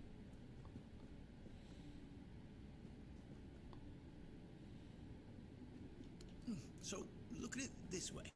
Seawall, the founder of the famous stronghold in the south, Archer's legendary aide and his trusted friend, in reality, meant nothing to him. I feel bad for him when I think about it, you know? 600 years spent, but it'll open their eyes and disprove everything. I couldn't come up with it if I tried. And I didn't even have to try, because to some extent...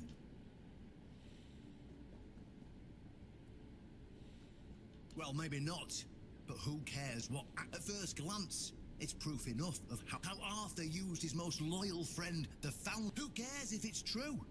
Can't you see? Even if it's just a fake, it's definitely... Well, now we've found ourselves in what I'd probably call a clusterfuck, and somehow... You unwittingly became the most important person in the region because your decision will change how the entire situation... You see, my boys from the Horns of the South are split down the middle. Some will back me, but others won't understand what I'm trying to do. The latter, like Feargas, are the traditionalists, and they know me a little bit too well. If I come to them with this revelation, they think it were a conspiracy. But if somebody from the outside, somebody Feargas, you see where I'm going with this?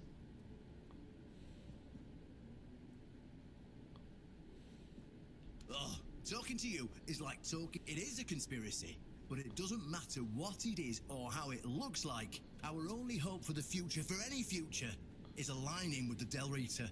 In order for this to happen, my keepers need to see how... Is it rotten now? Yes, definitely.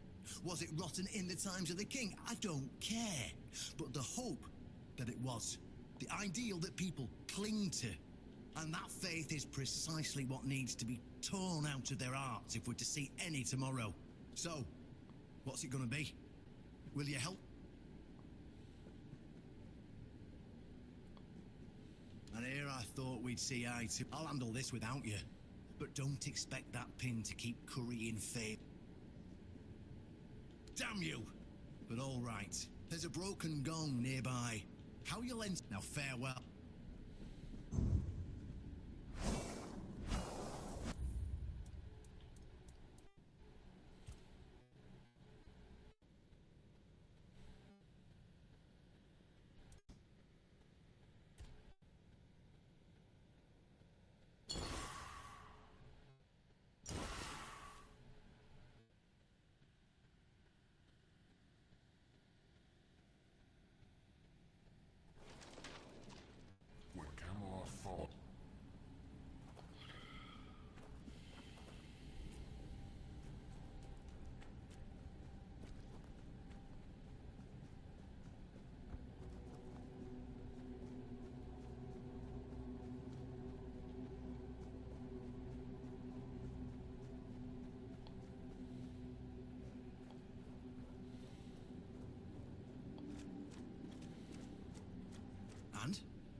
feel, but why it'll open? I couldn't just so.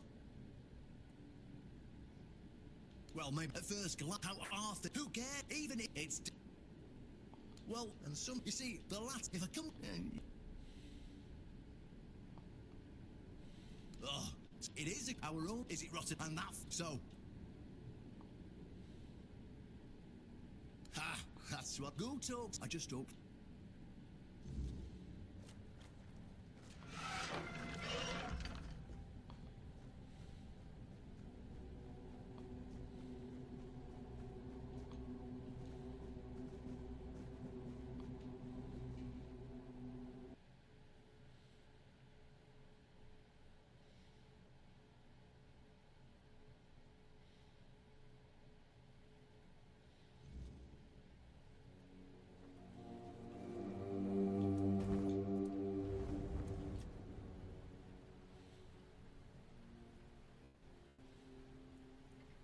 I heard rumors, yet when I asked, it seems if you...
Oh, really? And here I thought the Horns of the South had no secrets left to hide from me. But go ahead. Surprise me. Have I ever mentioned I'm not a big fan of your sense of... Now, tell me what you really want.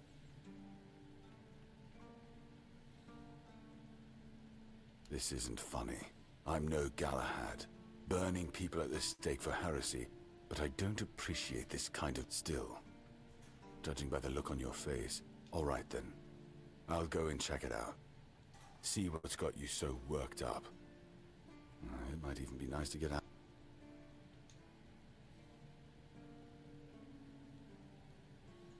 I saw what you wanted me to see. Everything I believed has been seriously challenged. Why did you show this to me? Because it could be that I'd be better off not knowing. What they did to Seawall is what will the other keepers say? What will happen to the Horns of this? Everything we believe.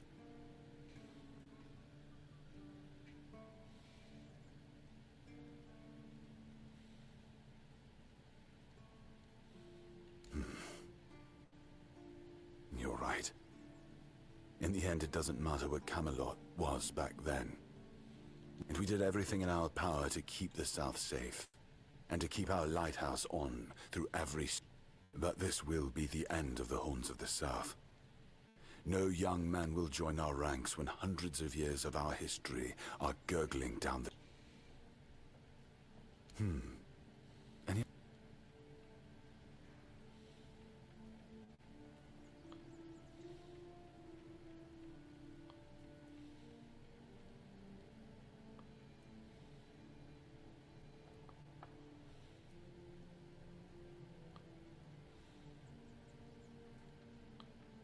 It sounds better than the alternative.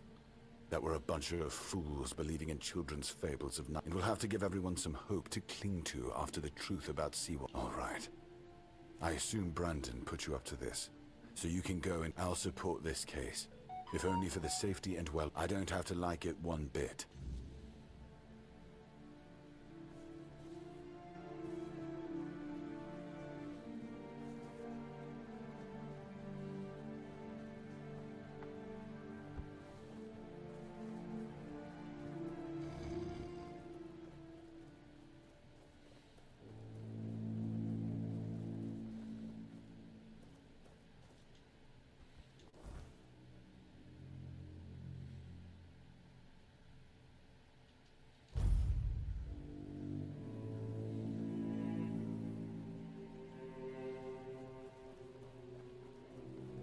Why is everything always such a hassle?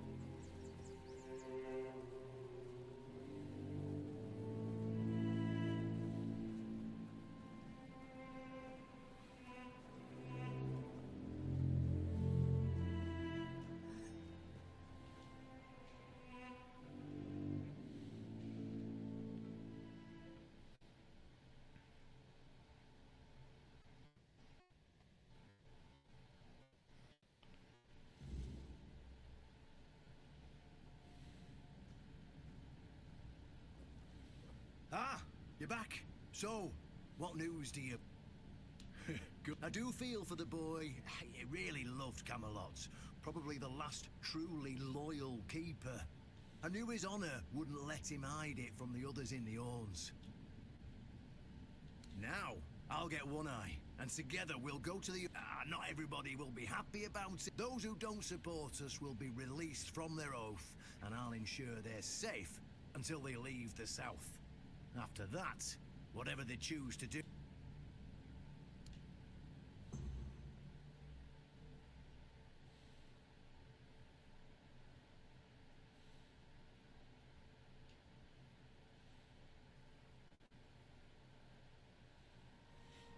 Brothers, today marks a new chapter in the history of the Horns of the South. Today, we put an end to fear and poverty.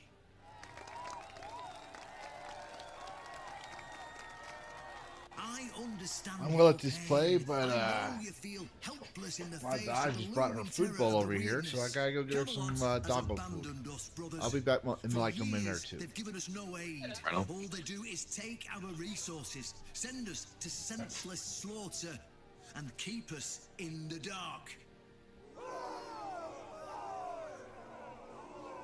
Camelot doesn't see us as equals. They've forgotten Seawolf Firstfoot's legacy and the promise King Arthur made to us. We were meant to stand as equals. We were meant to be just as powerful as them. And all this time, do you know what they've done to the founder of the Horns of the South? For over 600 years, Seawolf has been alive, forgotten by King Arthur and all of Camelot. You don't have to take my word for it. Seawolf's tomb is open. Go and see for yourselves. I say, enough. Enough of being fed a rotten myth that turned out to be one great lie. We swore loyalty to the torturers of one of the noblest knights to ever walk Avalon. I say, enough. We will no longer honor an oath made to dishonorable people. We won't let ourselves be exploited any longer.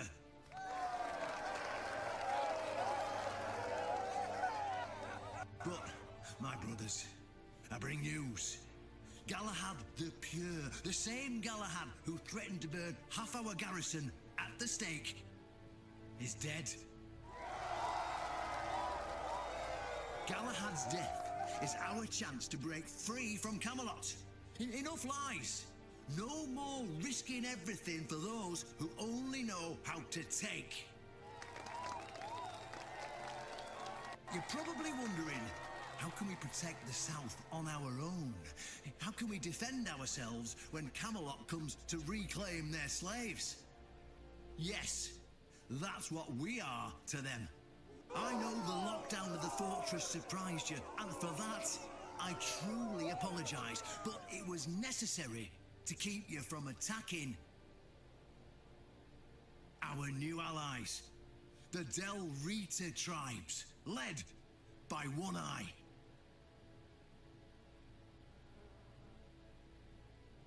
I know, my brothers, I know. This must be a shock, especially since I didn't share my plans with you earlier. But hear me out. Thanks to this alliance between the Orns of the South and the Dalriada tribes, we are securing the safety of the South and our independence from Camelot. The tribes will provide us with the military support our depleted ranks desperately need. The tribes will help us rid the South of the bandits who've plagued our people for years.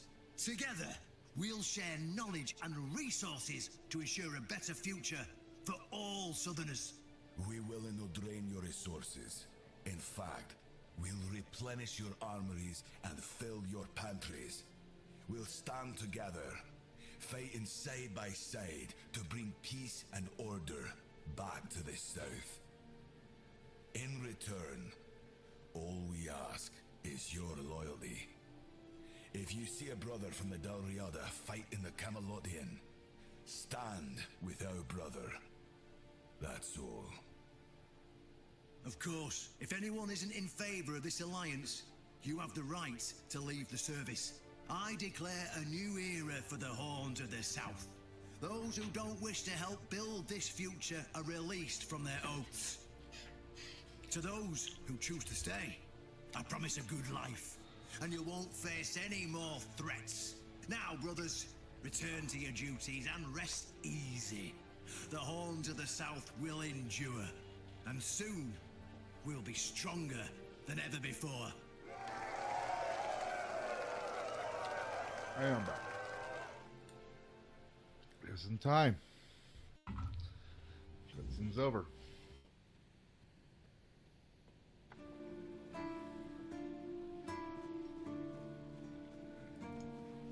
Oh, what'd you say? I was I'm back now. Oh, Just in time because the cutscene just went over, so I missed stuff. But I'll catch a replay later. I always watch my replay stuff on a replay. The rest of y'all, if y'all are still awake enjoying the content, please consider subscribing. An honest matter.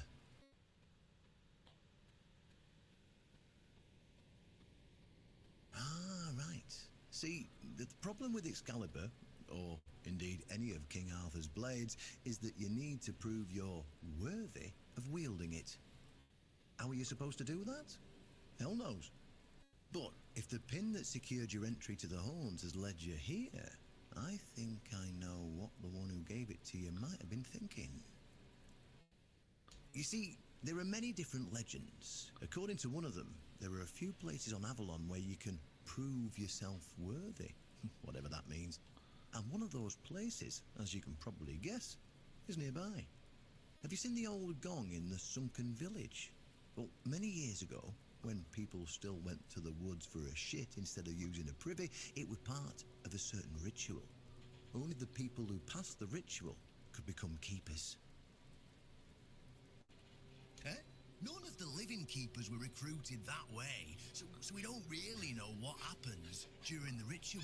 That's why Galahad now appoints keepers and the captain chooses them. It's just safer that way. I only know that you need to sound the gong and then lie down to sleep at its base. If you wake up, I mean, when you wake up again in the morning, you'll know you've been deemed worthy. Unfortunately, The gong is broken, so first you'll need to find a way to fix it. And since it's made of weird steel, fortunately, Oshbrit should be able to help you. A little bird told me he likes to play with weird steel. Well, just tell him I sent you, and he won't give you any. Well, I'm not gonna lie. From what I've heard, many people never woke up. They fell into eternal slumber, so well, that's why we abandoned the tradition. And those who woke up were changed, and none of...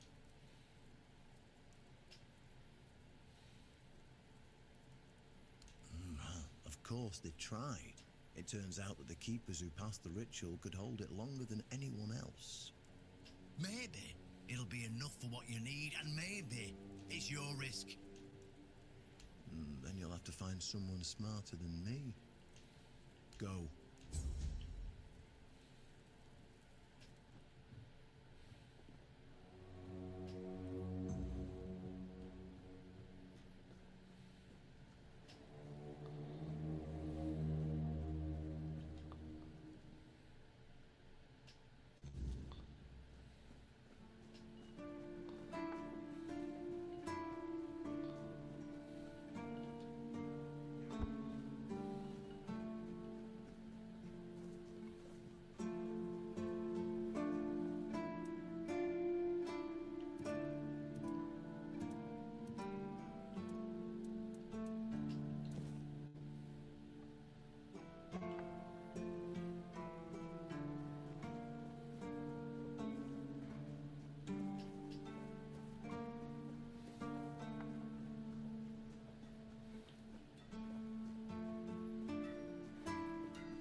Why would you want to fix it? Do you even know what it is? Take some advice from an old man. If there's a giant, ancient statue that somebody tried to turn to dust, they... Well, if you put it that way, then I suppose I have to tell you the truth. Otherwise, the terror from the sea... Of course I can fix it. I've been doing this kind of thing since I could swing a hammer. It's a skill we pass down from master to apprentice, generation to generation. Nothing fancy, just go to... Obviously, though, you'd have to bring me a couple things. Riordan's back, and with the Dalrita, it's...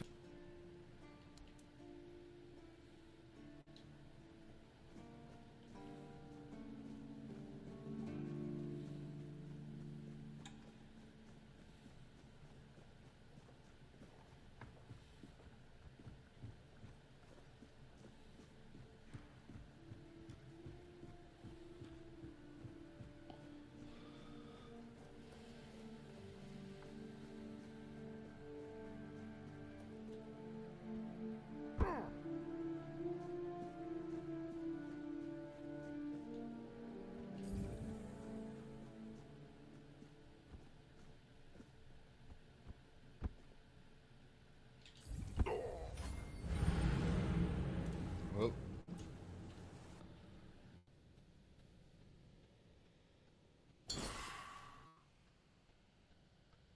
First step in game.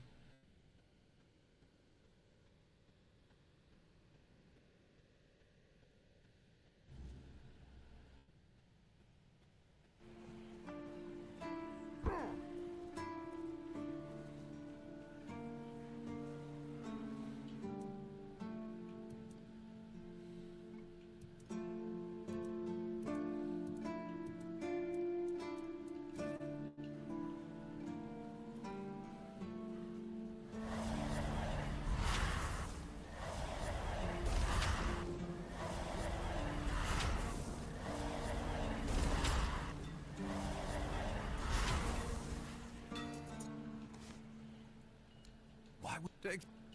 Well, it's not...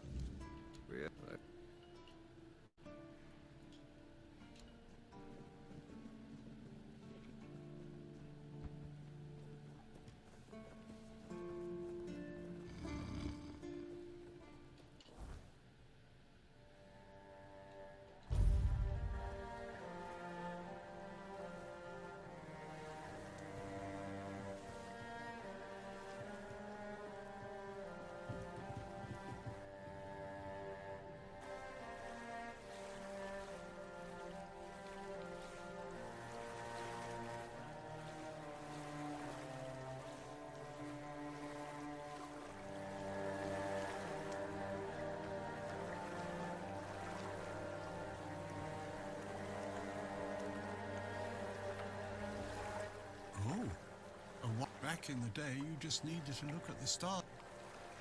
I guess I'm just an old man. Every wave carries us long ago. For what's...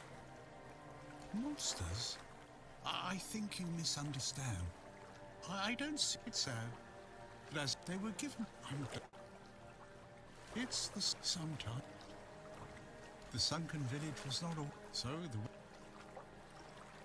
I know. You'd have to...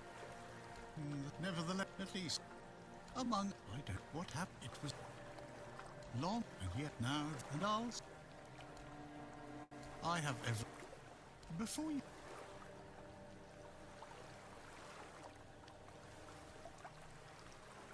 I understand. I see you. I hear you. You can come keep me company whenever you...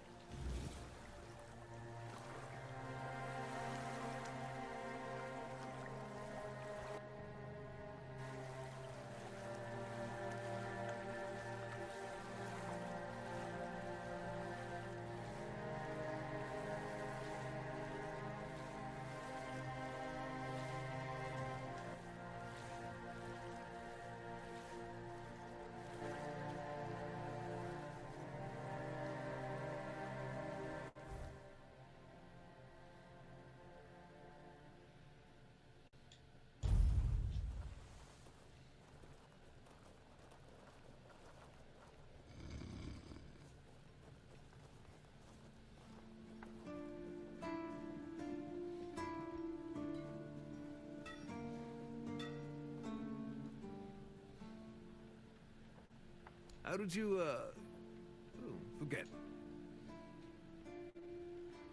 Here. That should do it. Do whatever you need to, if you're really sure about this. I have nothing to tell you.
Interesting.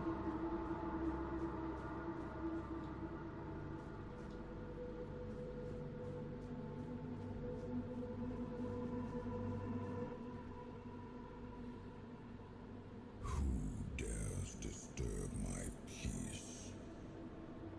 You made an oath never to summon me again.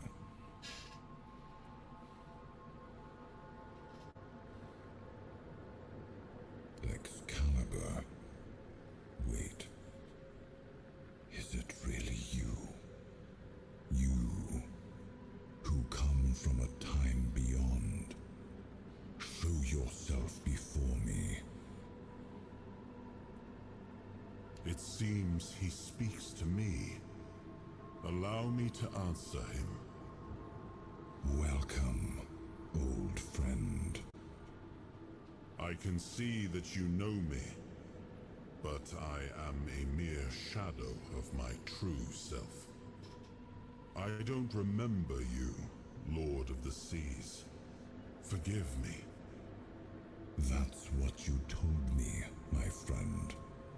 The next time we see each other, you will not remember me. But you are here now. The will and the power led you back to this place. Even in this incomplete form. Where should I look for myself?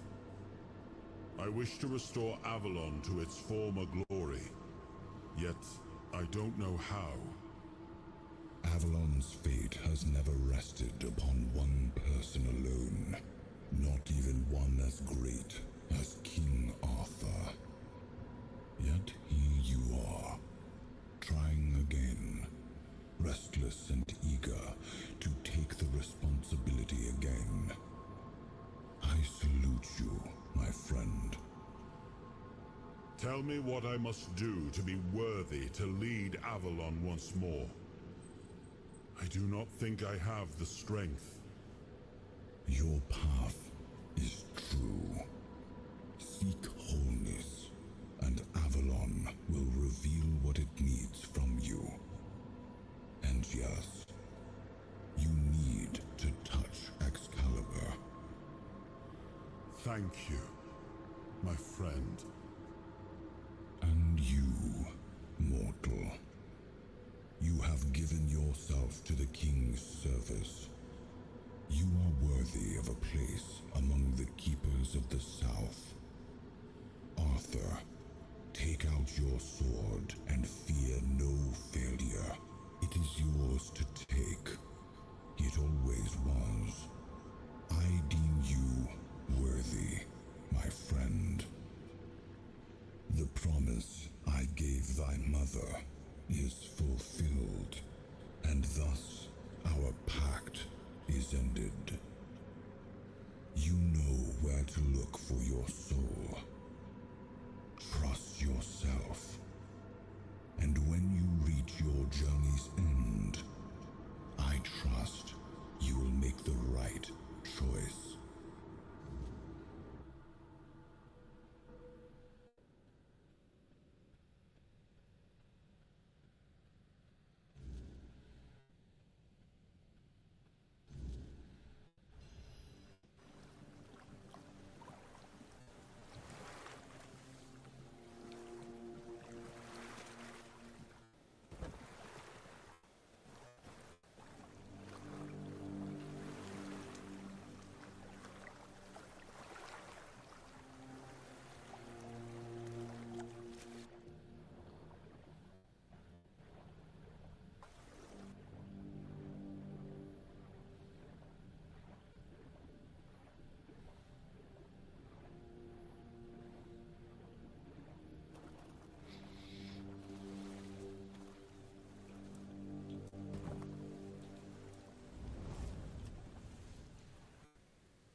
It was the most painful thing I heard.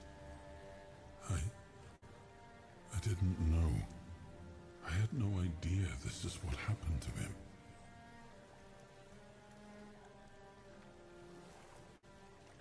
There were other things that required my attention. We were losing the war. I was needed everywhere. I should have paid more attention to what Merlin was doing. I shouldn't have let go.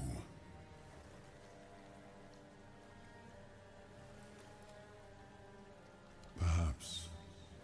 I cannot say. It seems familiar. I do not feel my soul bound to it. Something lingers beyond it. We'll find the truth. Yes, it seems we knew each other well during the war. And this proves that I sought allies, and I trusted him enough to carry the knowledge of Excalibur. This must count for something.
his will, the fire that bends the world to his command.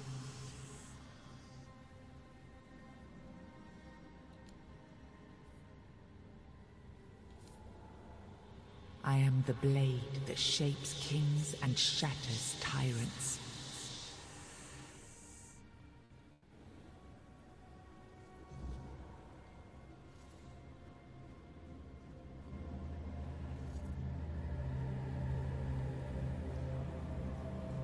He was the fire that forged order from chaos. He was the hand that lifted kingdoms. The will that carved a path through darkness.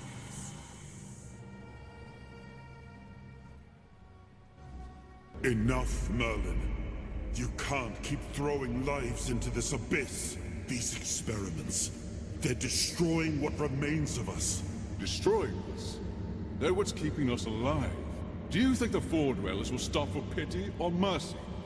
Every soul we lose here saves 10 more on the battlefield. You told me to do this. You sanctioned this. And I'm close to getting it right. I know it. No, we can't justify this. There's no victory worth such a cost. You know full well, Arthur, that this isn't about victory. It's about survival. If we don't push these boundaries, there will be no future for your kingdom. For Avalon, you dream of peace. But without victory, there will be no peace to dream of. The path ahead is brutal. But if we relent now, we lose everything. And yet we keep losing people and gaining nothing in return. Purple Dragon, sir. We must change the path. They All right, I'm gonna take off, brother. I'm gonna go mess They with Dan for a little bit. volunteered to But save our kingdom. outstanding job And you've today, man. gotten no You're closer a to machine. doing You are it. now part of the machine Their community. sacrifices cannot You, be Dan, in and Mikey. vain, Merlin. Find another way. Use Outstanding, your brother. mind, You have a great... your wisdom. Yes, sir. Thank you. Leave this Thanks. slaughterhouse you've created behind. A different way. That will take time. And resources we may not have. The enemy won't wait. They will if I make them. Whatever it takes, I will buy you that time. Find me a weapon that wins this war without annihilating what we fight to protect. Whatever it takes. Yes. Let it be known that it was my decision, and I will bear the consequences of it. Oh no, my king. People can never know. It was all my idea, and you knew nothing about it. All of us have our role to play. You are the leader, and they need to love you. If we win, you need to become more than a man. You need to become a symbol.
Now, I remember. Before you judge me, it all seems so obvious now, doesn't it? The right thing to do. It wasn't back then, and you can trust me on that. We were on the brink of losing the war, and wars aren't won with wishful thinking. Nope. There was no clean path, no noble answer. Only the weight of reality pressing down on our necks. Something had to be done, or everything we fought for would have been in vain. And in the end, the ones who stepped forward, who chose to pay the price, made it possible. And their deaths gave Merlin the knowledge he needed to finish his work. To find something that could really turn the tide in our favor.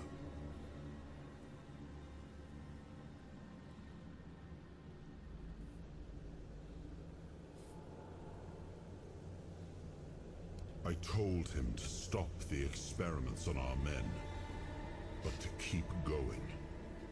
And he did.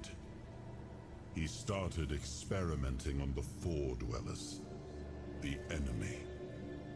If their bodies could be broken down, their power turned against them, wasn't that their own doing? Wasn't that fair?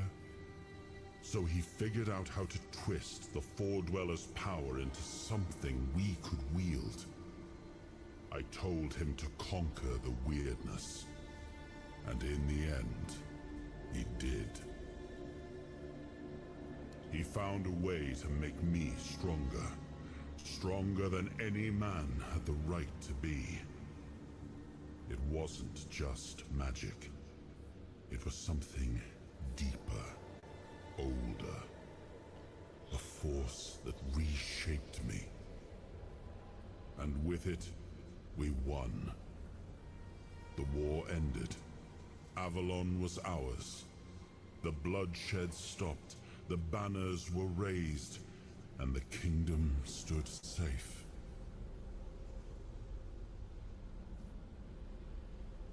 That's the question, isn't it?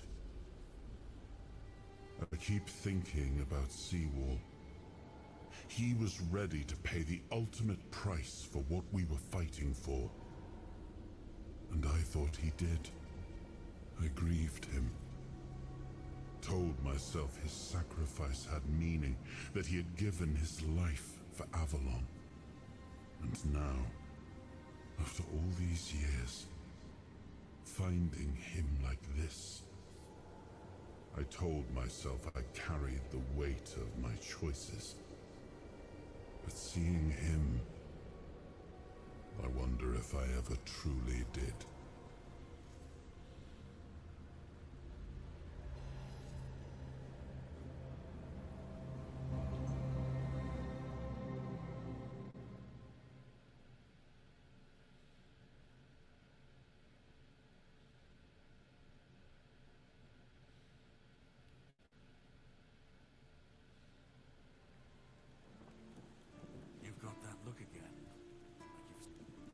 Piece of the king's soul reclaimed, right? What did it show you this time?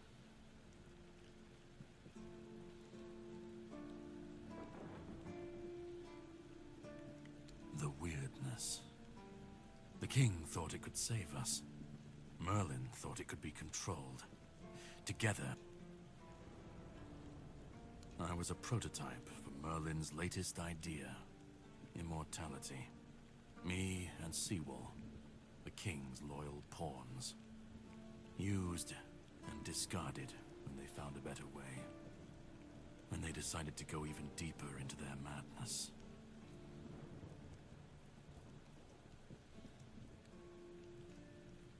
Seawall was Merlin's first attempt. We could say I was lucky. But to say that would take a truly macabre sentence. Even if he didn't, he should have. He was desperate to win. And every scream, every scar, even if he didn't see it, he fight back. Against who? Merlin? The king? You endure. You wait. That's what I do.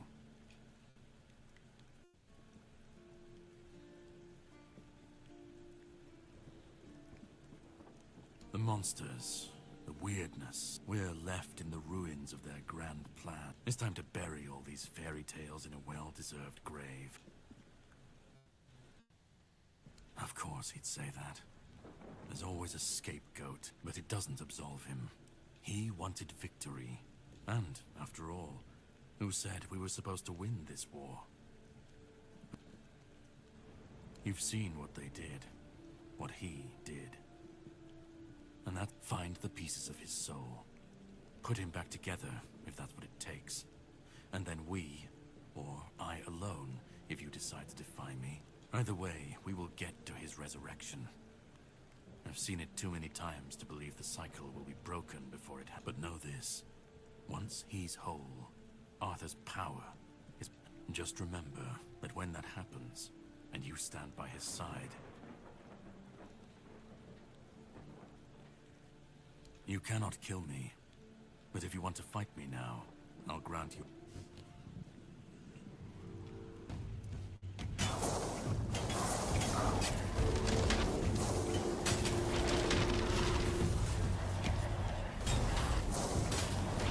I don't back down. Face me. Let's see who's the stronger. Don't resist, and you might just survive.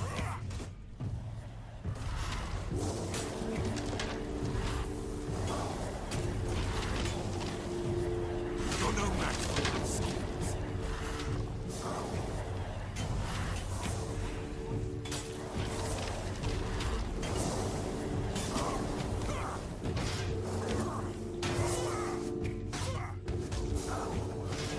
A good strike. I won't fall. All right, that's enough. You win. This changes absolutely nothing, but I hope you at least feel better about yourself. If you want the next piece, head to Connacht. The Menhir there is failing, and the weirdness is swallowing what's left of the village. You will need to find another artifact. The shield that was given to Palamedes by the king. He was one of the king's finest. A voice of reason amidst the madness. Find the shield.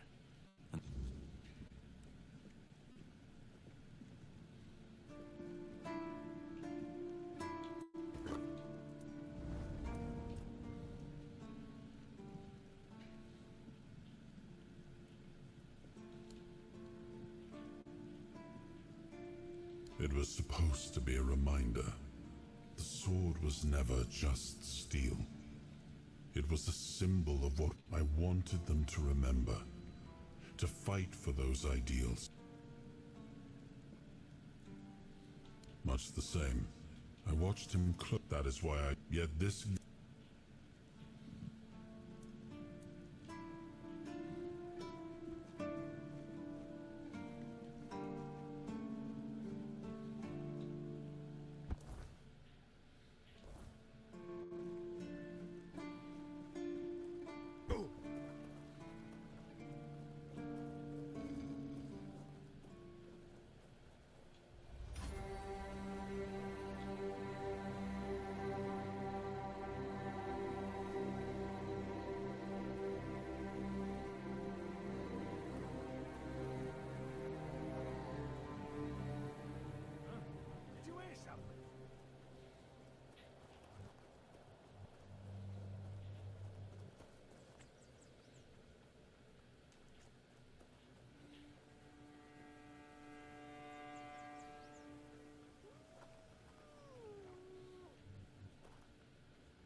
Abe, hello. How you doing?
Prepare for battle.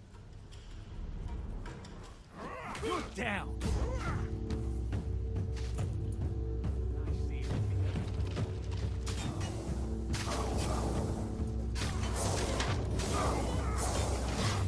I'll get you back tenfold.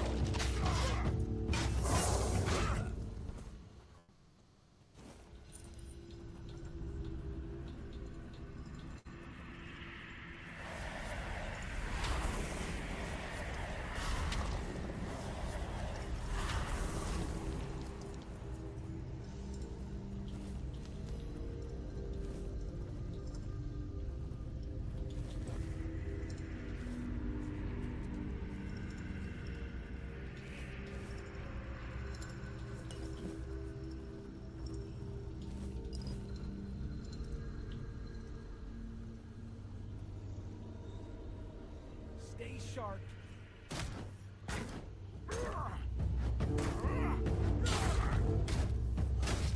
I will bleed.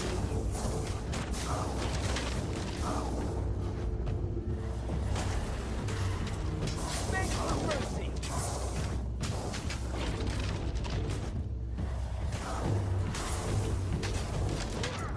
Lay you down with me.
I will be your downfall.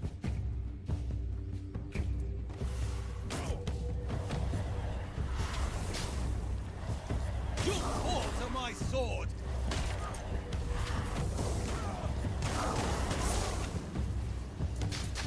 You're nothing but a peasant.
Don't even say that.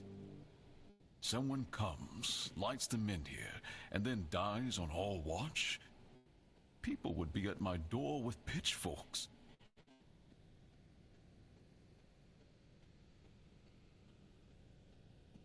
He's waking up. Welcome back to the land of the living, our hero. Help him up, Ansem.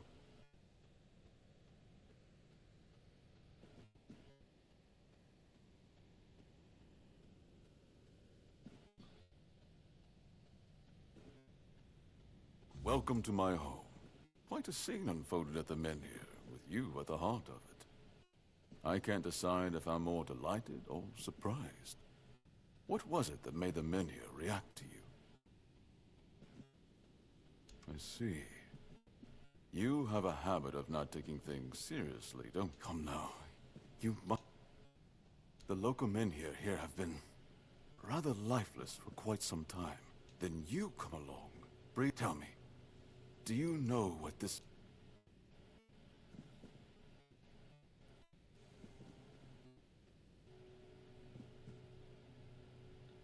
So they say. The Menhirs were raised by Merlin to ward off the ancient mists that burst monsters beyond human. But none of this matters, for some, it's a symbol of freedom, and for others, and power that has been...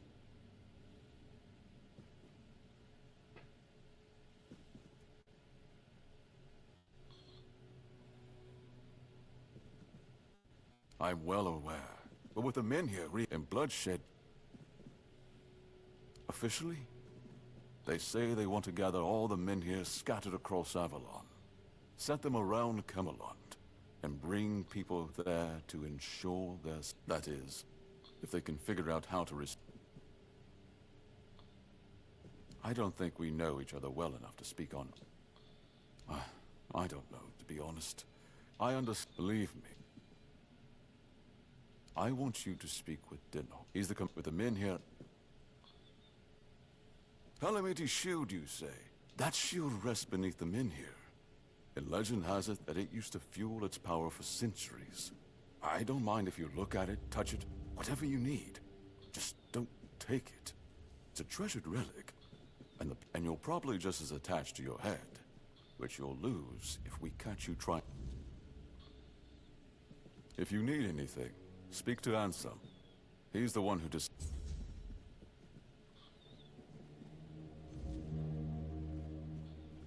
The less attention, the better.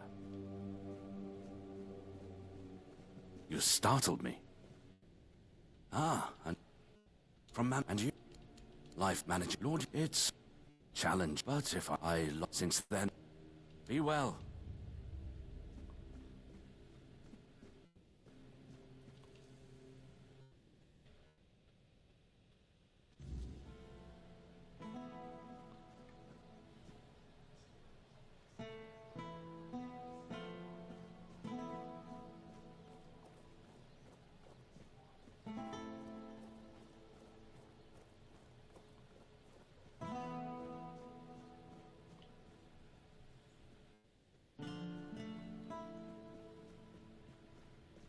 Stay out of... Oi, you there, Sleeping Beauty. I saw them. You feeling better? Good. Would have been a shame if something happened to the one who lit up the menhir. No one tell me, did you get to see our lord? Or just that... Sorry, stranger. I meant no offense. Name's Morag. Truth is, I was hoping that, with what happened at the menhir and all, you might have... Maybe you... Camelot shut down my inn. Said it was because of the Red Death, and last I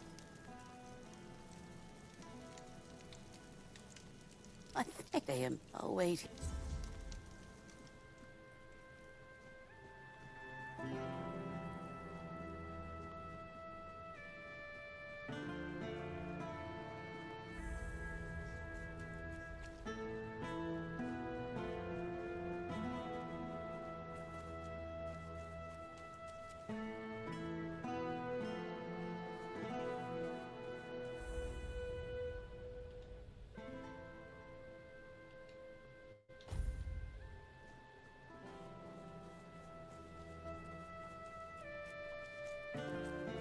Nice to see you.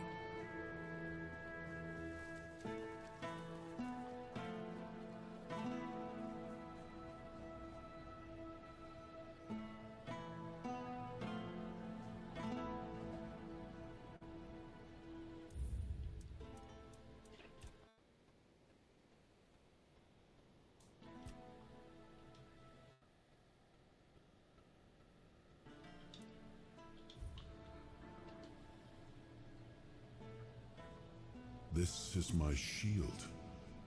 But there's no part of my... But I can feel the missing part. Maybe it's the men here. Maybe...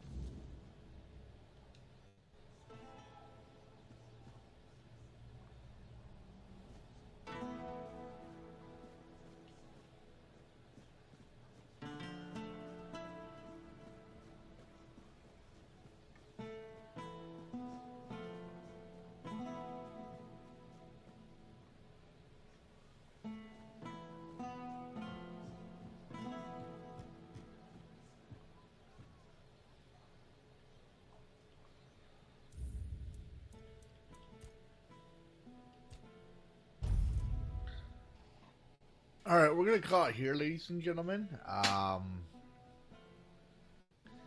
It's been a while since we've been doing this. About 6 hours and 10 minutes.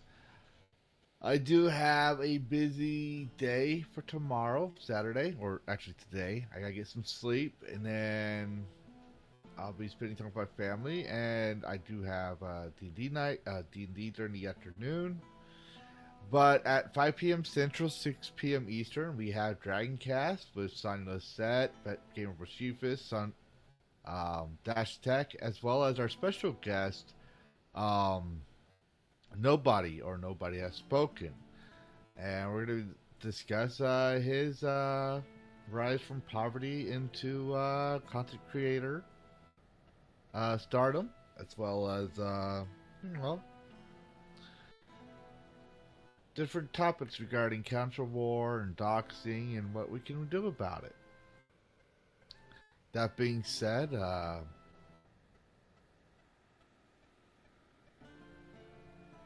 if you're on Rumble, you'll probably see me go live again because I need 30 hours before the end of Saturday night. So I will be having my intermission playing on loop for a while, because I think I'll need about 10 more hours left. And we have a busy night. I do need to cook for Dragon for tomorrow. So I'm going to take it. I hate doing the music thing, but I do need the requirements. Thanks for everyone who subscribed. It was awesome. Literally received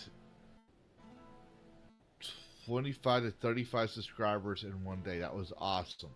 If you haven't subscribed and you like my work, consider subscribing, because you'll be part of the like the 500 special thanks, where I literally try to list as many of the subscribers as I can.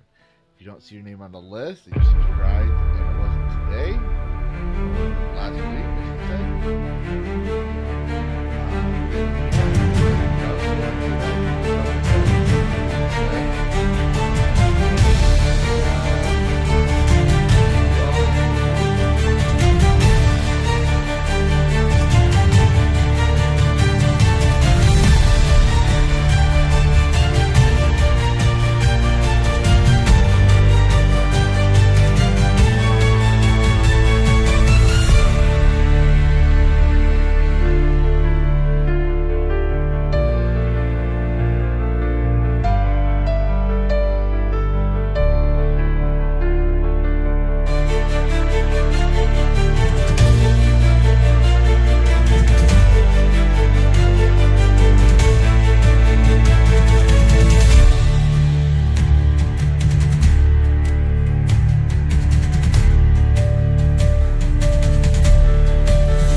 You're still here.